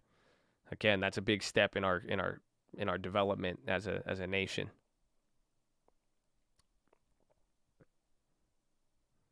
Obviously, the Chad flag from Africa. Netflix popping again. Longest Tamius plebeius. Indeed. Double check Figs. A lot of people brought up Figs, actually. Yeah, Figs is going again. 13%. Jeez. This is that IPO? Whew. They're moving.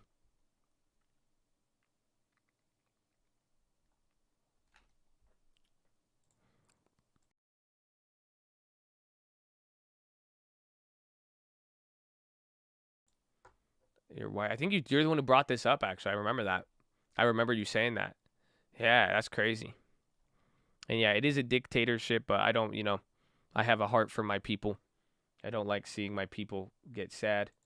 So we try to, I've eased up on the iron fist, and we just made it, just I'll let you guys decide.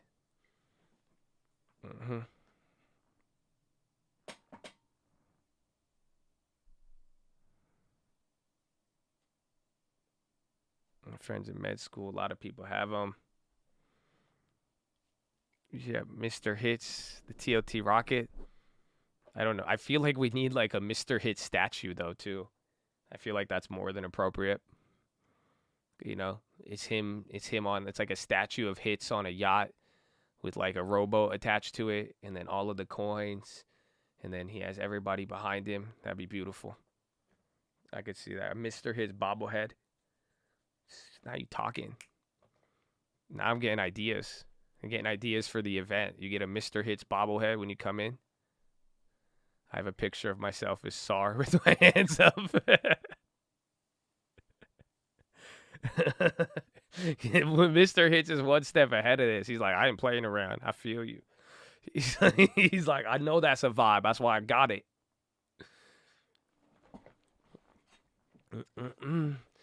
Powell is coming on in 1 hour. 1 hour, you get Powell. It's going to be a good end of the day, actually. Good end of the day for Powell. Netflix running. Apple got that. SPY chilled out. You had a big move here. It's actually a very small move considering, but it's taking us right back to literally right above Friday with the Fed. This is where we're at. It's beautiful. It's beautiful. Hits in a DeLorean statue. Oh, now you're talking it. Powell. Roblox volume Chick-fil-A up or down? Oh, upside. Roblox. Another one. Stranger Things collab. So remember, they did good on the other collaboration. So let's see. This is the second collaboration news.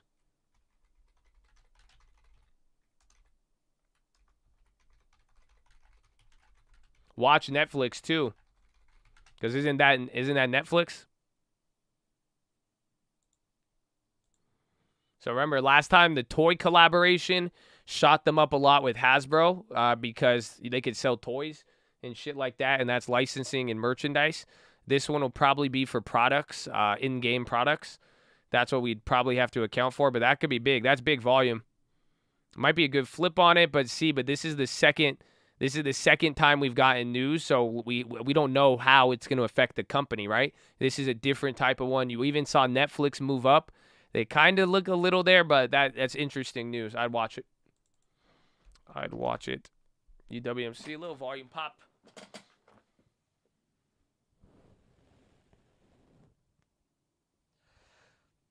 Oh, man. Please hold. Give me a drink here.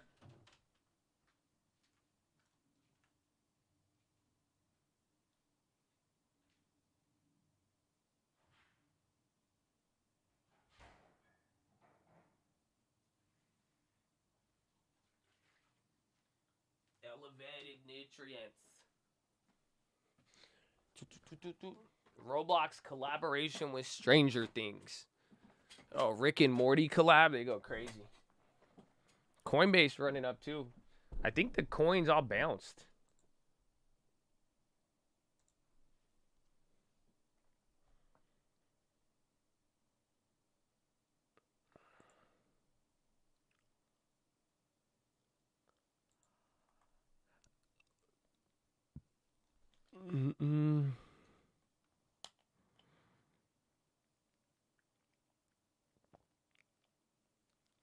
Chicle. A chicle is like a one of these bigger candles because a lot of people would say like it's ripping or they're saying it's popping. But it's like a little mini pop, so like a chicle. You know the little gum, like a chicle.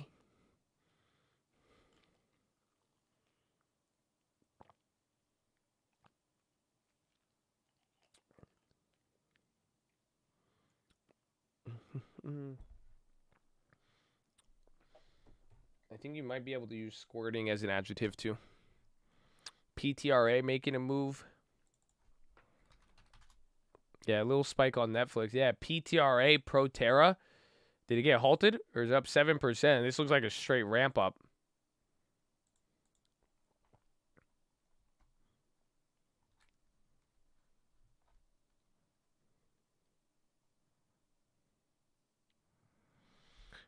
Did Powell make the market move? He may not. Again, the real part is going to be the questioning depending on what they ask him.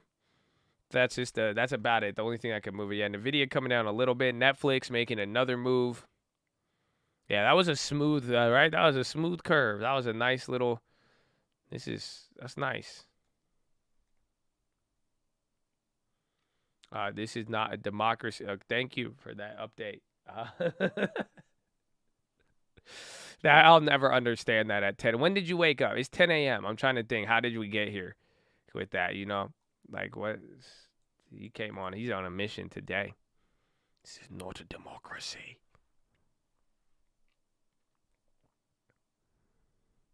HD put credit spread fire. Those have always been good. Figs on the upside. Proterra. Oh, Proterra's a bus company. So that's kind of infrastructure. So they make buses.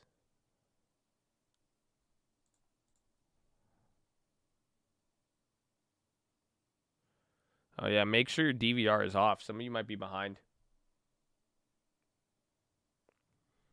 Electric buses.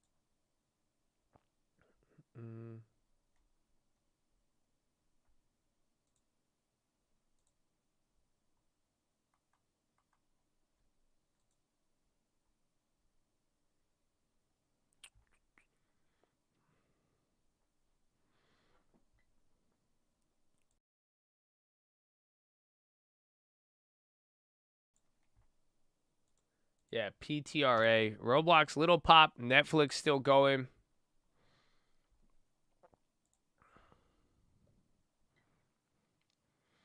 How do you change your cult badge? You don't. The badge changes you. The badge changes you. Amen. Amen.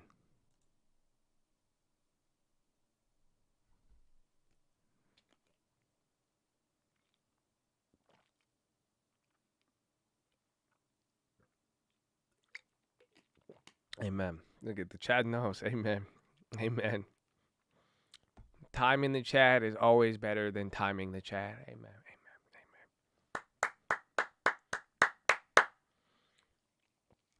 Amen.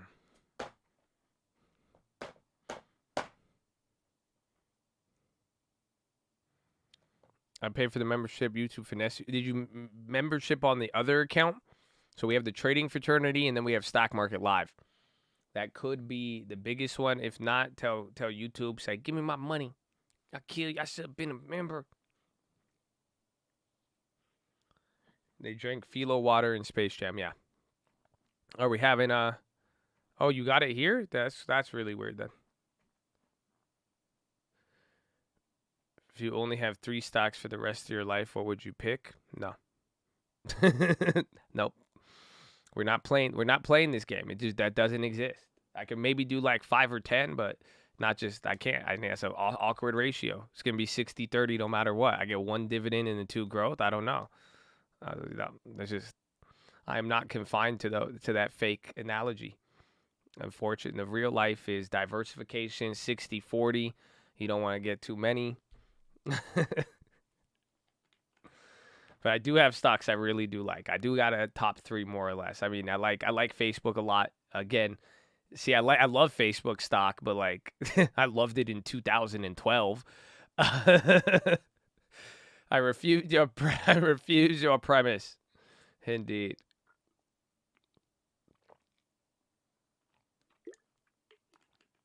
No offense. No offense taken. I didn't. Hopefully, I didn't offend my friend. Hopefully, I didn't offend. Netflix still going. Amazon. Oh, a lot of badges got updated today. I think this was, I guess, end of June. If you had to pick 3 places to buy real estate, where would it be? California, Indiana, and the Carolinas.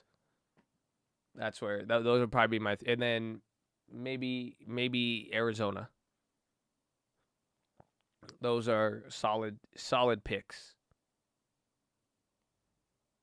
But Cali, or maybe Cali, and then Indiana. Yeah, Roblo coming up a little bit there. Carolina, North Carolina, come on and raise up. Take your shirt off. Wave it around your head like a helicopter. North Carolina.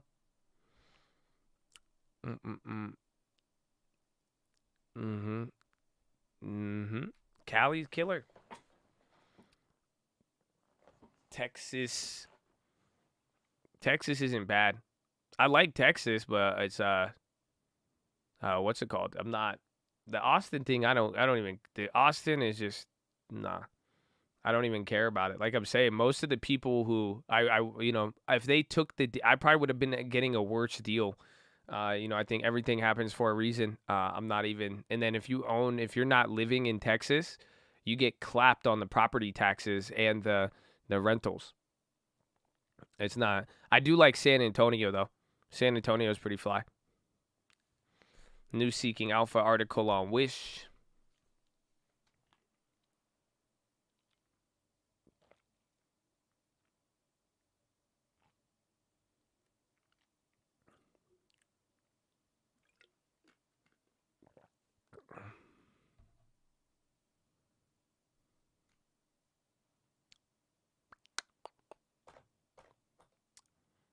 Wasn't there a shooting in Austin the other day? Would you rather have a $5 million or $500K? Well, I know for a fact I'm just gonna start at the $500K. That's what I talked about in the video. I was going. Yeah, did they catch the guy? Because didn't they say they never found him? But AMC's popping. But like I said in the video, the video's not out yet, so I'm giving you a little bit of it. But as far as, that's why you need to stay involved in investing. But even with real estate, like go watch my old videos. I was starting at lower ranges of real estate, and then I've naturally, the video I shot over the weekend, we're looking at like $3 million, $4 million houses. But, that's just after staying in the game for so long. But you're going to start at a small level. You're going to start with the 300s. You're going to start with the 100 to 300s. Then you're going to go to the 300 to 500s. Then you go to the 5 to 7s. And then you're going to go 7 to $1 million. And like the longer you stay in the game, you're naturally going to progress through the levels. So the property doesn't really matter. All I know is I'll get there, essentially. So, and I think everybody will. So stay in the game.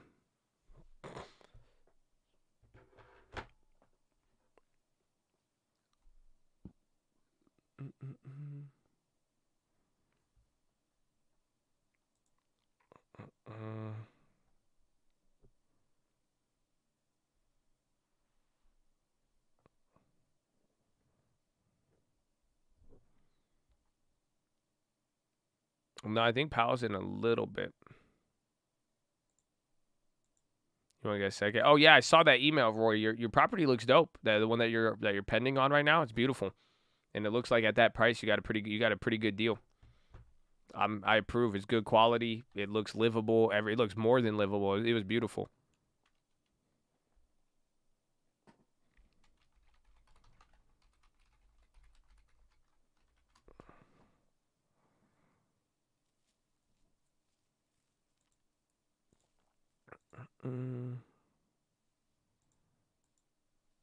Powell will be interesting today. It's gonna be both important, but not that important. It's not gonna be like the Fed, where you get a crazy whipsaw move.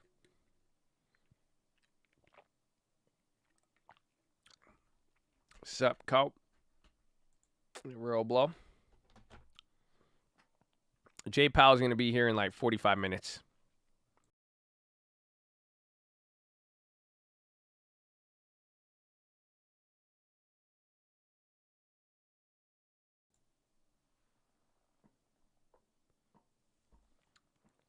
Your only real event, kind of, but then you're going to get a bunch of other Fed members, and you're going to get the bank stress test.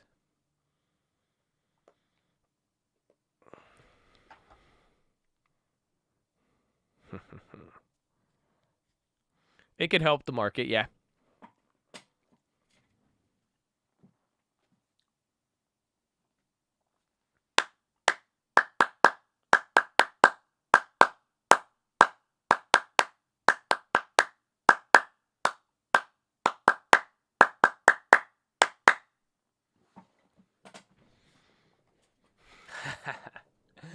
ladies and gentlemen, boys and girls, let it out. I love it, man. God bless all of you. I hope you know I love all of you. I hope you're having fun today. I love being here. I love talking to you. You know, I love the chat, baby. I love it. I wish if it wouldn't be such like a, cluster beep, I would have all of you on Zoom and we would just talk, but then y'all would just but I hope you're excited, ladies and gentlemen. Feel free to let out a growl, get hyped up a little bit. I'm very hyped about this PHILO because it's a simple one. I got a simple PHILO. Amazon's dropping, Airbnb's dropping. Hold on, you're getting some chicles. No, not too bad. Watch Microsoft, but yeah. Woo! So this PHILO, I got a challenge for you today. It's a very simple PHILO. It's not anything like too crazy. So it's not, it's not like yesterday. I think yesterday was simple, but I liked it. But man, it's crazy.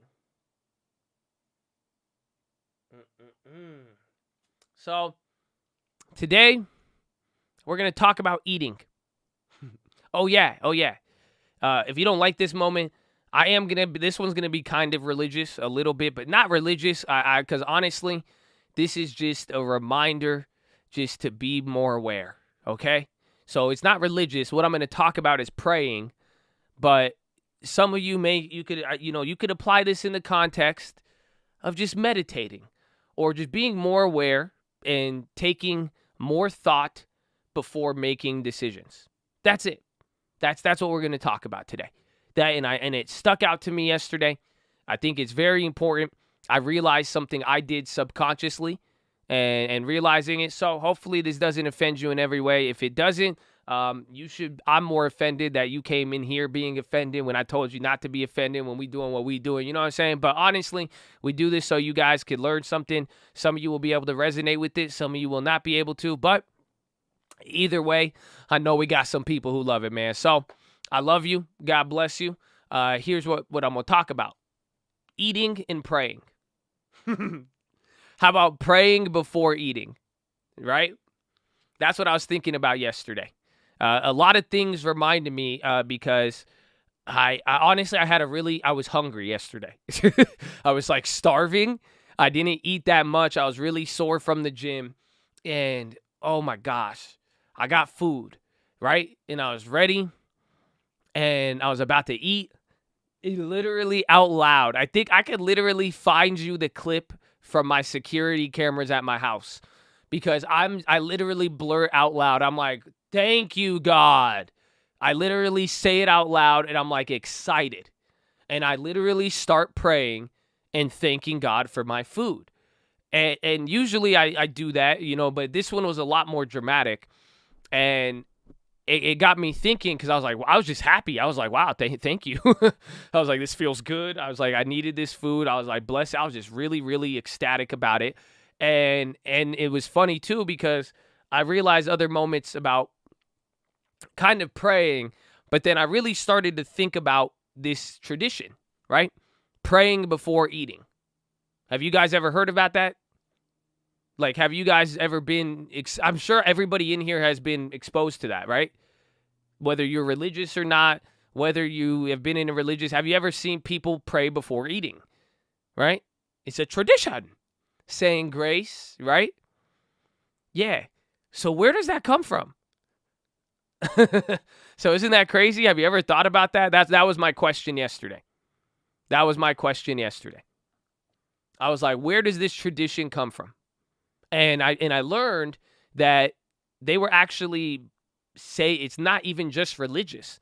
Praying before food or like blessing food actually has a history even like before religion in a weird way, right? So that's what got me thinking. I was like, this is really cool. But then I realized, eating.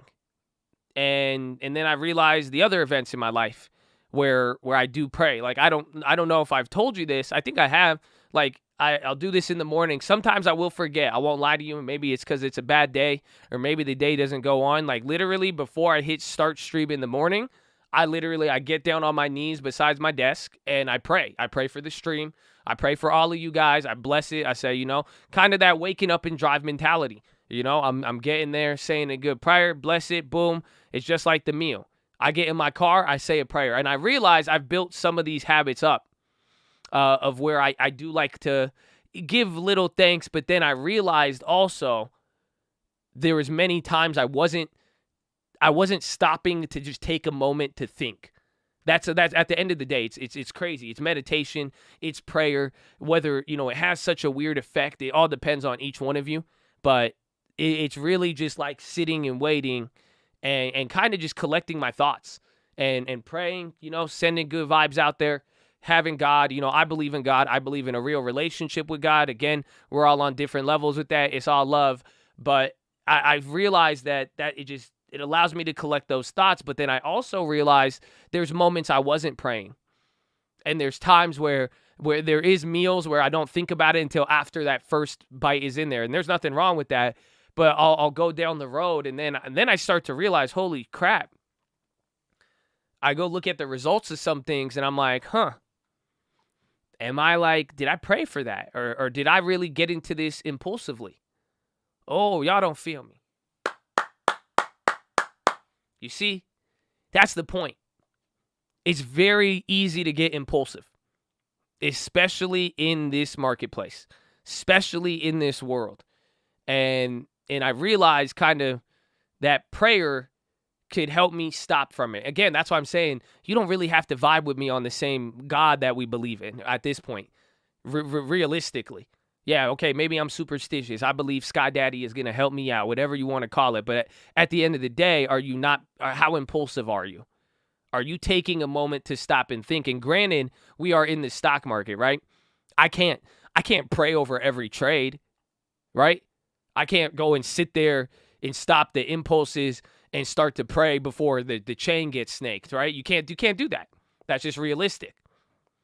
So, yes, and the market does not care about anybody's feelings. Amen. Amen to that one. So this is where I realized kind of the importance of the prayer. But now even think about the tradition, again, praying before eating, right? Think about that. How crazy is that? What do we relate eating to? If I said we're eating right now, you would think that I am either actually consuming food or what? What else could that mean? If I said we eating right now, yeah, we making bank. We doing good. We making money. Right? So so okay, great. So we should pray before we eat. Isn't that there's a tradition? And that's what I realized yesterday because I was going through some of these real estate deals. I had to do some stuff, and I stopped there and I prayed. I said, hey, let me collect my thoughts. And I realized, and that's why I was like, ooh, usually it goes good. I remember in at times where that, and some people were like airplane Christians is what you call it. Because it all depends on what it is that we're doing. Where sometimes I've noticed I'm more likely to pray if I'm more fearful. Oh, yeah, y'all don't want to say that. I know y'all don't want to admit it.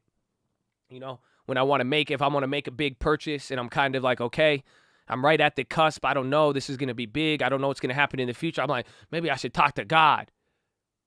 If I'm going to buy something small, I'm like, run it. See that? Trust me. That's what a lot of you guys are going to do. That's what I do.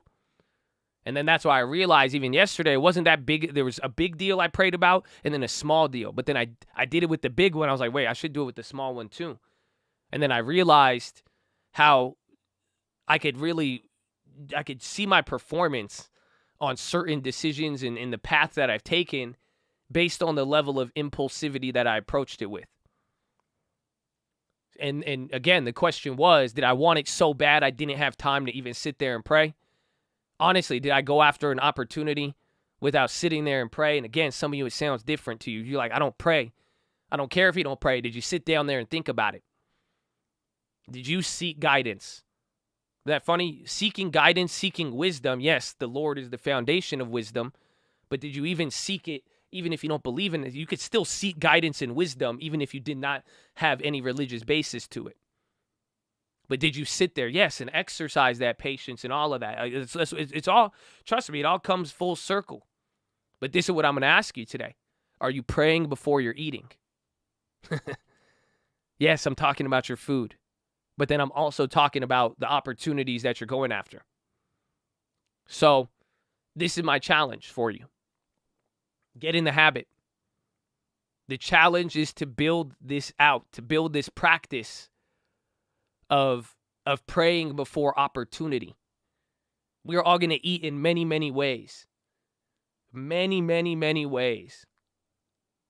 But are you getting in the habit of it? That's what I realized with the food. Because I was so hungry yesterday. I literally screamed out loud.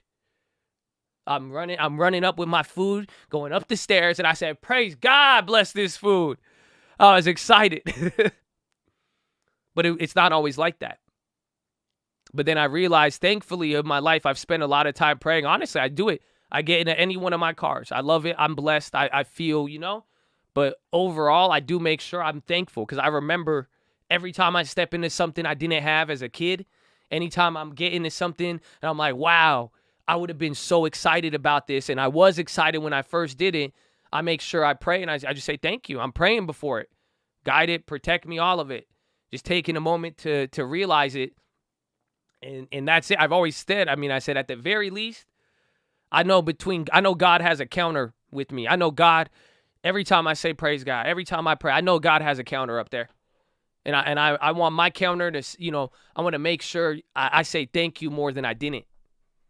That's why anytime I eat a piece of food, anytime I get into a car, anytime I step into a place, I see somebody, I'm going to make sure that counter at the very least, because I am genuinely thankful. But these are all habits. And this is what I'm talking about here. Praying before opportunity and building up this habit. Okay? Because and I'll tell you right now, to some of you, this sounds super deep. It's not. This is really not. I get it. Some people know praying, awesome. And when you have a deep relationship, if you do take it on a certain level, it is awesome. But even if you don't, this is just about taking a second and just thinking and get your peace, right? And just really coming to terms with things before you make a move and then saying what's yours is yours, right? I know God is in control. There's only so much I can control about this meal. I got the food here. I got the food in front of me. Yo, Lord, please bless it. Take a minute. Wow, I'm hungry. I get to enjoy this. All right. But once I put that in my stomach, my mouth, I can't control it. All right. This is the food. This is the meal I have for today. I may not have more. I may not have a little less, but whatever it is, this is what I got.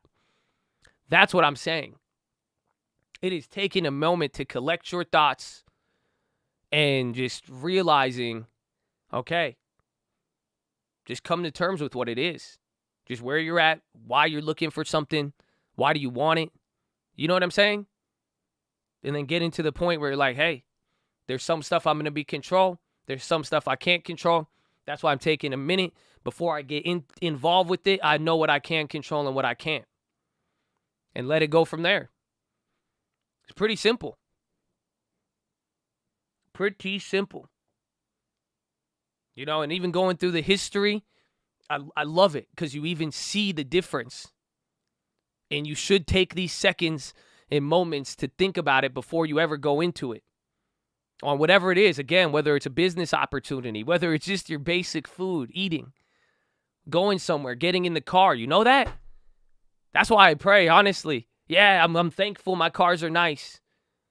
But I don't know if I'm going to make it back home every day. No, y'all don't feel me. Cars are dangerous. They kind of scare me if you think about it. That's why I said pray. I'm thankful that I can't control what's on that road.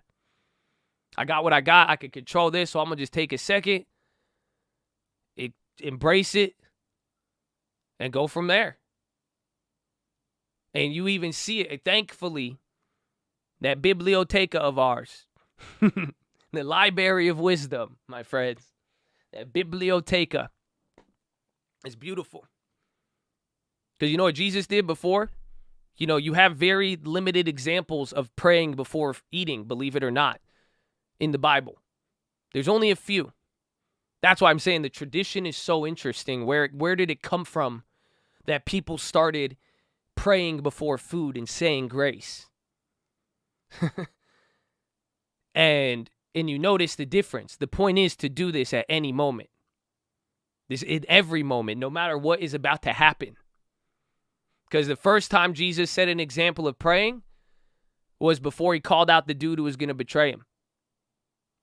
He said, here, I'm going to give somebody a piece of bread. They're going to kill me. He said, let me bless the food. He blessed the food, broke it, gave thanks, and then boom.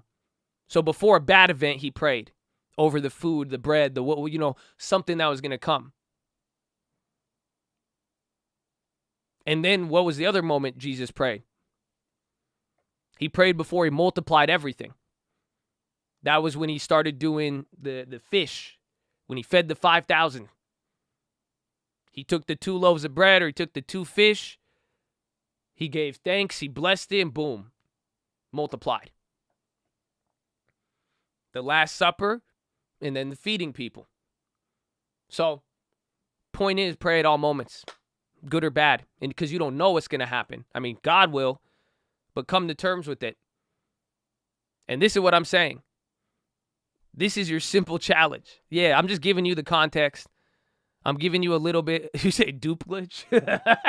That's funny. You know, the main point of all this is to get in the habit. And get, what's the easiest way to get in the habit? You're going to eat every day. You know that?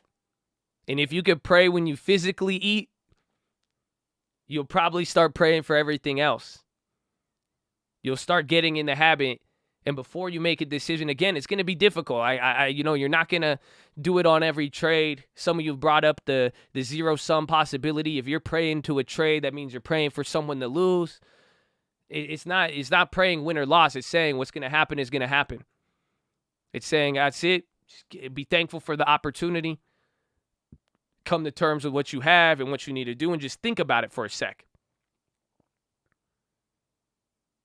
But this is what I'm saying. My challenge is for you. Start praying before you eat. Literally eat.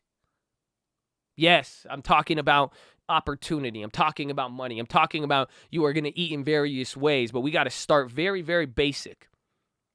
Next time you put something in your mouth, are you thankful? At the very least, can you take a second to think about it? I don't care what you believe. Have you ever thought about it? That once you eat that food, you can't control. What if something's in there? Who knows? But are you getting in this habit? Are you getting in the habit before you're getting into something where you could just literally train yourself to meditate on it and just sit there? It could be quick. It could be a minute. But just get into that attitude to avoid the impulsivity. To get everything, to get all the good things. Just think about it. You could get impulsivity. You could factor what's going to happen in the long term. You could do all sorts of stuff. You could just take in all of the bases into account. What's yours is going to be yours. How it's going to play out. All of it. Dash pop. Big candle added to Hedgeye best ideas list. So, my challenge to you for the next week,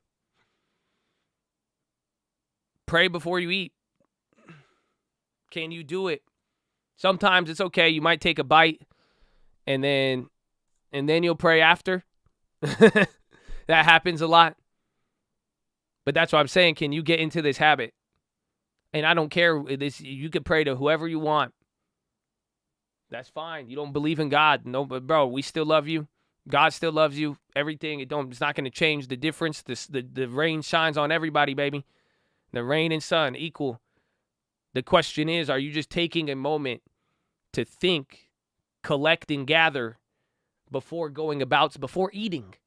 Again, eating physically. So you could do the same when you start feeding yourself in various ways. That's why I think there's a reason why even back then Jesus would give all these, analogies and speak in metaphors. And he always say, you want to eat? He would say you would drink but not thirst, stuff like that. Just think about it in the broader sense. So it doesn't matter what you believe. The question is, are you taking that minute to just do a little bit of mental meditation and to be mindful, yes, to have gratitude, to accept whatever is going to come and do what you need to do. So that's all it comes down to. My challenge for all of you is to pray before you eat. And watch, if you could start doing that, maybe you'll notice yourself praying before a lot of things. And then before you know it, maybe you'll have a lot more peace in the actions that you're taking. And try to maybe see it. Maybe you're not going to only pray when you're scared.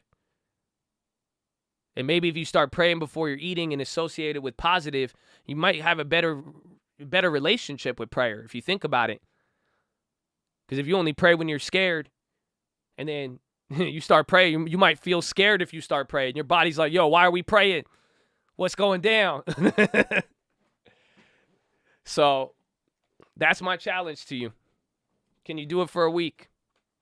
Can you do it for a month? But I think this is going to help a lot of people because I see, and it's helped me out a lot. And I get to really realize, I'm like, wow, there's a clear distinction in the actions I'm making. And I feel ashamed sometimes when I look back because I'm like, man, I used to pray about this. And then I see little gaps in my life where I kind of went on a little bender and my bender was just kind of reacting and being impulsive versus collecting my thoughts, waiting, you know what I'm saying? And really just accepting a lot of things before moving, or at least being grateful, receiving it, and then moving forward versus just trying to acquire, do something. So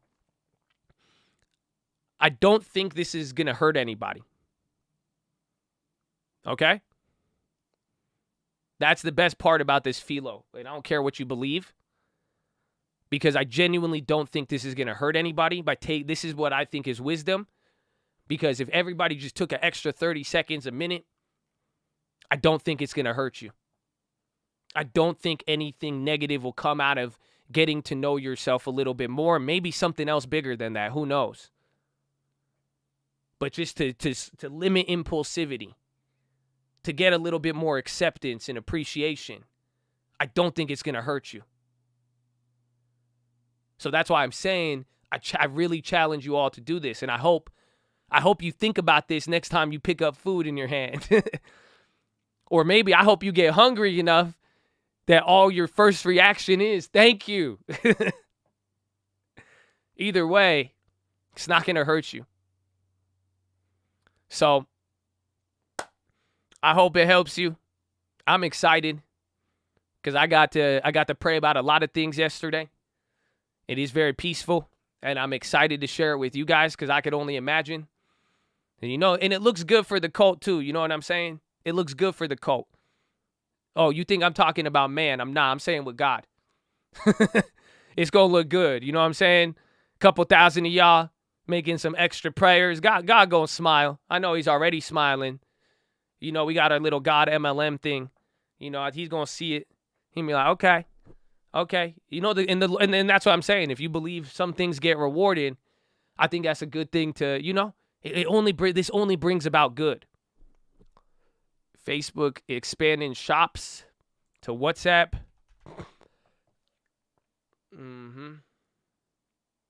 Yeah, Facebook popping off that. Expanding shops to, that's actually pretty decent. I don't know how that'll have an impact. Some economic impact to that, but that's interesting. It's moving, though. But like I'm saying, only good comes out of this on every level. So I encourage you to do it. Do not eat anything without praying, baby. And just make this a habit to start praying. And it's minimum food. That's all I'm trying to say with this challenge. Minimum food. I don't care who you are, what you believe, minimum. You better take a stop before you even ingest anything into your body. Just take a minute. Get a little bit more mindful. Get rid of that impulsivity. That's the minimum. If you could go beyond it, go beyond it. You know what I'm saying? Very, very simple. But it's very exciting, and it feels good. And I think a lot of you will see. And I hope you guys could start doing this now so that before you start, because you're going to eat a lot more. And it's good. And I want you to eat more and more and be in touch and be in tune with everything so that you're not getting anxiety around food, if you think about it. But I won't go too crazy on you. It's a very simple challenge. So I'm going to follow up with you guys and let me see. Let me see what happens. And we'll go from there. I'm excited for those who are going to do it. You may see the same level of help that I've gotten from it. But like I said, I don't think anything bad will. So I'm excited, and I hope you are too, baby. But that is your philosophy. Make sure you guys are subscribed. We're live Monday through Friday, 30 minutes before open. Drop your thumbs up on the video. You're on mobile. Press hide chat. X out that chat. Hit the thumbs up button. Second link for the nightly Watchlist and main channel. First link for the Scream Alerts boot camp and real estate course. Follow me on Instagram at the Trading Fraternity. Keep it positive and respectful. New guys, don't be too shy to say hi or too high to say shy. We are glad you're here. We are glad you're here, my friend. Glad you're here. You know that? Glad you're here. And we got Powell on the way, baby.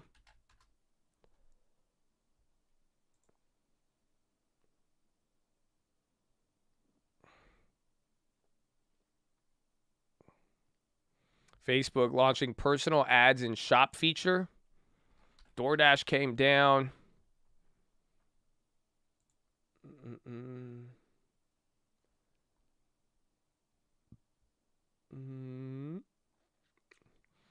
I'm trying to see.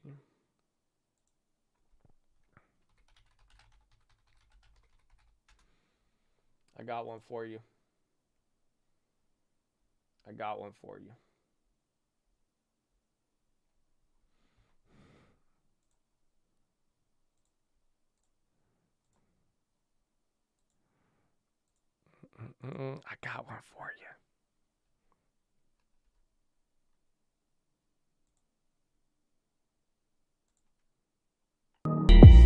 Yo, screw your chorus and your hook. I feel like Jordan with the books. I'm more like Soros with the puts. I open doors, I use my foot. I thank the Lord we doing good. I use the sword like it's my words. A 9 to 5 ain't what I'm worth. I go define my life in verbs.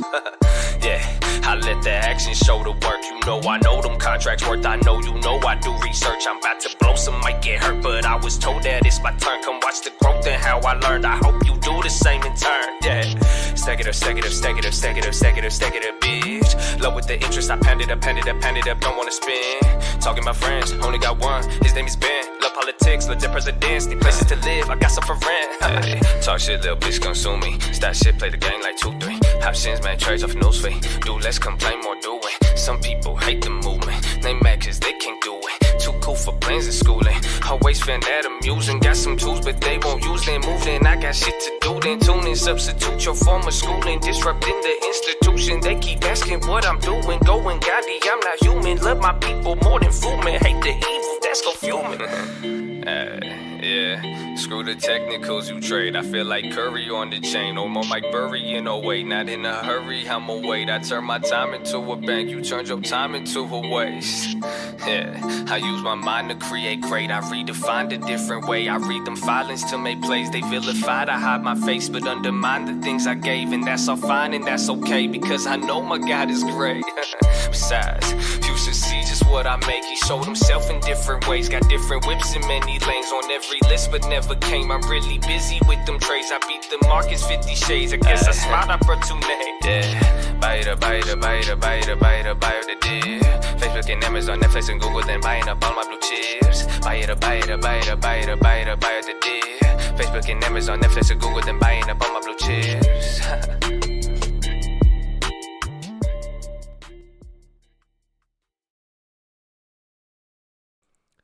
Uncle answers. That was Jordan with the books. But Uncle answered. He said, going Gandhi, I love my people more than food. More than food. Pray before you eat, baby. Amen, amen, amen. Powell on the way in 15 minutes. Powell on the way in 15 minutes. Get ready. It's the power put called W. Bush. I think we need a war real quick. Oh, man. Oh, man.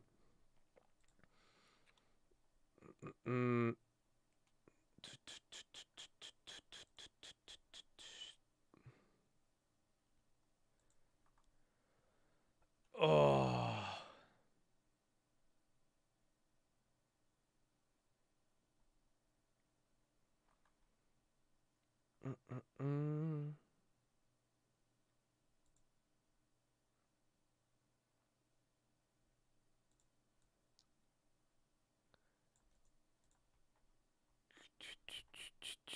BA? Oh, yeah, someone called out call sweeps.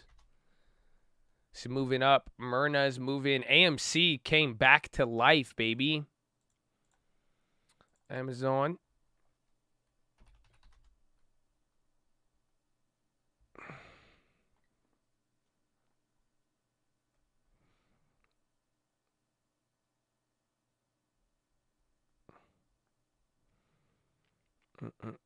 I met a cute girl a couple weeks ago. The thing is, she doesn't have a long term. What should I do? How old are you? I think that really depends. I mean, you know, when I was younger, I didn't really have the long-term assessment there. But as you get older, you might need it. Yeah, you're 19. You got a little bit of wiggle room. But I don't know, flip a coin or something. That's up to you.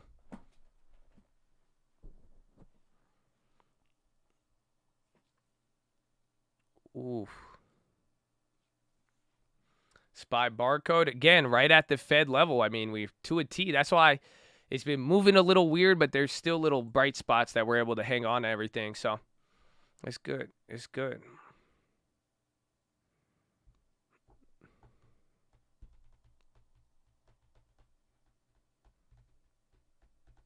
You should get her a lot. This isn't me. I'm just answering a question. I mean, that's all. Yeah, dude's checking credit scores on the first day. Do you think he'll spook the markets? I don't think so. Again, the prepared statements have already came out. He's going to say the same thing. The real question is, like, the type of energy they hit him with, right? So, like, if they come in and the questions hit him with, you know, depending on how they go in, you know, that's going to be the key.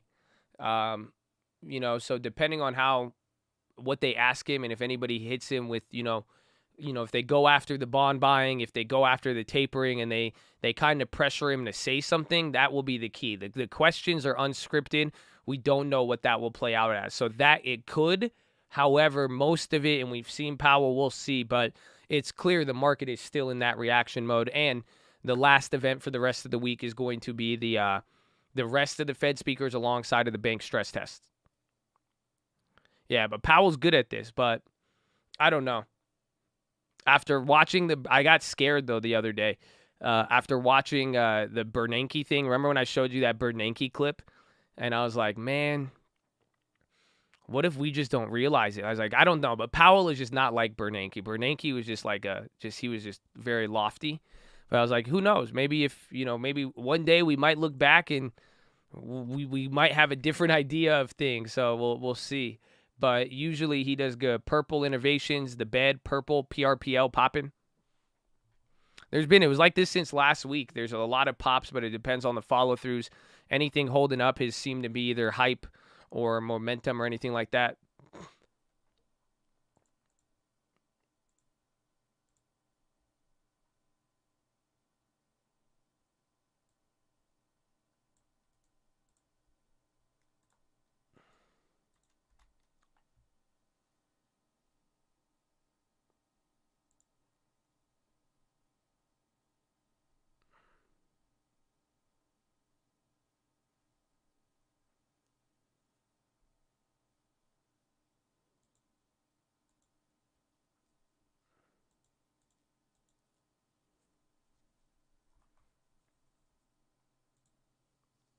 A Purple mattress. I didn't know Purple. Yeah, it's a mattress company.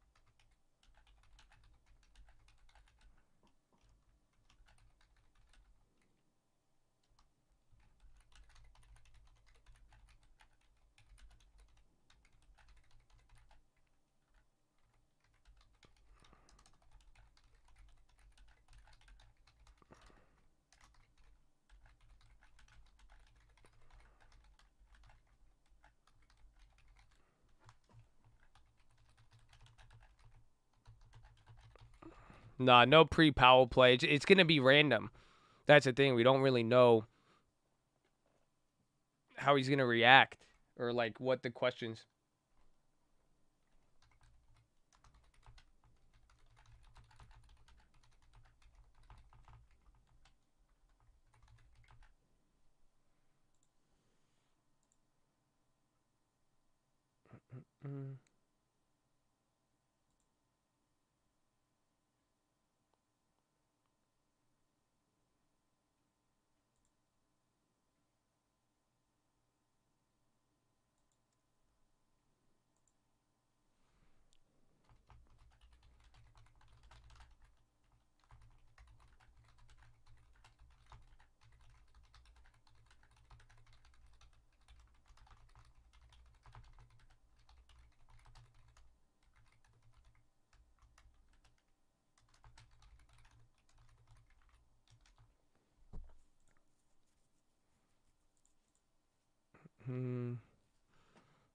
Is there in UMC spread in the money today? Nah.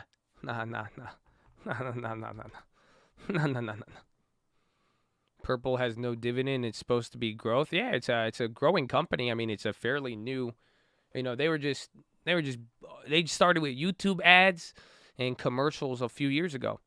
Remember, like 2016, I think that was like the whole like bed wave.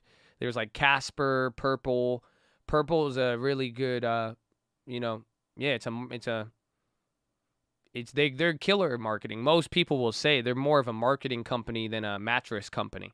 That's the key. They could source, they have good quality, they do their thing, but their advertisement is what has given them. They've gotten to that millennial market. They've breached a part of the furniture market that is very, very, very hard if you think about it. It's a market dressing company, yes. There's a mattress firm. I know. Well, I went to Mattress Firm to get. Did I tell you that story? It was a couple months ago. Back in the bro, I called one place to get a certain bed. I needed a specific bed. They told me I was gonna have to wait 2 months, and then I went to Mattress Firm and they had them all. I was like, bro, Mattress Firm had them all on deck, but the guy was telling me about Purple and he was explaining how the quality of a Purple mattress could compare to a lot of nicer mattresses. But he said the number one thing they have is marketing. He said that's it, because now people they're not going to the Mattress Firm. They're not going to that. You see it online. You get it delivered to your door. They make it just boom, boom, boom, easy. They got the brand image, so they're really a marketing company, more or less. Never thought I spent $2K on a mattress. I didn't either. I used to be like a Costco G for a long time. Like, I was just like, bro, $400, $300 Costco memory foam, say less. Y'all stupid. Why would you ever spend more money on a bed? But then, the bed is a crucial investment. Bed is a crucial. You sleep on it. You spend most of your life sleeping.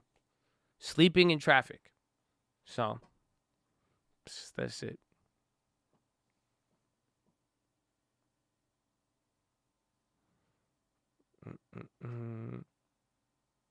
Of ALF. It's going to IPO tomorrow. No coverage. What do they do? I appreciate the advice, though. That sounds interesting. ALF, if any of you guys heard about it.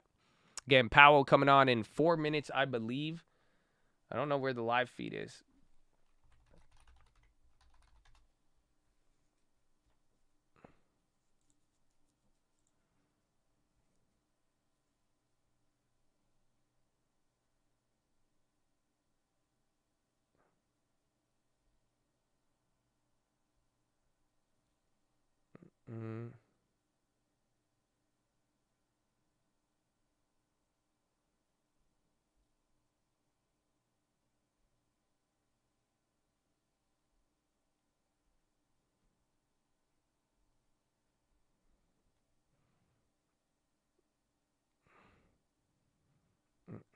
I have the website up from the Fed. This is the hybrid hearing on lessons learned. So here's all the data with it. I think it's going to be right here. Yep. All right, I got it. We're good to go.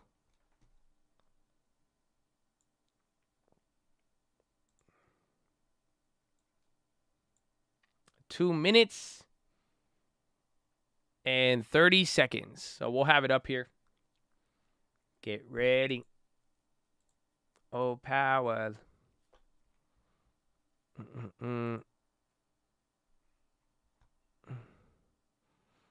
I just signed up for Stream Alerts. Can't wait for the first one. Did you pray before buying Stream Alerts? You didn't listen to the PHILO? You guys better do that. That's what I was on yesterday. That's what I was saying before I did anything, before you go. If it's not impulsive, if it's not trading, you know what I'm saying, and it's not moving too quick, you just pray, just relax, take it all in. I did not. I was at lunch. That's fine, but, see, it's impulsive. It's great, baby. City and has mattress that's $59,000. Yeah, one of my friends has a $70,000 mattress. I thought he's insane, but it was like it's so funny. He moved apartments. I've never seen anybody so like uptight about moving, and I was like, why? He was like, this mattress. Blah, blah, blah. I was like, oh, okay, word. Yeah, it's like I forgot. It's like some bougie brand. They have one in like Beverly Hills. I forgot what it's called. Is your friend Drake? Nah, but his dad is like kind of like Drake. Not really, but like kind of. It's weird. They own a really big medical company. His dad is an OG. No, that's it.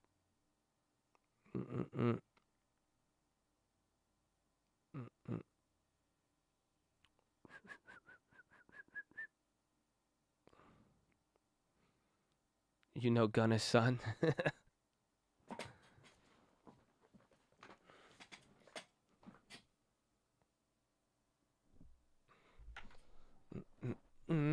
Yeah, Bib dropped a little bit, came back up. Purple, chilling out. Powell getting ready.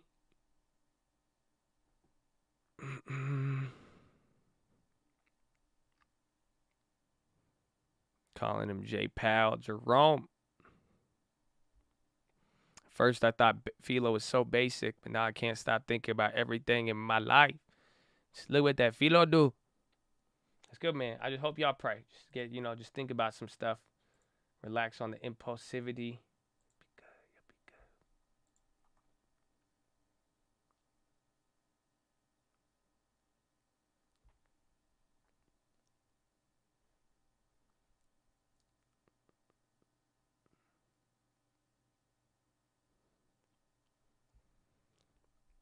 Jerome, T-minus 1 minute. Or it should be on right now. So Jerome should be coming on.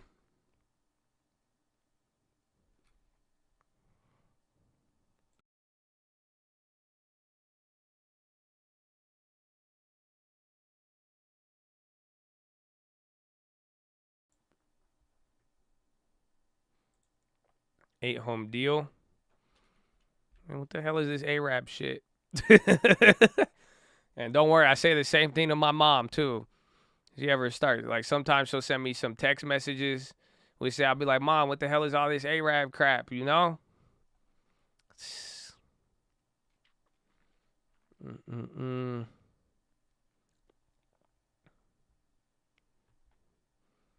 Nah, it's supposed to be out. I have the link. I'm waiting for it. HD volume, but no move yet. Oh, man. That's it. If we get one pop by tomorrow, Wednesday, that spread will give us a little more.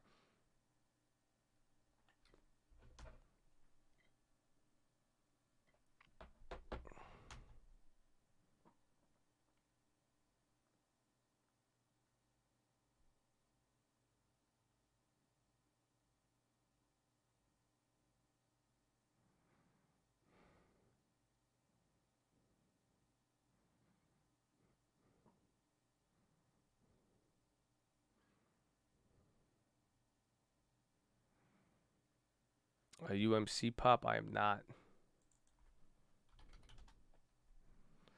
Jerome will mention Delta. Yeah, or he'll get asked about it.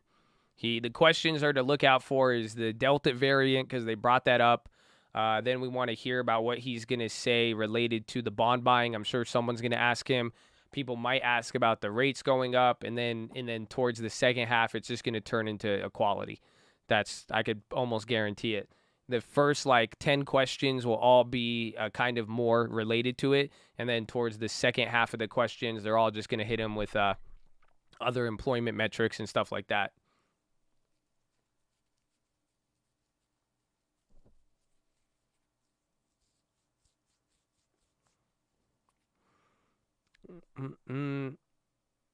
Oh, and climate. I forgot climate.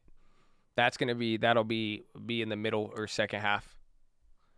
Supposed to happen right now.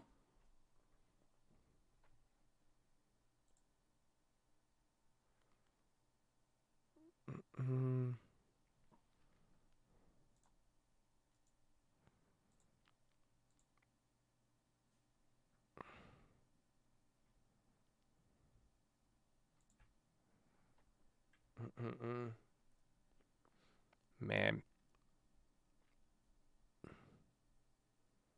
Why did they change it to a closed meeting? No, they didn't. Did they?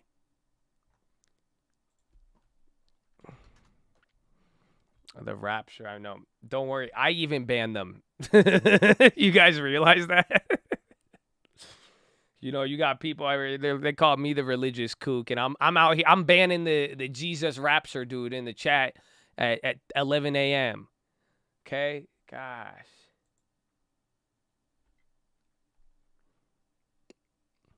Bro, I used to be so scared of the rapture. You know that when I was a little boy, imagine my conservative ass parents, right? Oh, bro, and then they let me watch all the Left Behind movies. You watch all those biblical Left Behind movies with Kirk Cameron. Oh, man, motherfuckers disappear left and right, bro. I woke up one weekend, and my mom and dad weren't there. Oh, dude, I thought they got raptured. I was like, no. I was freaking out, bro. I was like, I got left behind, really? I was like, damn it. I was like 10 years old. I was like, shit, what did I do? Oh, I was I was so sad that day. I'll never forget that day. I legitimately thought everybody got raptured. And I went to my mom and dad's room. I was like, there's no one's here. I have mad siblings. None of them were there. I was like, oh, fuck. Yeah, that's my Home Alone Josh edition. You have no idea, bro. You have no idea.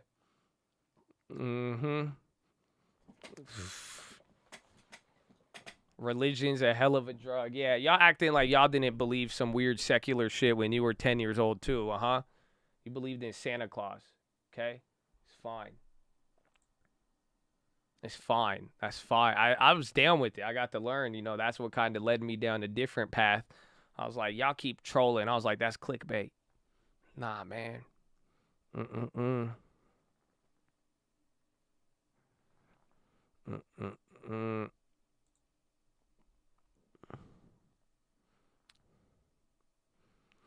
Kevin McAllister party when he found out he was home alone. Josh tripping when he overslept the rapture, bro.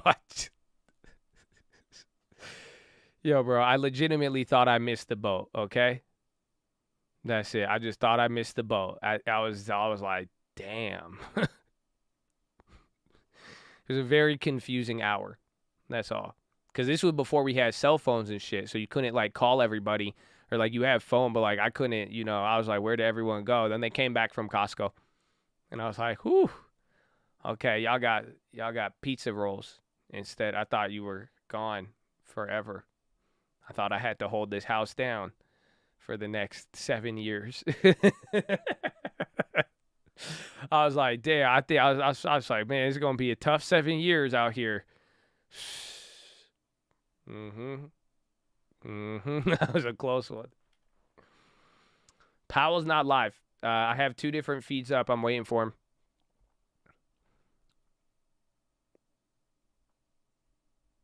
him.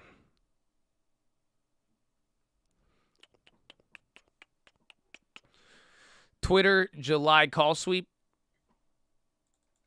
I brought back memory. I'm glad to hear that I wasn't the only one. That's great. We were all traumatized. I love it. I love it. Yeah, we're still waiting for Powell, though. He's going to come on any moment. They look like they're just a little bit delayed. But Powell is entering the room very, very shortly.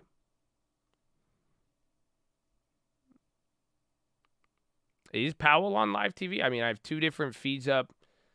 Public broadcasting and then the Fed source. He's not there.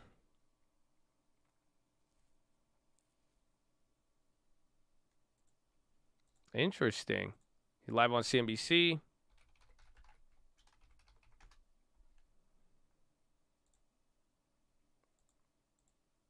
We got left by. Oh, shit.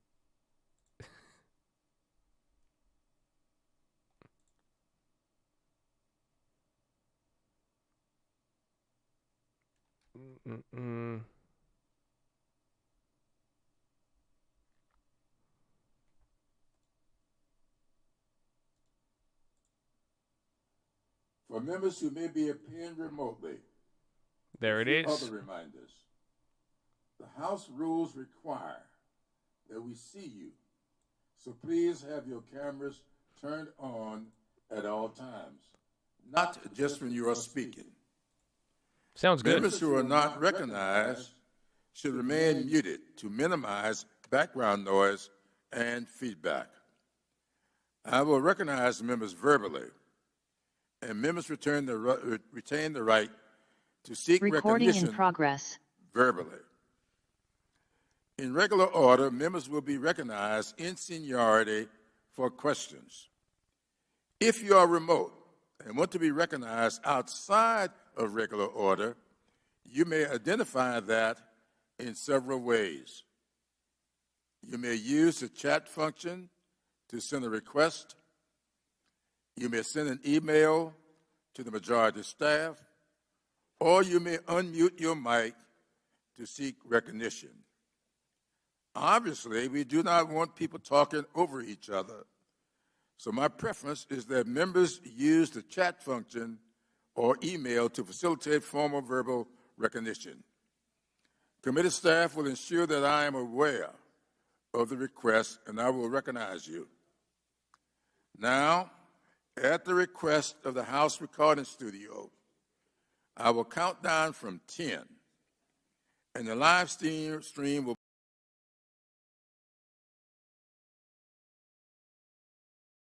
Oh, can you send me that link again, Troy? My bad. I forgot to. I closed the wrong one. Somebody said a different stream, and I closed the wrong one. Yeah, no, that was my fault. Make sure you're subscribed. That's what I really wanted to tell you. Powell's not out yet. I put out a stream alert. Yeah, don't worry. We good. My bad. See, it's fine. Just a little keep you on your toes. So did you like the video? Good afternoon. The committee will come to order. Order!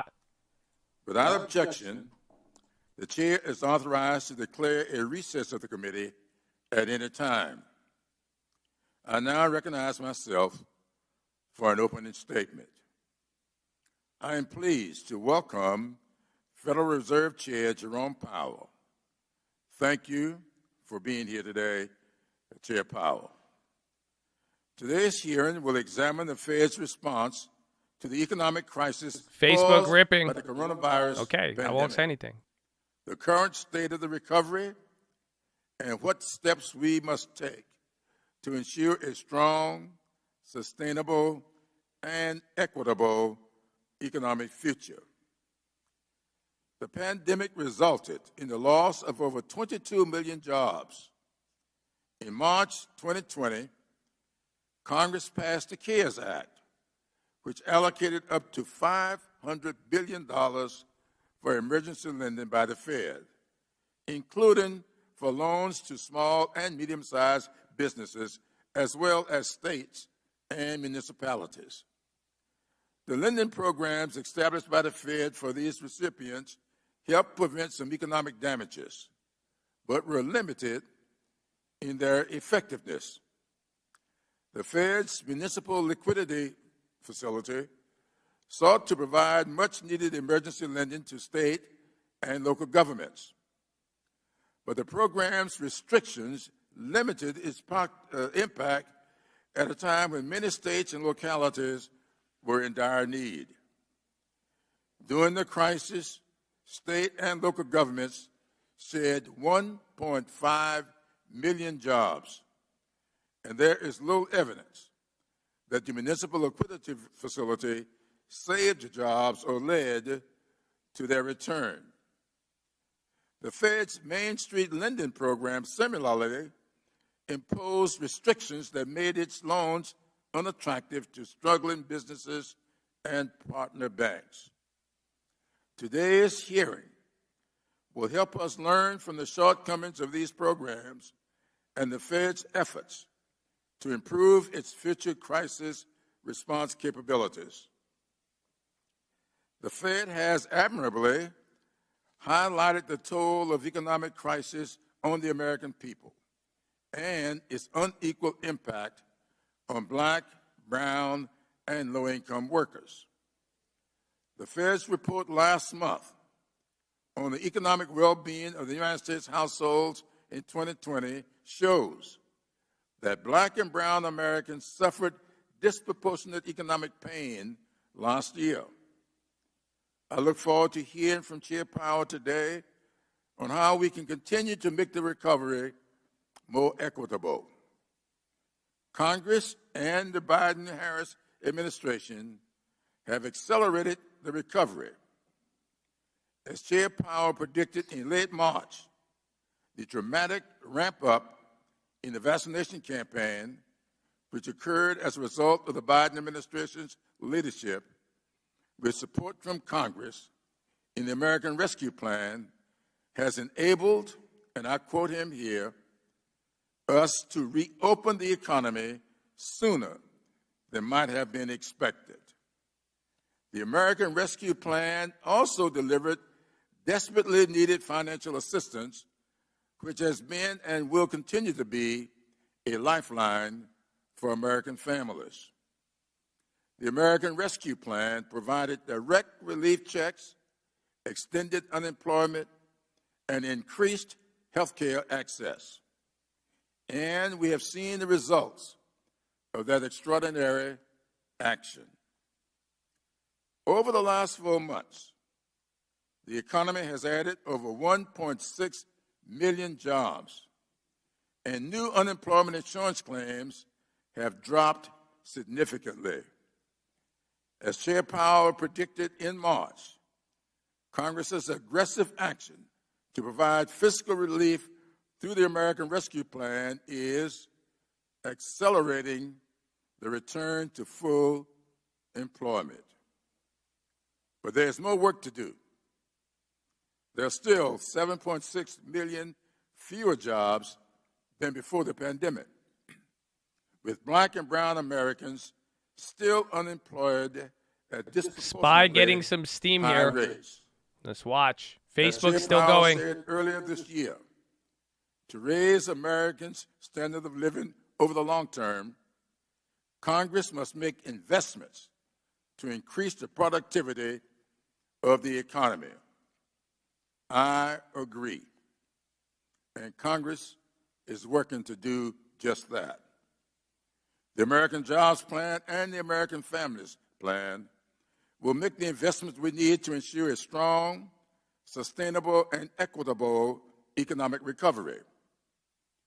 The American Jobs Plan will sustainably modernize our transportation infrastructure, bring affordable household access to millions of Americans, build schools and housing, upgrade water and power systems, and create well-paying jobs for essential home care workers.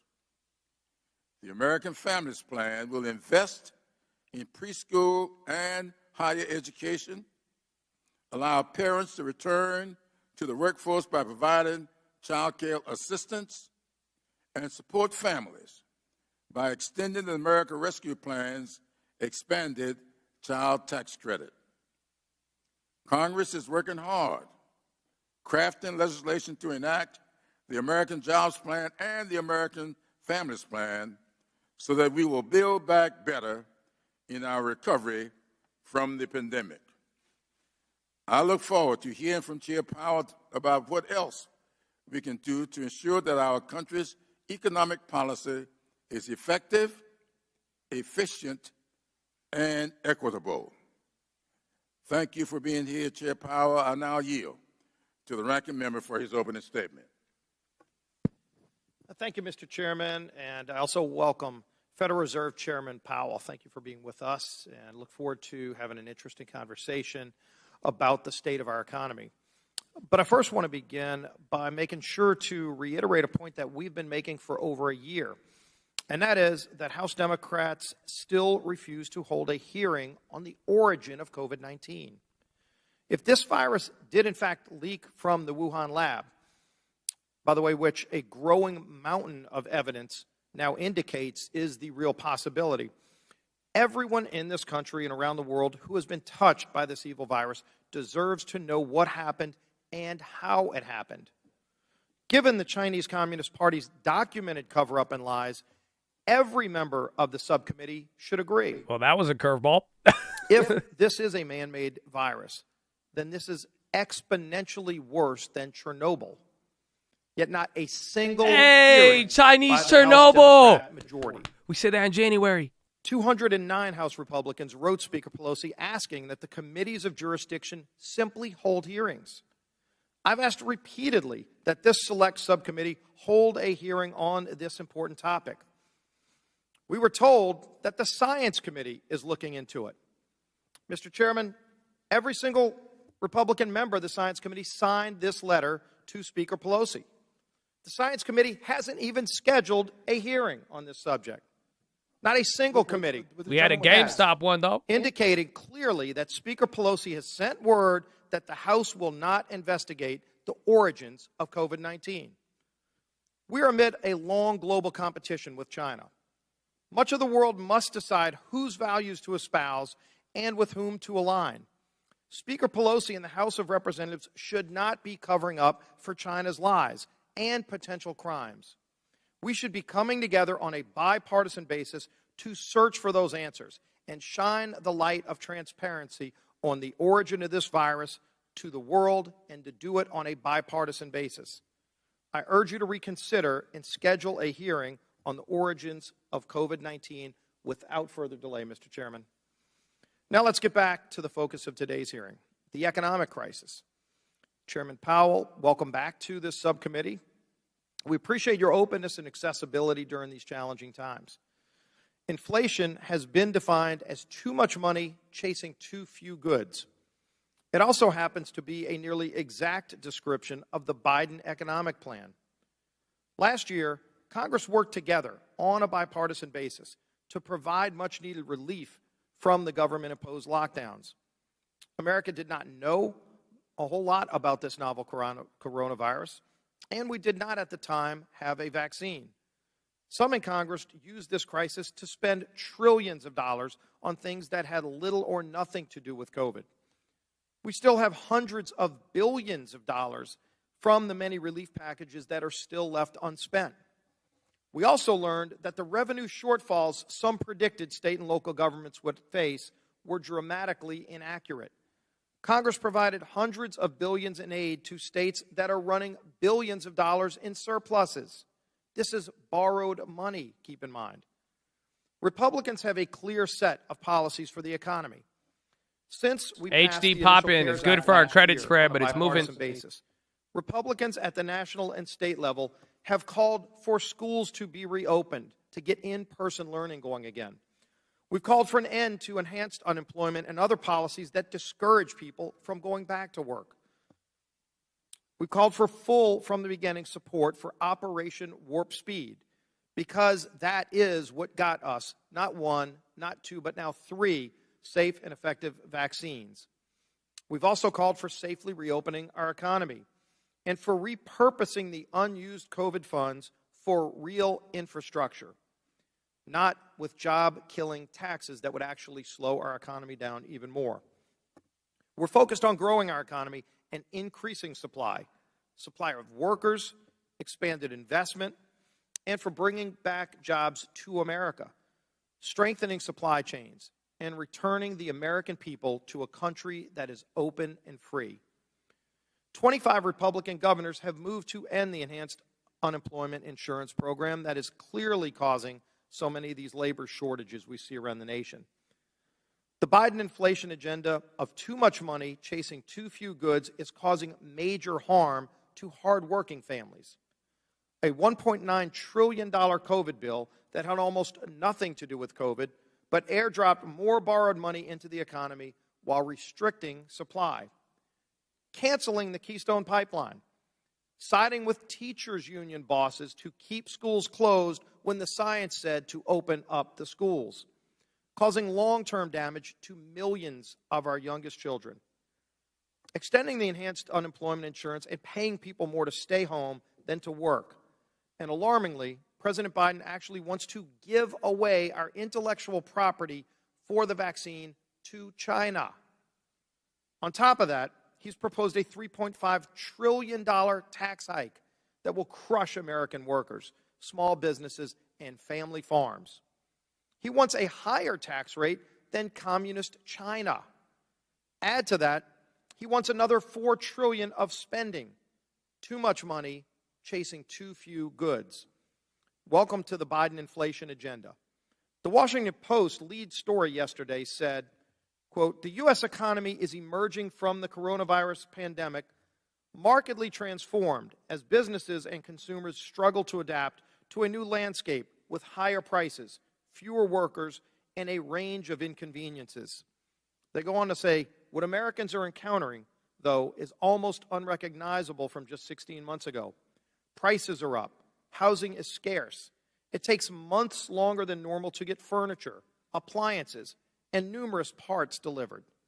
And there is a great dislocation between millions of unemployed workers and millions of vacant jobs. The Washington Post is hardly a conservative news outlet. Larry Summers, top economic advisor to both President Clinton and President Obama, has been warning since February that President Biden's agenda is inflationary. The Consumer Price Index is up the most since 2008. The 6.2% increase in the Producer Price Index is the highest on record. Milk is up 5%. Bacon is up 13%. Used cars are up 30%. Transportation up 16%. The list goes on, unfortunately. Housing prices are soaring, and economists are warning of a rental crisis. The cost of building new homes has made it prohibitive for home builders, restricting supply while flooding the economy with cash.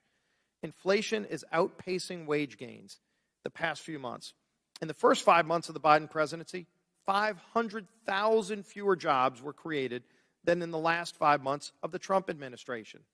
And the Biden administration started with approved vaccines already in place on day one.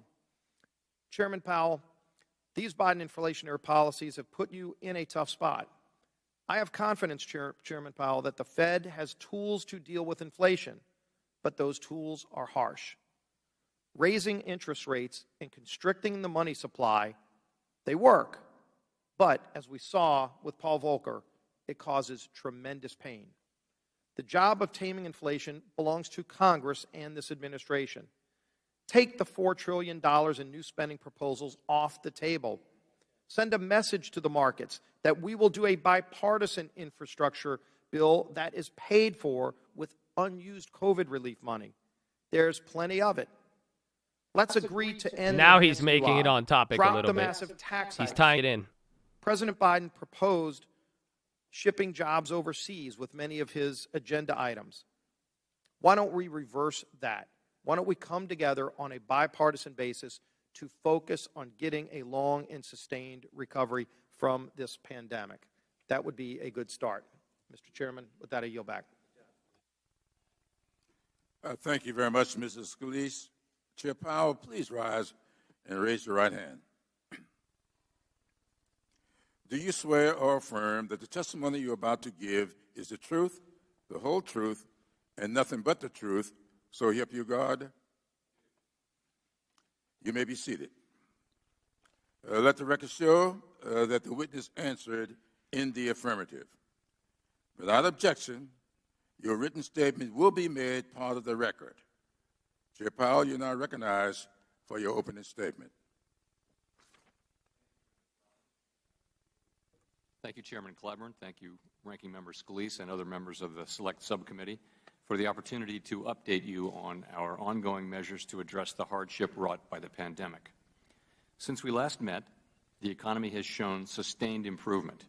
Widespread vaccinations have joined unprecedented monetary and fiscal policy actions in providing strong support for the recovery. Indicators of economic activity and employment have continued to strengthen, and real GDP this year appears to be on track to post its fastest rate of increase in decades. Much of this rapid growth reflects the market shouldn't respond, even though you're seeing this move. This is a prepared statement. He's reading it. The market already has this. Remain weak, but have shown improvement.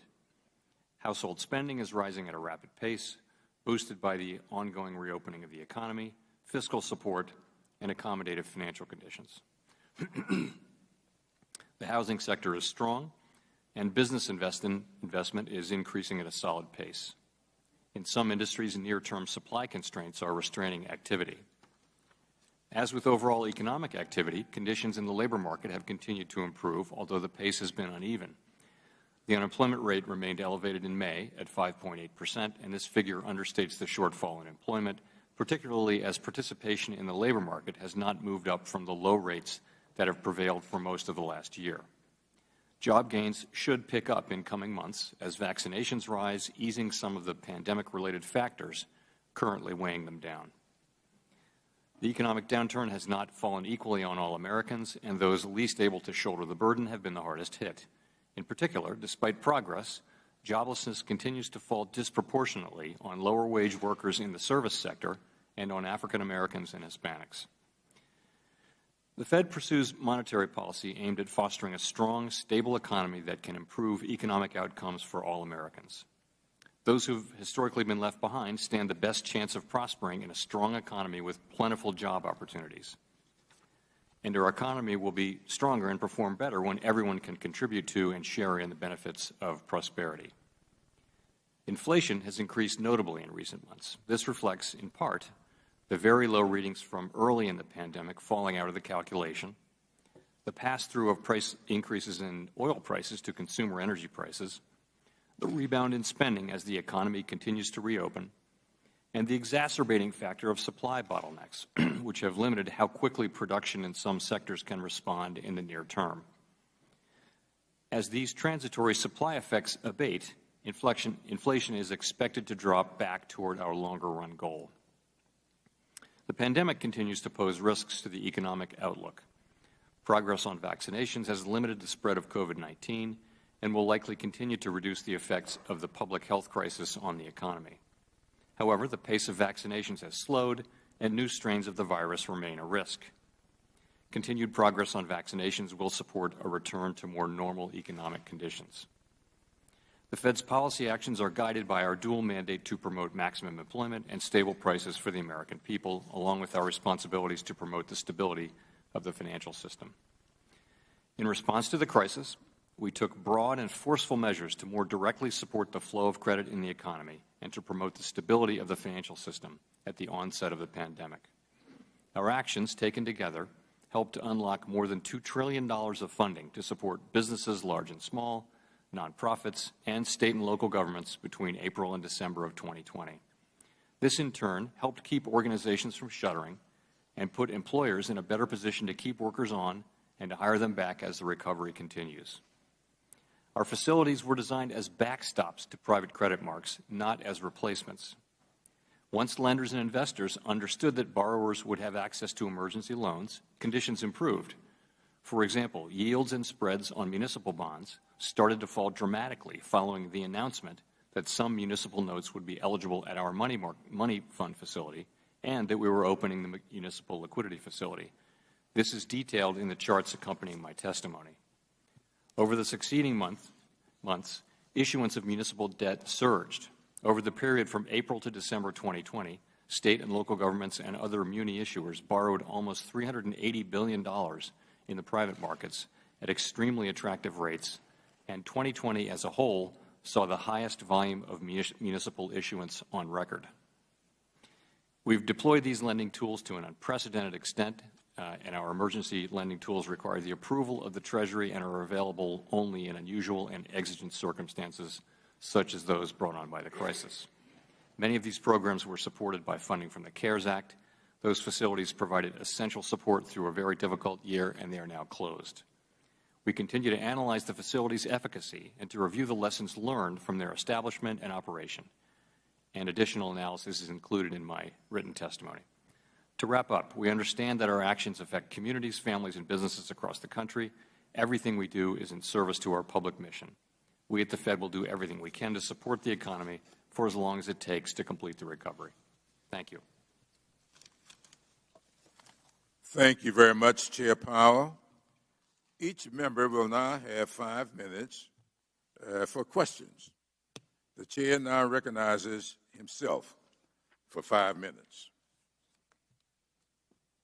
Chair Powell, as you have suggested in the past, our delivery of direct assistance to the American people, and I'm quoting you here, is going to wind up very much accelerating the return of full employment.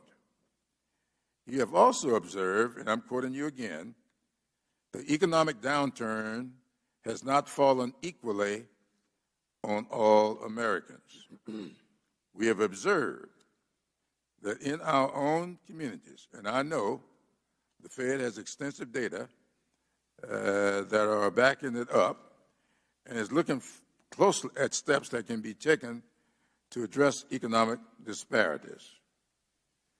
Now, my question is, why do you believe that economic equity is important for the strength of our economy as a whole and necessary to successfully fulfill the Fed's core mandate of price stability and maximum employment? Thank you, Mr. Chairman. So disparities in economic outcomes along various lines have been a persistent and growing feature of our economy for several decades. We can contribute to addressing those through our tools. It does, of course, take a much broader set of policies from the legislature to really make significant progress on this. So what we can do really is to focus principally on the employment mandate and to assure that we achieve maximum employment, which we now define as a broad and inclusive goal, meaning we will not just look at the headline numbers for unemployment, we'll look at all kinds of measures of unemployment, including unemployment and employment for various groups, ethnic groups, gender groups, and things like that. We'll look at it as a broad and inclusive goal. We will also, under our new framework, respond to shortfalls only in full employment. We will not raise interest rates preemptively because we think employment is too high, because we fear the possible onset of inflation. Instead, we will wait for actual evidence of actual inflation or other imbalances. So that's the most important thing that we can do. I think the point is that there's a growing realization really across the political spectrum that we need to achieve more inclusive prosperity. Real incomes at the lower end of the spectrum have stagnated relative to those at the top. Mobility across income spectrums has declined in the United States and now lags that of most other advanced economies. These things hold us back as an economy and as a country, and I do think these are important issues that relate to the overall performance of the economy and therefore are in scope for us to analyze and call out.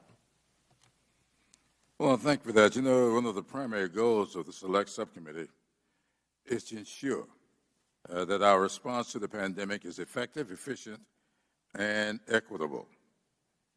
Now, I appreciate that the Fed, under your leadership, recognizes the importance of all three of these attributes for future economic strength.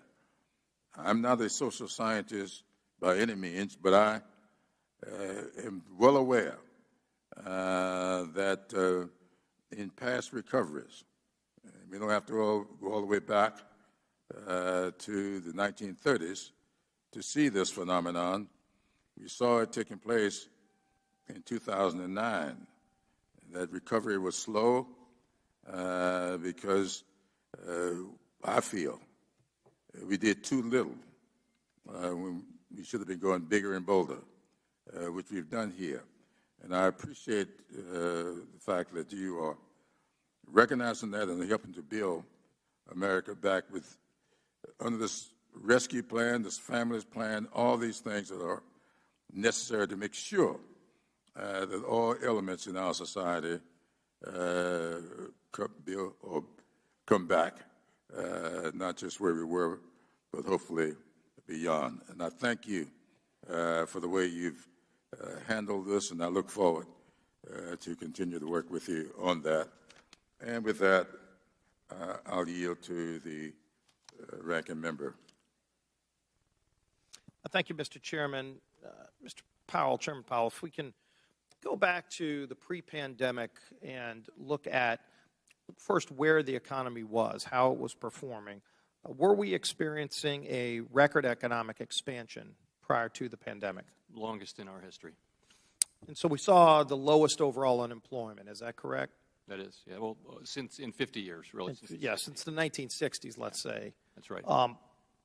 How about how it was affecting everybody? I know we've had some that try to say it didn't impact all groups. We've seen other numbers. I've surely seen other numbers that showed that everybody benefited, but especially those lowest level entry levels. We saw record startups, African American unemployment, Hispanic unemployment at all-time records. Is that what you saw as well?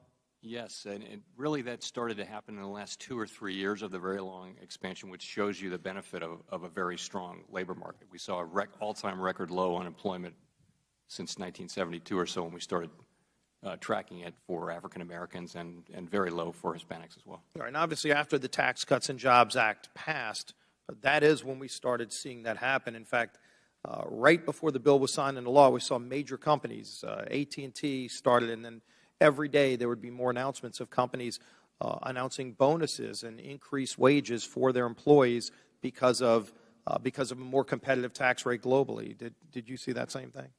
You know, we don't comment on the effects of particular bills, as you can imagine, of any kind. I'll give you that, and obviously there's enough documentation of those reports as people would announce that they were doing it strictly because America had become competitive again. We had the highest corporate rate in the world.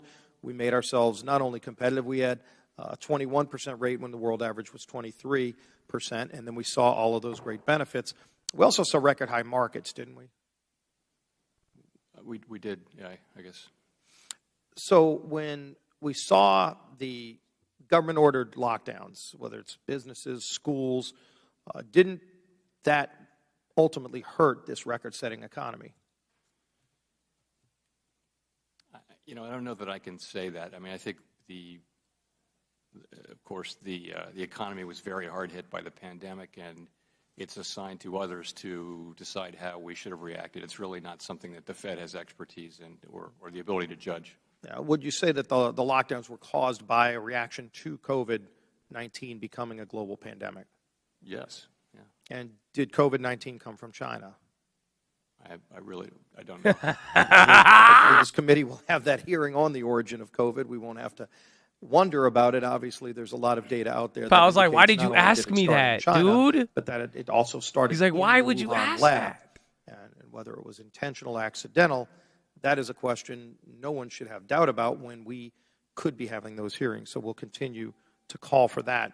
But you could see that straight line between the pandemic hitting from this virus that came from China and then the shutdown that had a devastating impact not only on lives, over 600,000 in America, millions worldwide, but also on this economic crisis that we're dealing with. Now I want to turn to the inflation crisis that we're seeing. As you can see right behind me, we've seen a dramatic increase in the cost of many household items, everyday items that families buy. Milk up 5%, bacon up 13%, gas up 56%, used cars up 30%, as we're seeing a shortage of products, harder for people to get products, supply chain backups, harder to get workers. We're seeing, as the result of that, about a 5% inflation rate recently. So I would ask you, Chairman Powell, is 5% inflation acceptable to you? No, it's certainly not. So clearly we want to address this crisis. Now, when you look with the unemployment crisis, there's 9.3 million job openings right now, which is a record high, yet the economy only added back 500,000 jobs in May. We've seen the enhanced unemployment being a big factor in paying people. 40% of the people that are getting these checks are getting more money not to work than work. That was a policy decision made here in Washington, a very flawed one. You're seeing many states try to address it, but ultimately, as we have this labor shortage, as it's creating supply chain backups, as it's starting to get worse, especially on the inflation side, Chairman Powell, will the economy ever reach a full pre-pandemic level if this labor shortage continues? Well, if it continues, I strongly suspect that labor supply and job creation will be moving up well over the rest of this year. And I think that'll follow, as you see, many governors, half the governors in the country now have decided to end on their own that enhanced unemployment, and that is getting people back to work in those states. Unfortunately, some states want to continue paying people not to work, and that's causing inflation in other areas. Hopefully we can confront this, address it. I wish you well as you look at the tools you have available to you, but hopefully we as policymakers get this right as well. With that, Mr. Chairman, I yield back.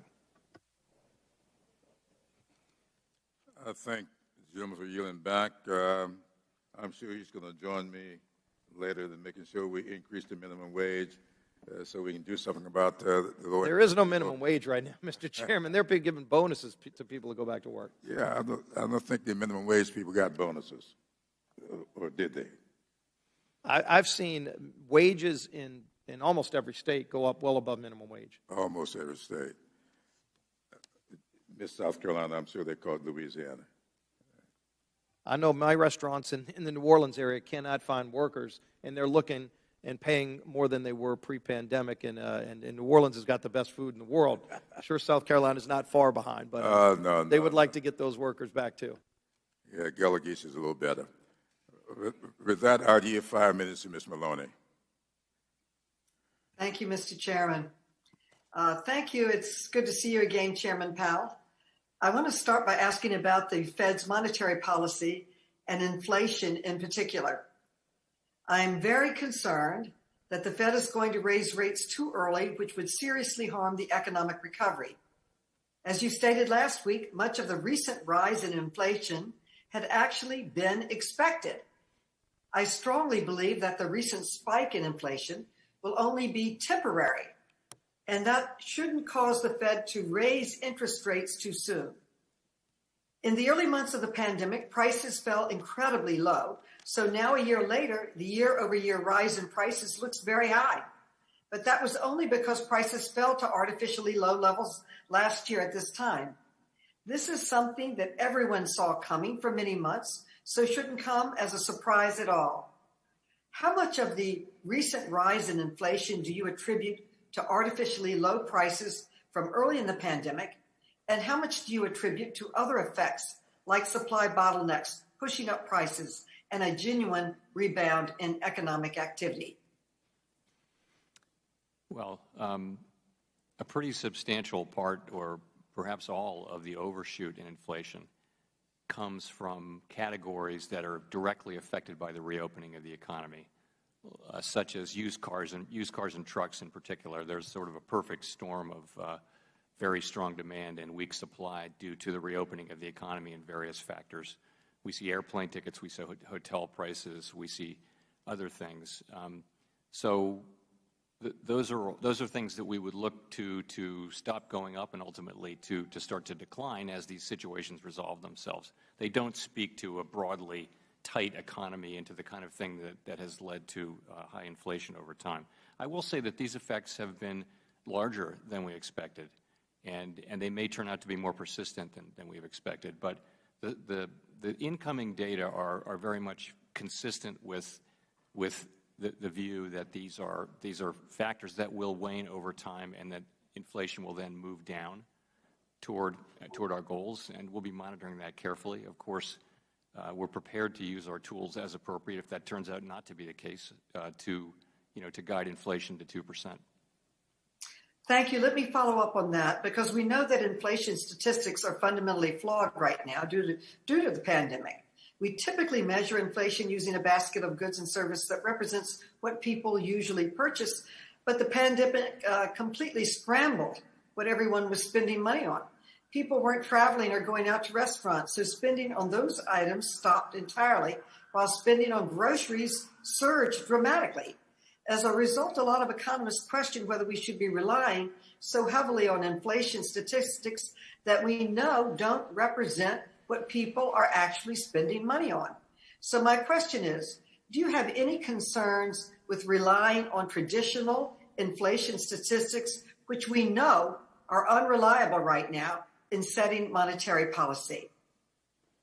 I think the overall point is that the data that we're looking at in the labor market and for inflation and for growth, it's in such an unusual setting of reopening the economy. We have to be very humble about our ability to really try to draw a signal out of it, and it may take some patience to see what really is happening. Specifically on inflation, you're really talking about consumer price inflation, the CPI. We actually use at the Fed PCE, personal consumption expenditure inflation.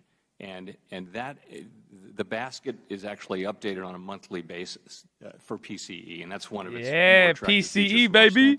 Still, not CPI. Like this, when people are changing their their consumption patterns in ways that are outside of experience, I would say there's also a challenge there. Even though our measure is in fact updating monthly in terms of its basket. Switching gears, I want to ask about the Main Street lending program. It seems clear that both the Main Street program and the municipal program generally improved credit access. Fed officials have acknowledged that the Main Street program would likely have been more productive with different bank incentives and more generous terms. And as you know, the eligibility threshold for the municipal program excluded many cities and counties that were deeply affected by the pandemic. What do you believe are the most important adjustments the Fed could make to the Main Street lending program to make it more effective in future crises? So I would say the Main Street lending program overall was effective. It made a couple thousand loans, and it helped a lot of businesses. So if I could take away a lesson there, it is that it's very difficult to reach small businesses across America, and I would look to the PPP program and things like that. A lot of these very small businesses didn't need unforgivable loans. These were statutorily unforgivable. They could not be forgiven. And so I would look in that direction going forward. In terms of the municipal loan liquidity facility, I think that the overall assessment of that is that it was a resounding success. And the test of it is not how many loans we made. The test of it is how much lending took place.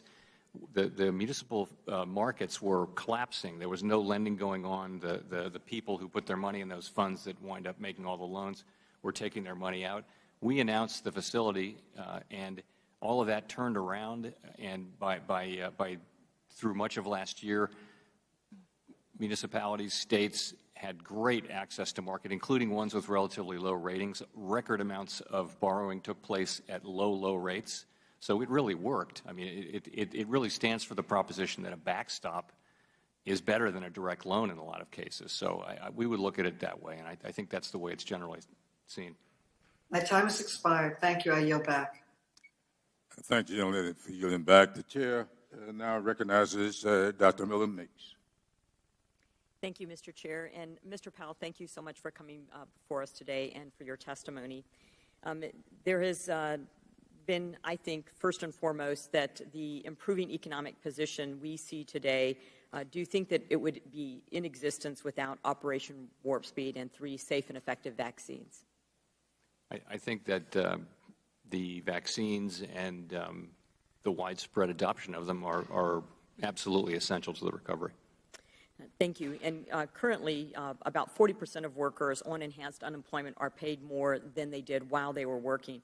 Coincidentally, there is a labor shortage. In my home state of Iowa, as of May 2021, 87,000 workers dropped out of the labor force since February 2020, a 5% decrease in the size of Iowa's workforce. notwithstanding, employers in my state cannot find workers, and these are jobs that are greater than $15 an hour. Even some employers cannot find people to work at salaries of between $80,000 and $130,000. As Governor Brainerd pointed out earlier this year, true unemployment is far higher than the headline rate, and the labor force participation rate is nearly 6 percentage points below where it was at the beginning of the 21st century. Shouldn't we be doing everything we can to incentivize work for our own citizens? And shouldn't we be looking at bringing in additional unskilled workers into this country at a time when we have a labor shortage of skilled workers? So I'll try to get to answer. So I think a number of things we think are weighing on labor supply right now, and those are things that should be expected to abate and wane and go away over the course of coming months. So we should be seeing our way to strong job creation, we think, as the year goes on. And there I'm thinking of a significant number of people still report themselves as not wanting to work because of being afraid of being infected or being afraid of carrying the infection to somebody they may live with who's vulnerable. Also, schools not being open, that's weighing on participation by caretakers. And also, the unemployment insurance may be interacting with some of those other factors and causing people to go on with their job search longer. There's another thing, though. The very quick job gains of the early recovery essentially involve going back to your old job. That's not so much what's happening now. Now it's actually finding new jobs, and that's a matching function that is more labor-intensive and time-consuming, and there may be a bit of a speed limit on that. We expect, though, as I said, a lot of progress to go forward. On immigration, it's something we really isn't in our bailiwick, and so I try to stay at a high level on a question like that.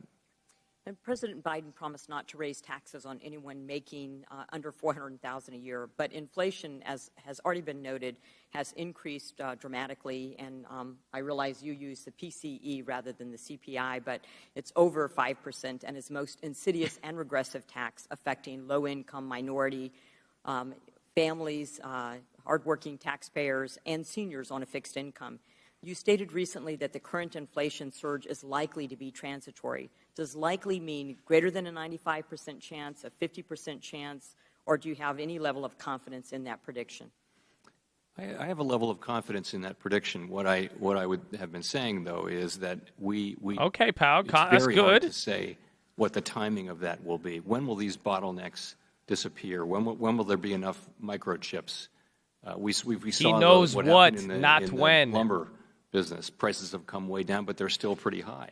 When will the used car markets get back into equilibrium? So it's hard to say exactly when it will be and exactly how large the effects will be.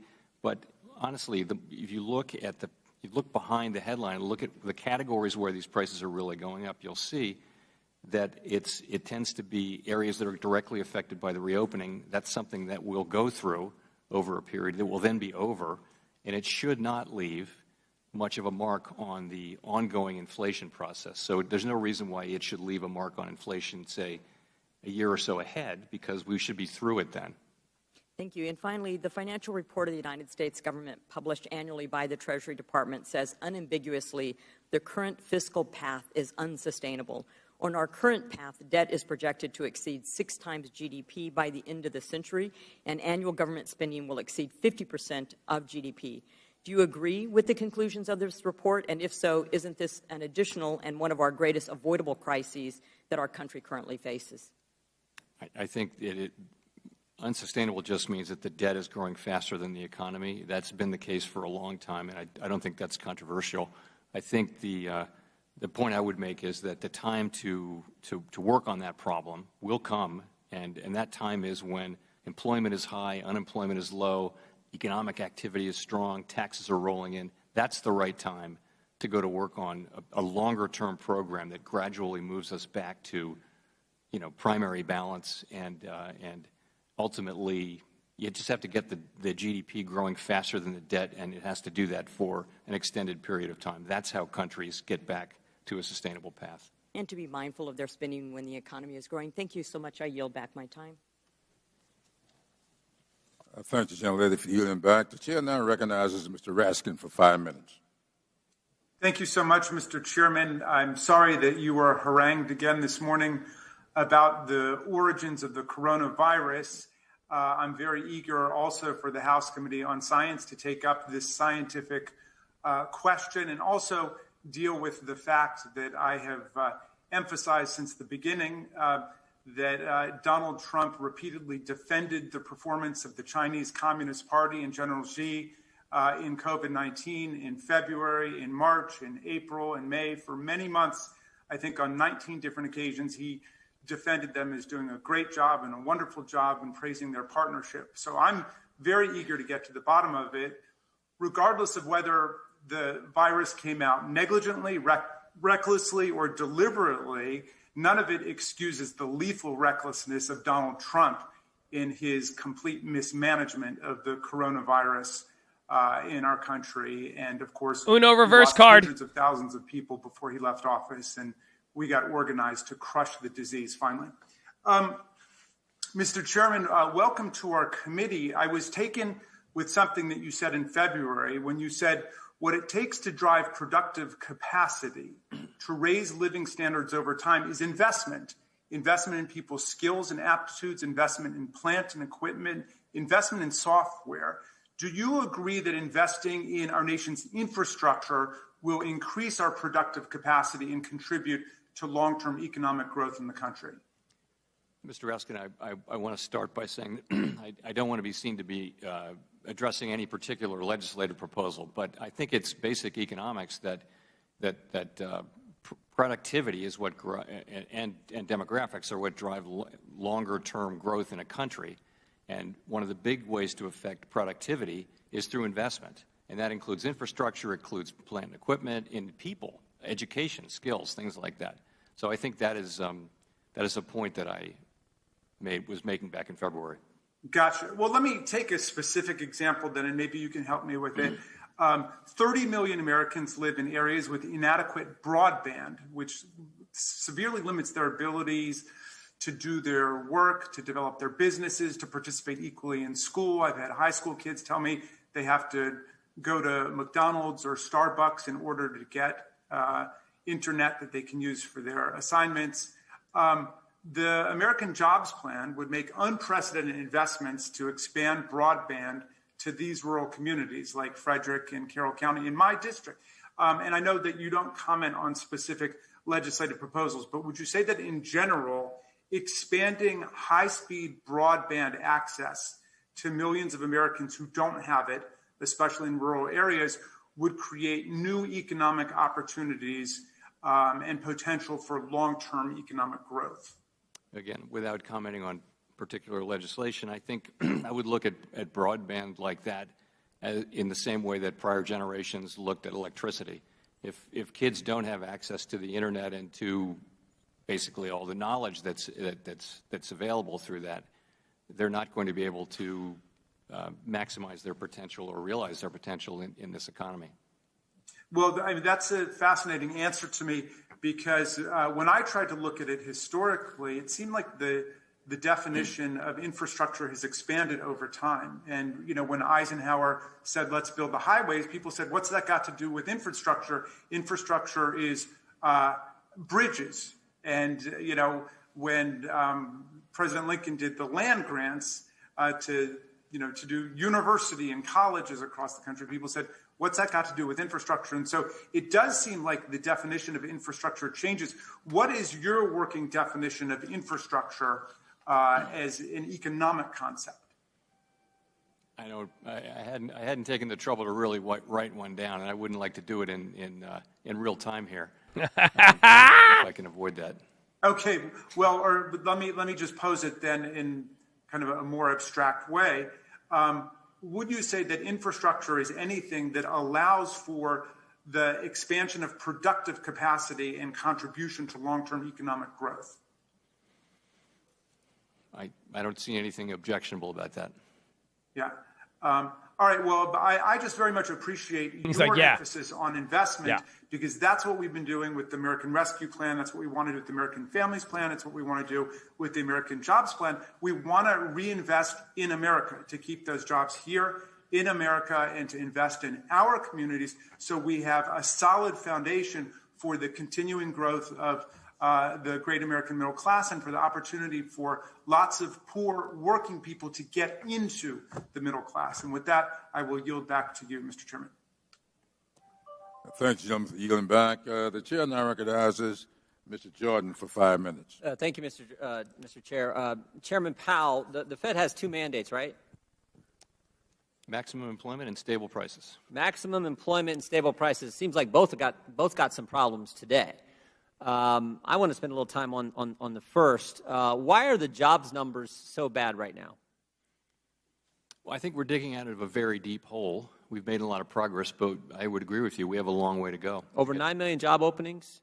Over the past 2 months, only 800,000 jobs added back. That's pretty bad. Is there a specific reason you point to as why those numbers aren't where we would, frankly, hope they would be? You know, it's a good question, and my thinking is that there are some temporary factors that are weighing on job creation, and I mentioned those earlier. Another thing is actual hiring is at very high levels, but it's being offset by high levels of quits and retirements. So the net, what's happening is that the net job creation has been lower, but actual hiring is high. And that's, in a sense, quits is a good thing because people are looking for jobs that they want more. Retirements are just something that happens. What about unemployment benefits? Does that factor in as well? It may be a factor, you know, and it'll be a temporary one because something like 15 million people will see either those benefits disappear or significantly decrease. My understanding is the state unemployment plus the federal enhancements, $37,000 a year. Might that discourage people from going back to work? You know, we're going to find out. We're going to find out because it's going to be gone really quickly. I think let's see what's about to happen next, okay? You add in the stimulus package, child tax credit, family of four, it's about $110,000. I mean, every single employer, literally every single employer I talk to in our district, and frankly, employers I talk to around the country tell me they can't find people to work. And you think it's more of quitting and retirements, or is it more unemployment, or a combination, or what is it? I think in terms of things that are weighing on people getting in the labor force, I think it's those three things I mentioned. It's still some people are still afraid of COVID. Maybe they're living with someone who's vulnerable. It's also schools are closed still, and having schools be open again will free up a lot of caretakers. I think unemployment benefits too. I think if you would expect a really strong set of jobs numbers coming up beginning in the next month. Didn't you expect higher numbers? Didn't you expect higher numbers in April and May? Yeah, I did. Which, I mean, it sort of surprised me. I guess when you pay people not to work, he says, "So what? We missed the trade." Workers. What? I've never seen a situation like this where we now have, as the ranking member mentioned, we now have several governors, 25, I believe, who've turned back. We said we don't want. Yeah, I bought UWMC and Easy Go. I've been in politics 26 years. I've never seen governors turn down federal money. So I think that just underscores how serious the problem is. But you said you think it changes soon. Well, we know that these benefits run out on the federal ones. What if the Democrats renew them, which they're talking about doing? Excuse me? What if the Democrats renew them? That'd be a problem, wouldn't it? Again, I don't comment on legislation. No, what you said you expect it to run out and that will help. I'm asking you, that's not what Democrats are saying. They're talking about renewing them. And if it helps if they run out, if they renew them, won't that hurt? Well, these are judgments for people who stand for No, I'm just following your logic. You said if it runs out, that will help the employment situation. I mean, I got employers. I think we'll see strong job creation in the fall. I really do, and I think there are all these, as you point out, 9.3 million job openings, many millions of people unemployed. There seems to be some kind of a speed limit. It may just be that it's hard to match up with a new job, and people feel like they can wait a little bit longer and really shop carefully. It seems to me, Chairman, and again, I know you're not going to comment on policies, but I don't know if the Democrats are doing anything right. They kept the economy locked down. They're spending money like crazy, proposing more, I think a $6 trillion budget the White House is proposing, all causing inflation. Inflation's went up the last 4 months, continues to increase. As we said, you got two mandates at the Fed, stable employment, low inflation. We got unstable employment, we got high inflation. And now they're paying people not to work, and that may continue. And then finally, on top of all that, they're thinking about raising taxes. I mean, this is amazing to me. First, you pay people not to work, and then the folks who are working, you're going to raise their taxes, and somehow they think that's going to help our economy, when, as I said now a couple times, every single employer I talk to tells me they can't find people to work. What do you think about all these policy ideas from the Democrats? Again, it's not my job. No, but your job is stable employment and low inflation. Right now we have 9 million job openings and inflation that's went up 5 months in a row. So something has to give. I'm not necessarily blaming you. I'm blaming the Democrat policies. And it seems to me the idea that they're going to extend the federal enhancement makes absolutely no sense. The idea they're going to raise taxes on hardworking Americans makes absolutely no sense. And the idea they're going to spend $6 trillion also makes absolutely no sense. So as I said, it seems to me they are doing everything wrong, making your job that much harder. With that, Mr. Chairman, I yield back. It's a good thing, too. He's like, all right, word. I don't give comments when you make your statements. Tell me what I said. Oh, let's go, World Star. So I can give 5 minutes to Mr. Foster. Go, get the chair. It's a good thing I made those points about how bad the Democrat policies are. That's the good thing. And we'd like to answer, it'd be nice if the Fed chairman would answer the fact that if you guys extend unemployment, which he said if it goes away will be good for the economy, and if you extend it, he wouldn't answer that question. Yo, Powell is just a stepchild in all of this. He's like, shit. Mr. Foster. Thank you. And I sympathize with the chairman sort of being left speechless by the logic that we just saw demonstrated. I'd also like to respond to some of my Republican colleagues about the origin of the coronavirus. The Science Committee Investigations and Oversight Subcommittee that I Powell's chair pretending is he's writing shit. Hearings on the origin of the coronavirus. The first is scheduled July 14th at 11 a.m. These hearings are going to be science-based, and I think it says a lot about how seriously my Republican colleagues take science that they cannot even find a complete set of members to serve on that committee, on that science subcommittee. They have only 2 members, the ranking member and Representative Sessions. With that out of the way, I just want to thank you, Chairman Powell, for your testimony. You correctly note the importance of the successful vaccination campaign. Under the Biden administration's leadership, we've now administered over 300 million vaccine doses, and COVID infections have fallen dramatically. The CDC has advised that vaccinated people can safely engage in a wide variety of activities, and states have been able to do that and ease coronavirus health restrictions. And when they do that, our economy recovers. I think it's clear to everyone that the return on our investment on vaccines, starting with money and directions provided by Congress before Operation Warp Speed was even announced, and following decades of federally funded research into the underlying science, has had the highest return on investment of really any that our country has ever made. Would you agree with that? I don't have a number to put on that, but yes, I would think the return on investment would be high. But the return on investment is not limited to vaccinating the United States. We also benefit economically by helping vaccinate our trading partners. Would you also agree that the return on that investment is likely to be very high? I would, yes. Yes, and would you be willing to have some of your brilliant economists that work for you actually try to put a rough number on that? Because it's an important thing for us to appreciate as we decide how much of resources to devote to helping our other nations around the world. I will be glad to do that. Thank you. And now, with COVID, our economy has experienced a number of inflation shocks. The tight labor markets, commodity shortages, release of pent-up consumer demand. Markets ripping again. None of the questions have really upset anything, so it seems like we have a reason to move up.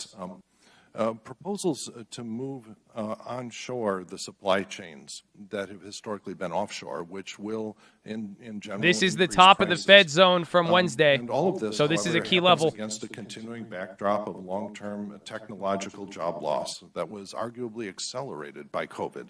So, how do you think this is all going to net out when the transients are over?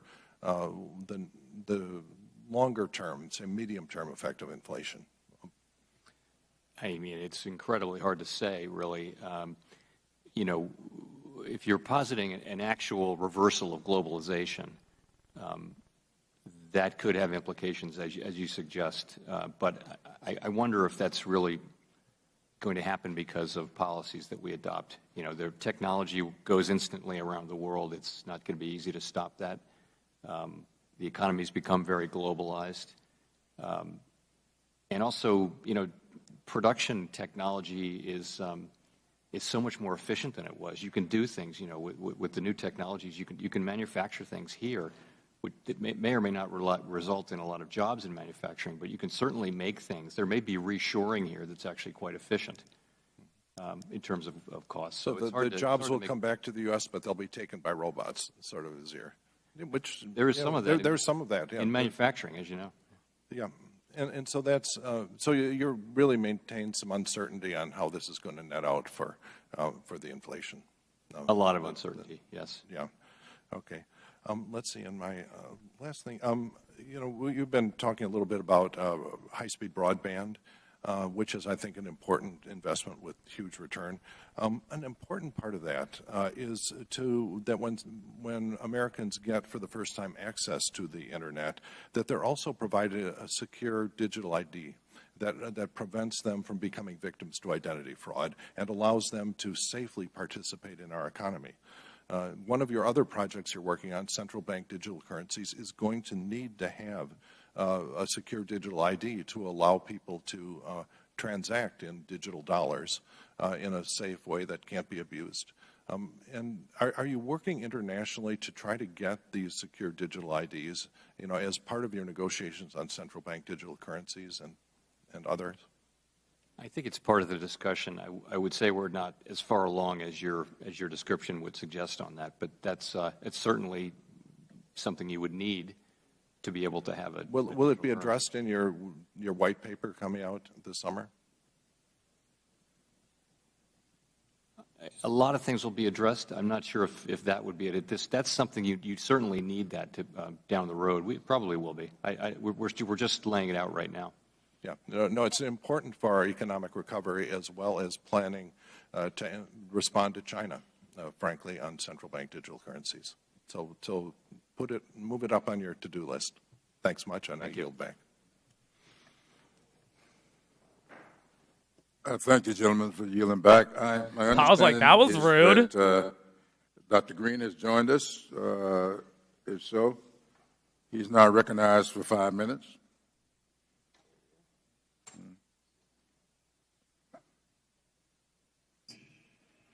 Can you hear me, Mr. Chairman? We now hear you, yes. Okay, thank you. Sorry about that. Thank you, Chairman Clyburn and Ranking Member Scalise, and I want to thank Chairman Powell for being here today. You know, last summer when the former Fed chairs, Bernanke and now Treasury Secretary Yellen, testified before this subcommittee, I expressed some concern that the excessive spending by Congress and money printing by the Fed might cause inflation. Mr. Bernanke denied this, saying that people said there'd be inflation in 2008, but they were wrong. Mr. Chairman, the numbers are in, and it looks like there's some inflation, at least the past couple of months, 4 and now 5%. When Congress spends trillions of dollars and the Fed prints money, something's got to give. You know, prosperity isn't created by government. I don't believe it's created by workers, by businesses, by entrepreneurs, creating and inventing, innovating. You know, I founded a healthcare company, grew that company up to over $200 million in annual revenue in just 8 years, and I have a little bit of experience on understanding how to create jobs, grow business, et cetera. And I genuinely believe those businesses out there are looking at this inflation as a tax. Now, it's a hidden tax, but they see it as a tax on their ability to B2B transactions, where B to customer. Every dollar the government spends has to come out of somebody's pocket, whether it's through another tax or a reduction in their purchasing power, it comes out. And if we don't get our fiscal house in order, I worry that inflation won't be transitory, as I know you've said both in the press and probably here today, and I apologize for being a little bit late. But my first question, Chairman Powell, are you concerned from an economic and really a national security perspective about Russia and China dumping the dollar and what appears to be a move to some kind of financial alliance between the two of them? You know, that's not something that's really within our bailiwick or on our radar screen. You know, the dollar is the world's reserve currency. There really is no currency that's close to being able to compete. That's because of our democratic institutions and our record of maintaining low inflation, and because we have open capital markets and are great traders with the rest of the world. I don't see anything changing in that anytime soon. Do you see the threat of raising the capital gains tax to 40% as a challenge to those capital markets? And again, I really don't comment on tax and spending proposals. We don't have any authority over that. Whatever the level of capital gains tax is something that is the business of elected officials, not the business of the Fed. I appreciate that. Over the past 10 years, the federal government's net interest costs have grown about 25% relative to GDP, despite the historically low interest rates. If spending remains on its current trajectory and interest rates reach their historic average of 5.7%, do you think the federal government will be able to pay its bills?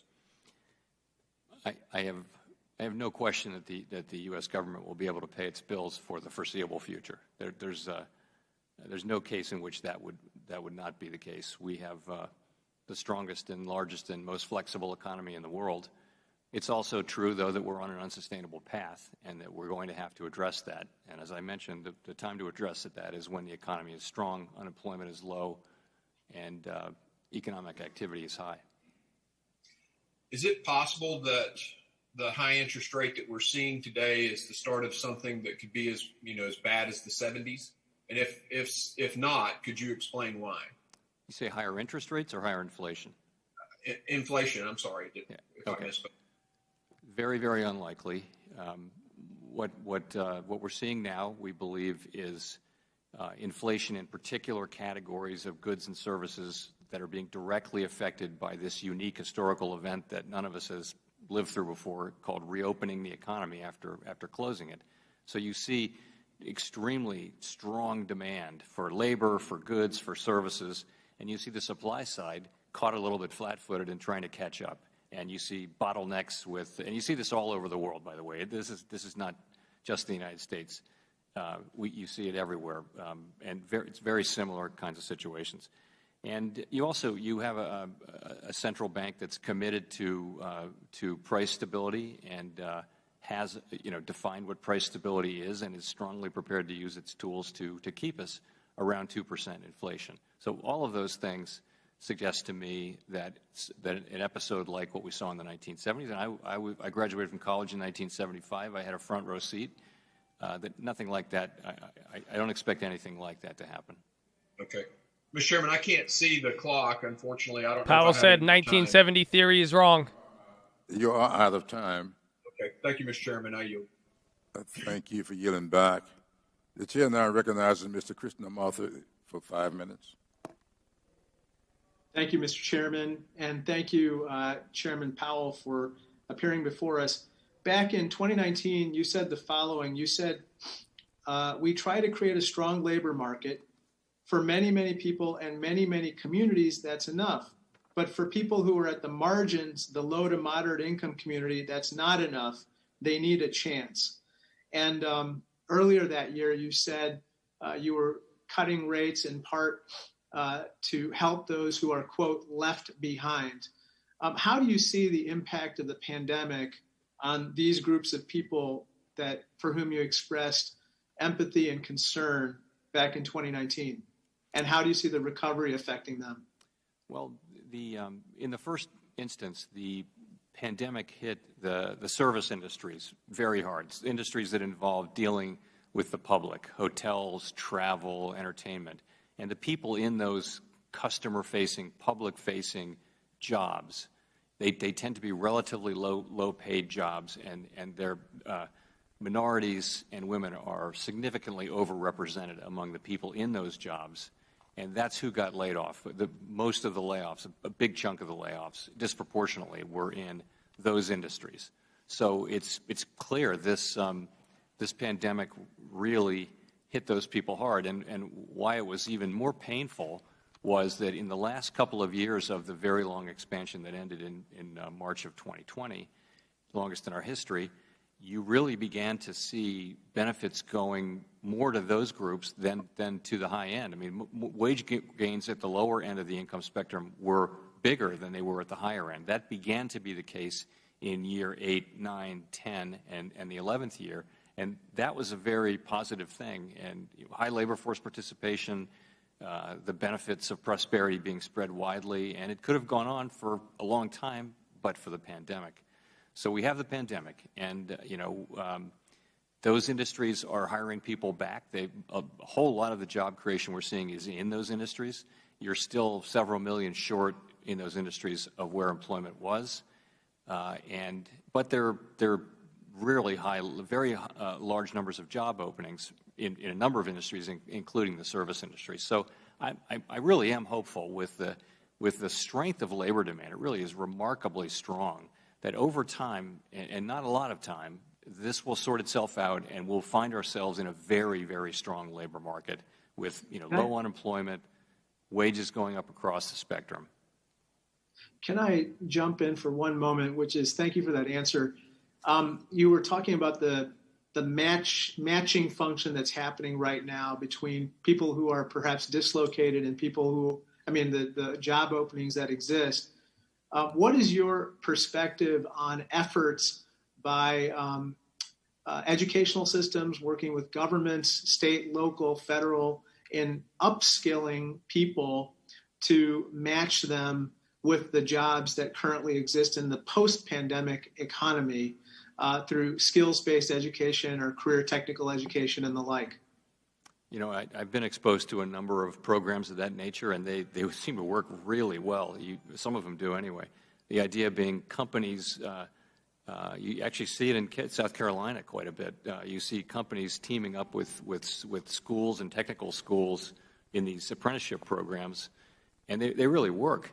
I would say that's a great idea, and it would be great to see more of it all over the country. But those things take time. They take policy support. They'll take time to really build and yes, produce value. Whereas this is something we have the immediate need to get people back to work. Yes, sir. Last question.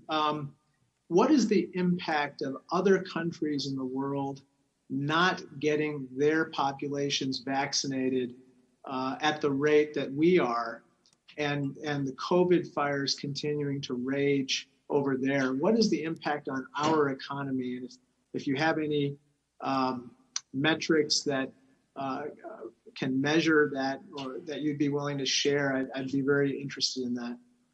I don't have any metrics, but I will say and to Mr. Foster's earlier point, we're to the extent large countries around the world, large populations around the world not getting vaccinated, we're giving time and place for new strains, more virulent strains of the virus to develop and spread. Viruses do not respect national borders. And so I think it is very much in our interest to support broad vaccination around the world. It's also the right thing to do, but it clearly is the best thing for us as well, because no one is really safe until we're all safe. Very good. Thank you so much for your service, sir. I thank the gentleman for yielding back. The chair now recognizes the ranking member for a closing statement. Thank you, Mr. Chairman. Appreciate the hearing. Chairman Powell, appreciate the work that you do. Obviously, some of the questions that we have, both Republican and Democrat members had, are more in the policy realm, which is not your purview. You have tools as the chairman of the Federal Reserve. You have mandates, as I know Mr. Jordan and you were talking about. But many of those tools are harsh tools that we don't want to have to get to if we don't have to. And I think that's really where we as policymakers need to step up and do a better job so that it doesn't fall in your lap. And I think those points were made clear. And if you look at just the two mandates of the Federal Reserve, maximum employment and stable prices, right now we don't have either. And it's because of policy decisions primarily by the Biden administration. Paying people not to work is causing real damage to our economy. You can't have 9 million openings for jobs right now at the same time that we're paying people on average $35,000 a year not to work, and then wonder why we have 9 million job openings. It's pretty clear. Every small business in America will tell you why. I hear the same thing across the board. They can't get all their workers to come back, and because of that, they can't open their business fully. Restaurants who are struggling, just scrapping and clawing to hold everything together, want to reopen fully. And many states are able to reopen fully, but they can't because they can't get all of their workers back. And it's not like they've gone on to other places. They know exactly what's happening. They're being paid more not to work than to work. That policy has to end. You even said it. When the benefits run out, it will help. Problem is, Democrats here in Congress don't want those benefits to end. And we're borrowing that money from our children and our grandchildren to keep people out of the workforce. It makes absolutely no sense. It undermines your very mandates. And again, it would push us to a place where you would have to use tools. And we don't want to see high interest rates. We don't want to see limits on monetary policy. But that's where it would go if we leave it up to other entities like the Federal Reserve. We need to confront this here in Congress. We can look at how states have done well and how states have done poorly. We don't have to reinvent this wheel. You can just look at a few of the states who've done it right. Georgia probably has the lowest unemployment, 4.5%. They were the first state to open. They took a lot of criticism, just like Florida, when they opened their economy early. Some said, oh, everybody's going to die. The only problem is, when you look at the states that stayed mostly closed, they were the states actually that had the higher COVID death rates. And right now, to this day, just looking at recent numbers on 7-day average of COVID, Georgia, 14 per 100,000 cases a day. New York, 36 per 100,000, almost triple Georgia. Georgia's fully open. New York is still mostly closed. Broadway's not even going to open till September. There's absolutely no reason for that. They should be open today. They could be open today. Schools should have been open months ago. All the scientists, we've had people sit in the very chair you're sitting in, including Dr. Fauci, say under oath, schools should have been open months ago. And actually, you're doing long-term damage to the kids by not reopening schools. This isn't something that the Federal Reserve chair has anything to do with. It's policy. Policy of local governments that are hurting their economies and their people, and especially the children that are paying a big price. This is what's got to end. We need to focus on getting the economy fully reopened, on getting kids back in the classroom. And while we're doing that, we surely ought to be addressing the origins of COVID-19. Not a month from now. Should have been months and months ago when we started calling for it, because nobody should have to sit here and go, why did it happen? Why did this calamity, deaths, destruction of economies, people's whole livelihoods going away, suicide rates, we didn't even talk about that today, suicide rates, drug overdoses, all off the charts because of what we went through in the last year, and yet not a single hearing in over a year on the origins of COVID-19.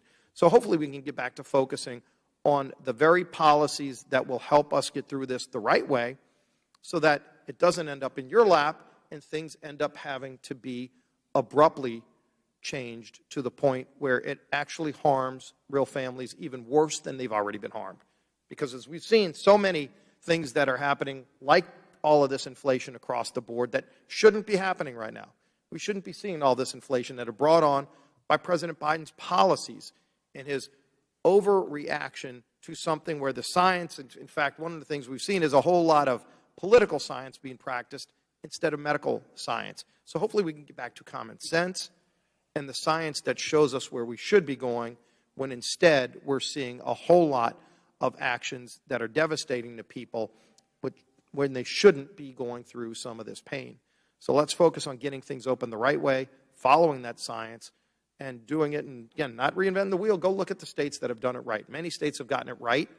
Many states have gotten it wrong and still to this day are doing it wrong. Let's not have the federal government continue to do it the wrong way by making things worse. With that, I would yield back, Mr. Chairman. I thank you. Jerome's like, word. For yielding back. I want to close by thanking Chair Powell for his testimony today. We appreciate the opportunity to discuss the lessons learned from actions that the Fed took during the pandemic to support our economy, the Fed's current outlook as our economy recovers, and the action needed to ensure a strong, sustainable, and equitable economic future. Today's hearing has made clear that the Fed must improve its crisis response tools to ensure that communities, small businesses, and workers Not just large corporations receive support during emergencies. The Fed's pandemic relief efforts, while innovative and well-intentioned, were often too little too late and did not have the impact they could have had to bolster the economy. The Fed must learn from this experience to improve on these responses in future crises. The good news is that thanks to smart and bold economic policy by Congress and the Fed alike, our economy is recovering swiftly. The American Rescue Plan is delivering desperately needed relief that is supporting a broad-based economy or recovery. Since March, the economy has been adding an average of 540,000 jobs a month, and new unemployment insurance claims have dropped dramatically.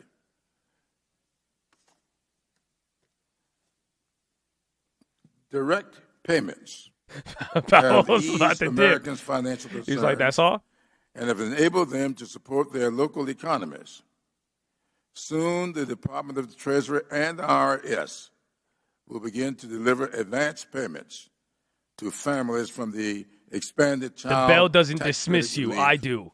that experts project will cut child poverty nearly in half. As vital as the American Rescue Plan is, it must only be a first step toward a better economic future. The pandemic exposed significant faults in our economy, and we cannot be satisfied with a return to the pre-pandemic status quo. I noticed that our Chairman Waters. Yo, let Powell go, bro. Look at him. He's like, dude. I understand. Bro. And I'm glad you got here safely. And I don't think we ought to close this hearing without hearing from you. Oh, well, thank you. Oh, Powell's like, great. Yeah, I'm really Chairman. excited about this one. Fuck and yeah. I'm pleased I was able to get in, at the end of the hearing. But let me just say that, of course, I've worked with Chairman Powell for quite some time now, and I was so very pleased Who is this? with the way that he worked, even with the treasurer during the pandemic, and of course now with Yellen, who is our treasurer, secretary of the Treasury now. The two of them were very, very I was well joking, together. not asking, Chad. And I was Thank very you. pleased that at the beginning of this pandemic, they both said you have to go big, you have to think big, and that's quite unusual for a Fed chair who is usually more cautious and more careful about, expenditures.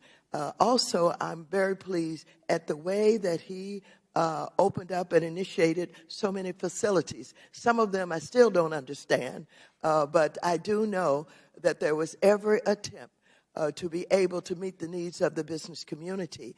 With the Main Street facility, I was very pleased that after opening that up and getting the information out from that, they modified some, and they brought in the opportunities for smaller businesses to have access to the Main Street facility.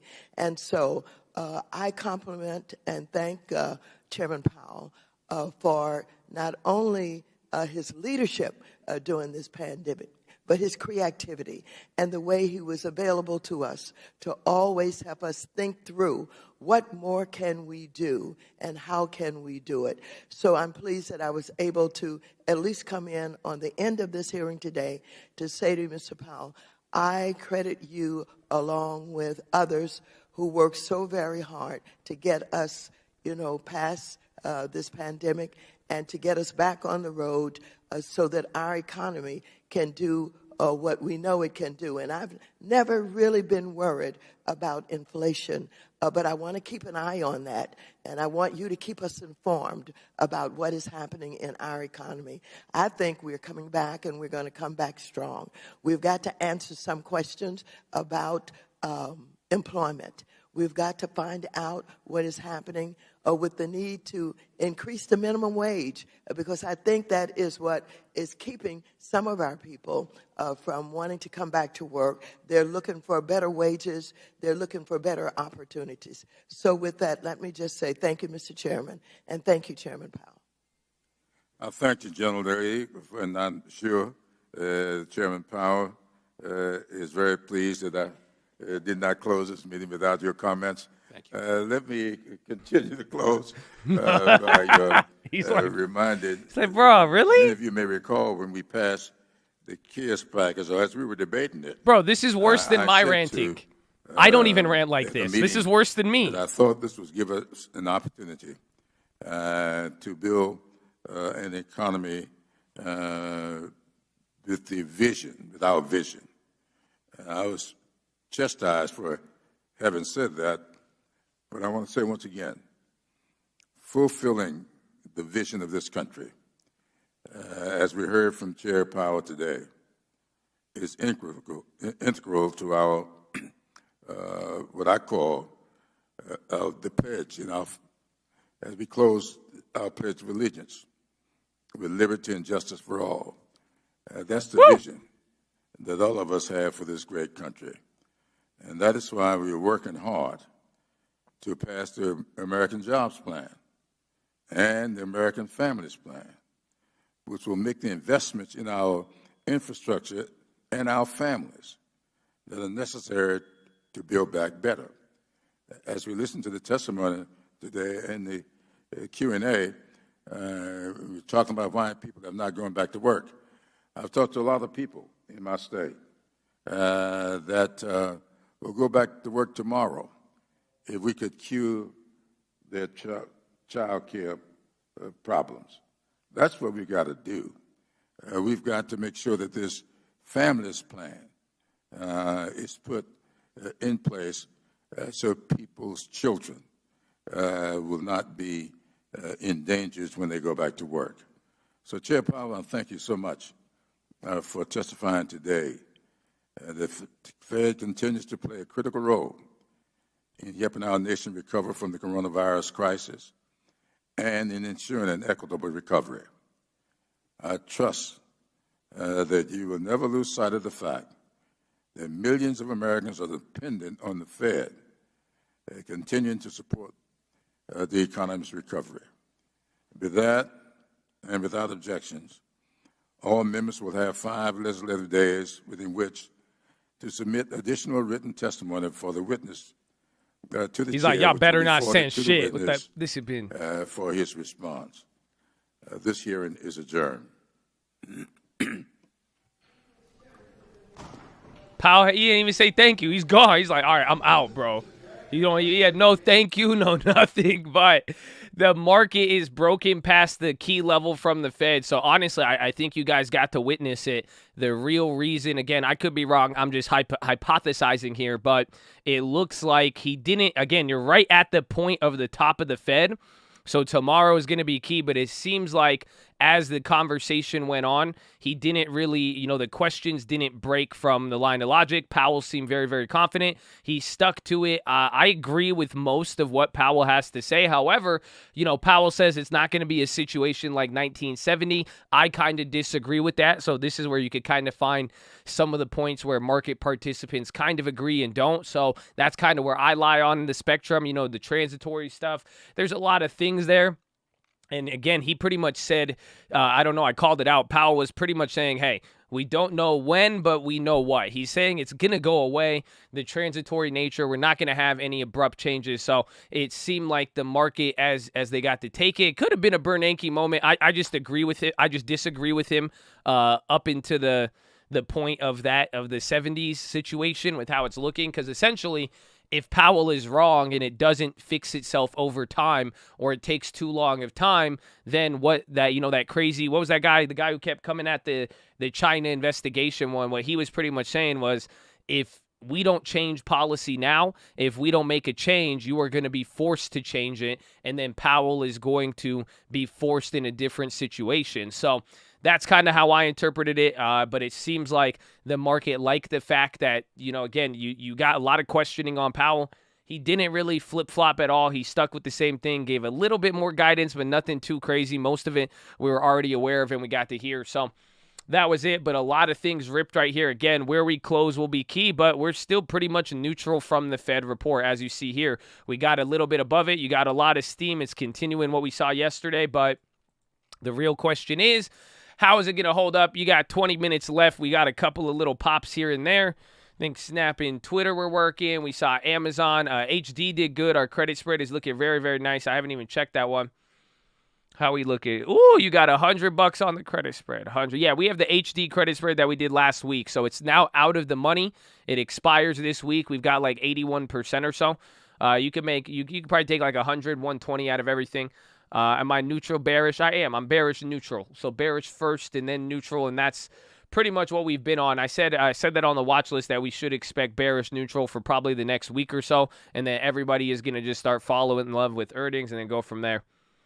So, pretty straightforward. That was a lot of fun. I think so. I hope you guys had as much fun as I did with that. That was great. So, glad you guys are here. Thank you for liking the video and making sure you guys are subscribed. We love all of you. Get ready. The watch list will be good. That was funny, though. I think Powell was tired, I feel like. And that's good, though. I mean, in a weird way, the fact was, I don't know if you could physically see the exhaustion of Powell, but the fact that he didn't kind of give in and he didn't switch sides with anything, he stuck to it. But like I said, in all of this stuff he said, I do have some disagreements there. So I do agree with Powell for most of it. But there is a little bit where I'm kind of uneasy in the sense that it's not that I necessarily disagree with Powell, but the fact is if he's wrong, then, it just kind of nulls everything that he's saying. So if they're wrong or they misguide it, and again, you saw he was like, I thought it was this, I did say that. I bought Easy Go. Yeah, they asked him many policy questions because the point is, if policy... They're trying to, both sides are making the point that, yes, we're doing this policy, Powell needs to help us, whereas the other side is pretty much saying, hey, it's all because of policy, and if this policy gets out of hand, Powell is going to be forced to do something that he may not want to or that doesn't really fit in line with his model. Because right now, that's what it's like I'm saying, because if Powell is wrong, it's going to look like a Volcker moment. It's going to look like the 70s. It's going to look like something with that. All the money is being printed. If Powell is wrong or the timeline of transitory, if the Fed loses control of that, that's going to be your problem. Whereas most people are saying, the other side is saying, no, Powell's doing good. Just keep everything in check. And then I don't really even know. They just liked where he was at, it seems like. So it goes on both sides. They both have it. But the fact that he didn't really... he didn't switch sides. I mean, Powell towed the line very, very well. But like I'm saying, I hope you could see the point of disagreement that even I have, and even where some of these policymakers lie, because yes, they're going. You saw a lot of tension going after China, going after the Democrats and Republicans, and then you even saw that little laughing moment. But what it's pretty much boiling down to is, if Powell is wrong, if there is any misguided, what's the next step? And it's pretty much going to lead to a different situation, one that parallels, moments that weren't really too good for, businesses or economic environments, or had, startling, jarring effects. So I love it, though. Powell is good to go, baby. We'll see. We will see Ford to supply engines for Oshkosh postal delivery. Oh, no. So that's probably bad for Workhorse. But that's good for Ford, because that means Ford should be getting some of that. But let's see what's about to happen next, okay? You got 15 minutes remaining. A lot of plays actually rocketed up there. A lot of things did very, very good there. So we'll see. Spotify's actually leading here. So we're good. Overstock coming back to life a little bit.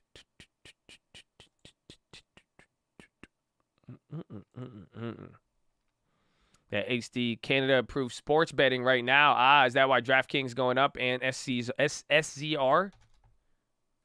Or SCR? Score, DraftKings. DraftKings looking good. $50.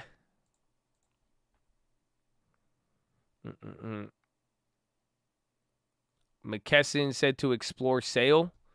McKesson Pop exploring sale. Check the chain. I'm putting out the stream alert.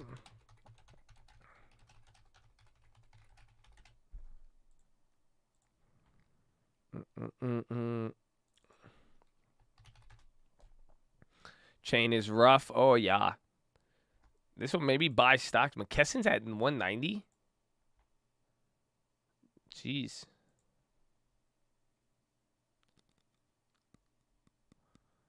Sports betting in Canada. That's what it looks like. You got that super chat in there. Shout out to Chad, baby. That's what Michael said. SCR, did it rip? DraftKings looked like it ripped. SCR, I like it. It's moved up a lot. A lot of hype has been around this one. You guys have been calling that one out in the chat a lot. Canada Senate passes law allowing single event sports bets.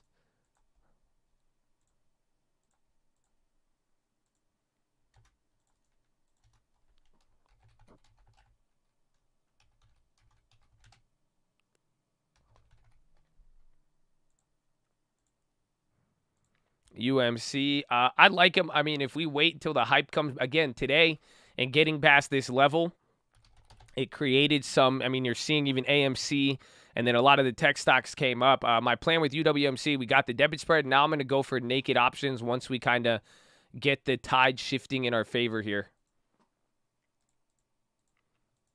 What's GWR? A lot of random things on the low ticker. How's Apple? Yeah, Facebook was killing it during it. They had all those announcements with like Shopify and the selling stuff. Shopify's even doing good. Wow, Workhorse is ripping off the news. I thought it would have came down with the Ford and Oshkosh. Market's wild. All I'm doing rewatching boat crash to say the same. Oh, yeah. It's just a lot of movement. I mean, if you really think about it, but that's why I kind of like the assessment. You're still very, very neutral, even though it looks like it's straight up. I mean, you're at this key level here for a reason, I'd say, and that's why coming into the rest of the week, you might even, tomorrow's move will be really key. I'm kind of sensing that we may gap. If not, if you gap up and then if you don't gap down, then the gap up and leading into tomorrow, you might get some steam into the stress test. But then that is another event. And it's only Tuesday? Oh, man.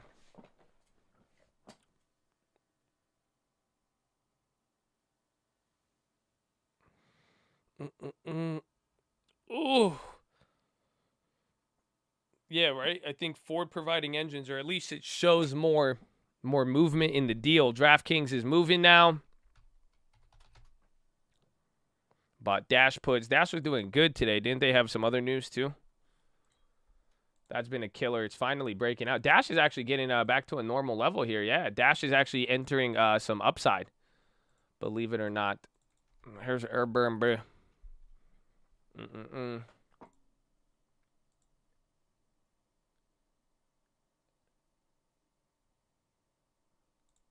It's funny. My dad, he calls Airbnb. I asked him about it. And he tried to say something with it. He pronounces Airbnb. Airbnb. He pronounces the air and B at the same time, so it sounds like he says Airbnb. He says Airbnb. It's very good.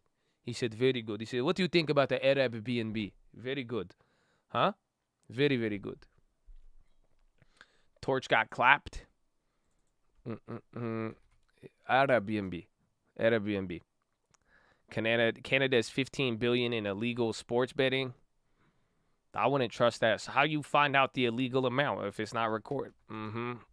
They in on it. Yeah, Torch got squashed. Where's Clover? That was a winner today. They're up. 10-minute rigged. Airbnb. Dude, Powell was exciting, bro. Powell was exciting. I'm smelly now. I have BO. That was like, wow. I was really, whoo. My dad calls Amazon Ramazan. I feel Ramazan. Get the Ramazan. Huh? Make the order. From the Prime. Huh? Verlander. I still got my Verlander shares. VLDR. Yeah, oh yeah, it's popping. So we're about to be break even. Remember, I was down a lot on it earlier. Dislike the Fed, kind of love the Powell. Dude is a hunk. Oh yeah, you saw that hairline? Crazy. I like that a lot. I liked, again, the Fed, I hope that meeting puts it into perspective. It's because, like, I love Powell and I agree with him on a lot, but, like, I think the nature is just, it's boiled down to that Powell might have a Bernanke moment, but it all depends. It just really depends on, whether or not the policy forces him to or not. That's the way I'm seeing it, that if Powell is just wrong off of the assessment and transitory lasts longer than he expects, that's it. It's going to push them into a corner, and that is not really where they're at right now. Powell has managed to stay out of the corner to a degree. So we'll see. Yeah, Powell is Tom Brady, but I don't want him out of the pocket. Tom Brady's good, but I don't want him rushing. If you see, if the outside situation gets Powell out of the pocket, then, that's it. Apple volume. Facebook's killing it.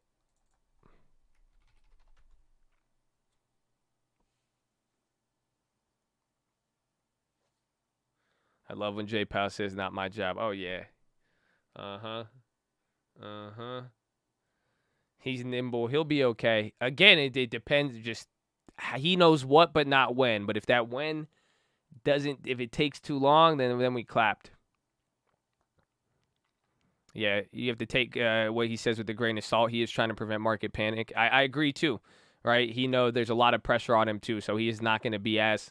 And he says most of the same thing. I personally believe that he has communicated very, very effectively to the markets. So that's why I'm saying if there is going to be an error, I don't think it's going to be his communication or anything like that. It is just going to be missing the mark, and that's it. If something takes too long, that's going to put him in a different situation.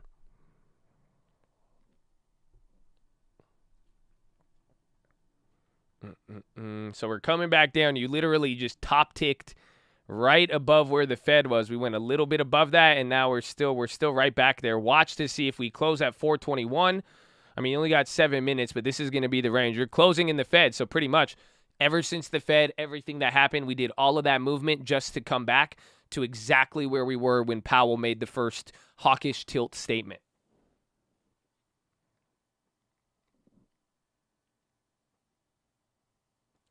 Early fall. When's fall again? Is that like August, September? Or is that winter? I don't know. I have a bad feeling about tomorrow. It could be your bowels. Usually like I wake up with that. I get weird anxiety feelings and then I poop and then everything is okay.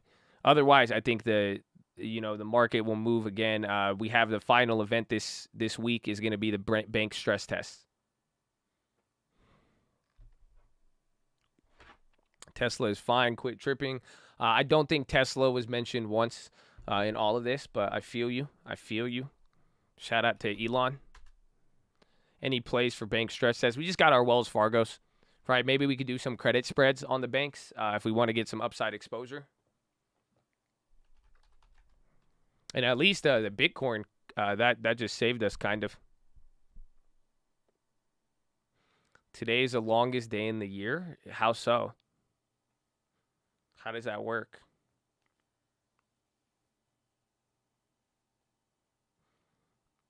The bank stress test, it's running simulations to see how banks could handle it, and this is because of COVID and all the other stuff they've been doing. They've been periodically doing these stress tests because of COVID to make sure, and like the SLR and bank requirements. So I believe they do them twice a year at this point. Today's the longest day with sunrise.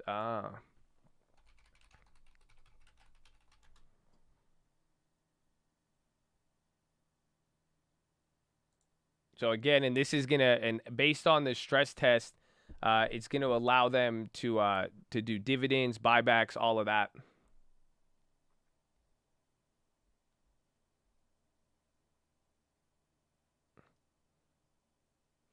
So that's why Wells Fargo could be good. Because Wells Fargo they have so much they've built up most of the capital, so they might be able to unleash a fat buyback.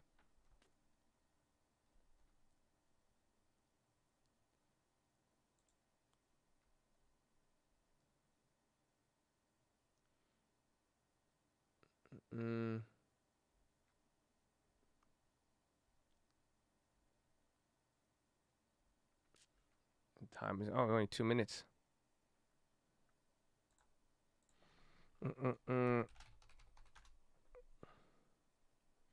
What's today? Today's Wednesday. It's either, I think, tomorrow or Friday, I want to say. Because it could possibly be at the end of close on Friday, but then I think usually Wednesday. I will double check. I'll get that on the watch list for you.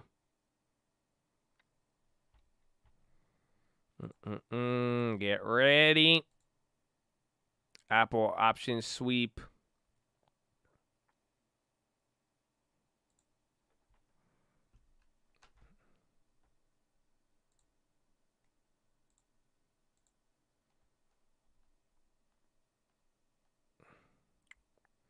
June 24th, so Thursday, right in the middle there. I'll double check on that. We'll get it on the watch list, but I know I know for sure it's this week. So again, if like some people are anticipating some banks will get approval, like Wells Fargo has the most to gain and most to lose on this, because if they get the approval, they could put mad buybacks, mad dividends, all of that. If they don't, then it could, that could hurt some of what people have been pricing in.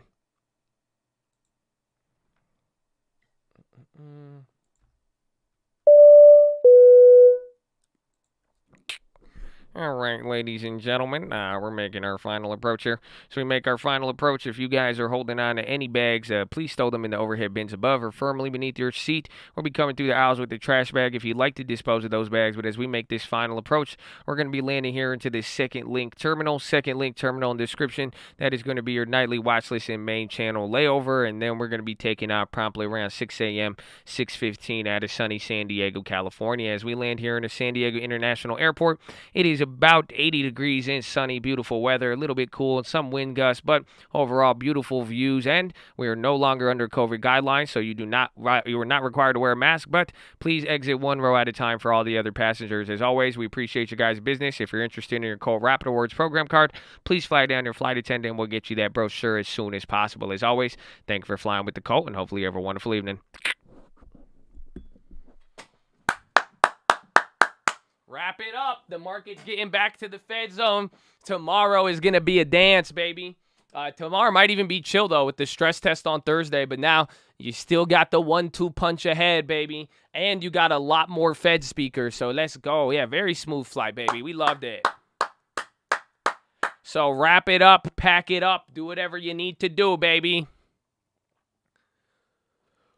1 minute!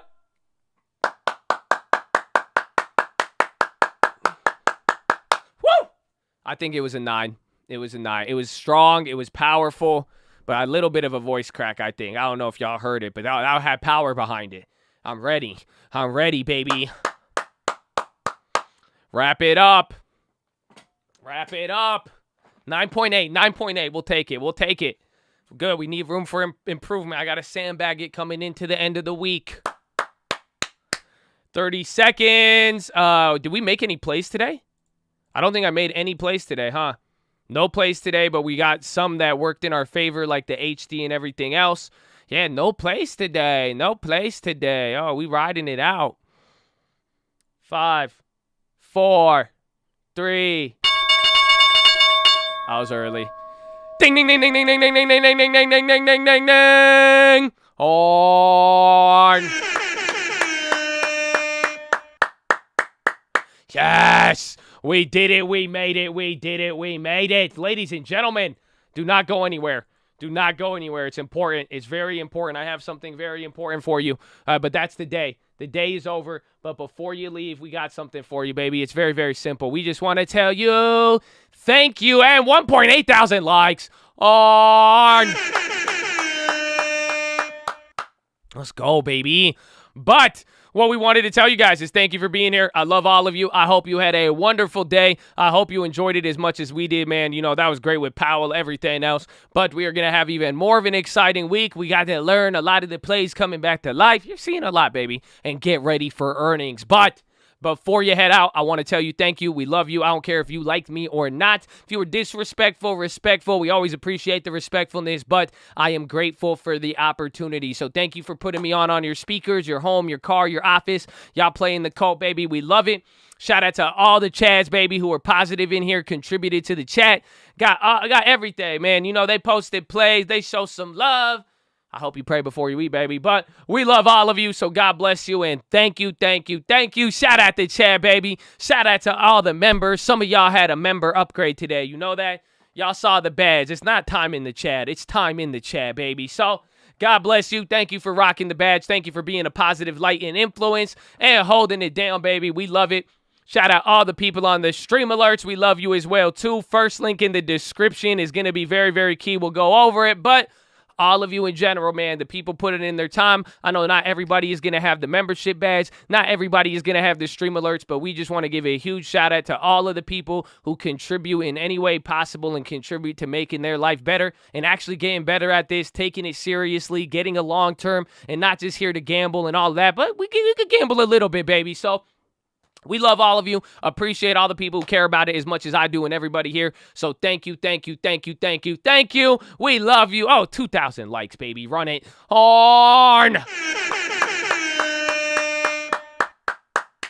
Amen. We'll take it. So God bless you all. Thank you for being here again. First link for the Scream Alerts Bootcamp and Real Estate course. Again, we have a long-term account. If you ever want to see the stocks that we're holding, we made this just for YouTube. This service is free. It is a free service. You could get all of these updates. You can see exactly what dividend stocks we're holding, when they pay out, how much they're paying out, anything you need to be flying these streets, and you will get a text message anytime that we add to the long-term portfolio. So it's free 99. There is over 7,000 Chads on there, baby. So we love it, and God bless all of you. Hope you get that. Second link for the nightly watch list and main channel.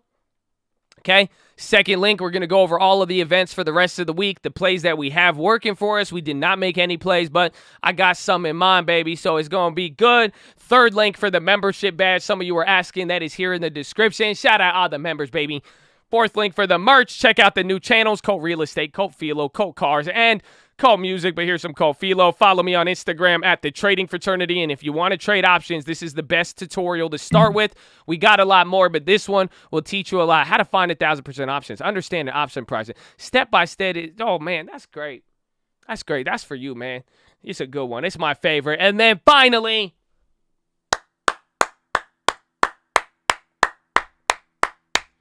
the prayer request wall, baby. Me and my mom like to pray for y'all. That's it. We pray for y'all every day. Mama pray for you a lot more than I do. I still pray. You know, I get down before my meal, before my chat, before anything, but we still like to pray for y'all, man. So listen, I don't care what you believe in. It is always good to just have somebody rooting for you. You know, this is why we made it, because I always, you know, my mom, as I grew, she's like, I'm praying for you. I'm praying for you. She said, Josh, I'm praying for you. Oh, I'm praying for, I said, and I was like, damn, I wonder how many people got people praying for him. You know what I'm saying? It's easy to take it for granted. So I was like, man, I got my mama rooting for me. Mom is a warrior. You know what I'm saying? So I said, hey, Mom, you got to pray for all of them. That's it. So my mom will pray for you. I'll pray for you. We all pray for each other. But listen, it just doesn't hurt to have somebody rooting for you, baby. So we rooting for all of you, okay? I don't care what you believe in. Even if you don't fill it out, that's fine, baby. We don't get down like that. It's not that serious, baby. So we just love y'all. We're rooting for all of you. I hope you know that, because even when we end the day like that, that's just the key, baby. We rooting for you. That's it.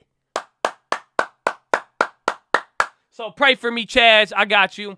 We love all of you. That's it. If you don't know the text that you should be reading, Richest Man of Babylon, that's a good book to read. Proverbs New Living Translation, The Strangest Secret in the World, and then Lead the Field by Earl Nightingale, baby. Those are all some good books you could read. It's all free 99. They're all on YouTube. You can read them. Those are the books we stand by. So we love them. I love all of you. I hope it helped you. And I better see you on the watch list. I better see you on the watch list, okay? If you made it this far, if you made it through every watch list, you know, I want to tell you thank you, but you should be proud of yourself too. But if you made it this far, man, then you ready for the challenge. I hope you take today's PHILO challenge, my friend. I hope you take it.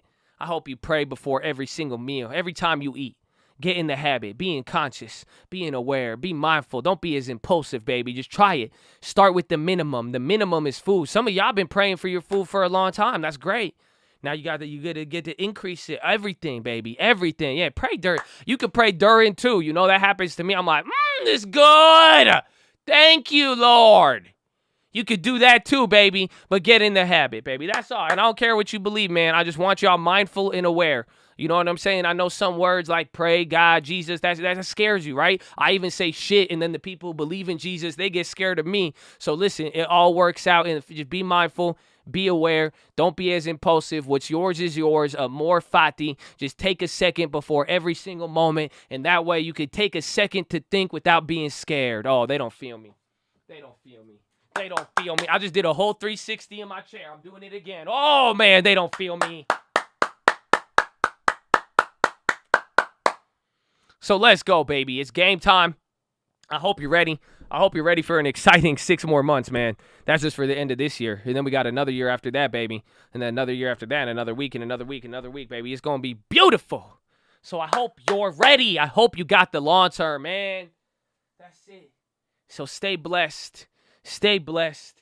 Okay? That's it. Woo! Are you ready? Are you ready, baby? Just get ready, man. 6 more months. I hope you got the long term. I hope you're ready to go. You know what you need to do now? Please wake up and drive tomorrow, okay? That's why the prayer before you eat, before you wake, before you turn on the computer, maybe you pray. I don't know.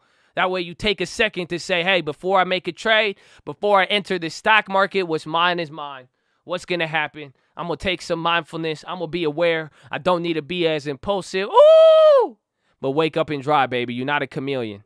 Most of the people in this world are chameleons. You know that? That's why they call them lizard people. But it's not that type of lizard people. It's not no conspiracy. No, they're humans, but they're lizard people. They're chameleons. You know why? Because they wake up and they're influenced by whatever stimulus they receive in the morning. They're in neutral. So they're chameleon. So if they wake up and the first thing they encounter is negative, their attitude is negative for the rest of the day.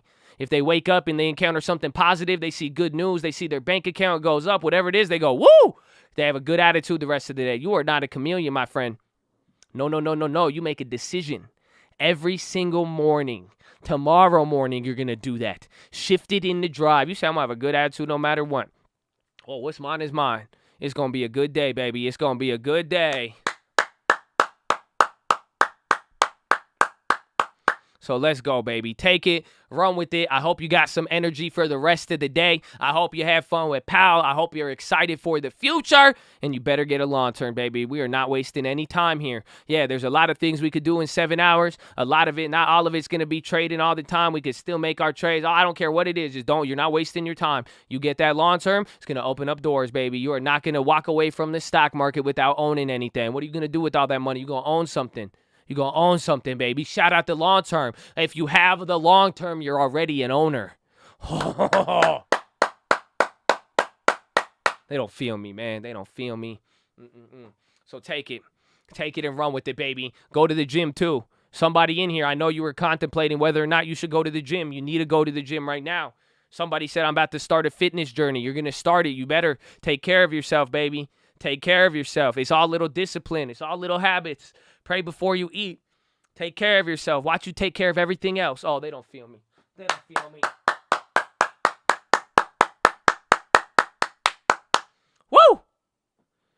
So it's game time. I love all of you guys. God bless you. I hope you know you're blessed. Have a wonderful day. And don't forget why we show up, why we keep going, and why we excited for the future, baby. You know why?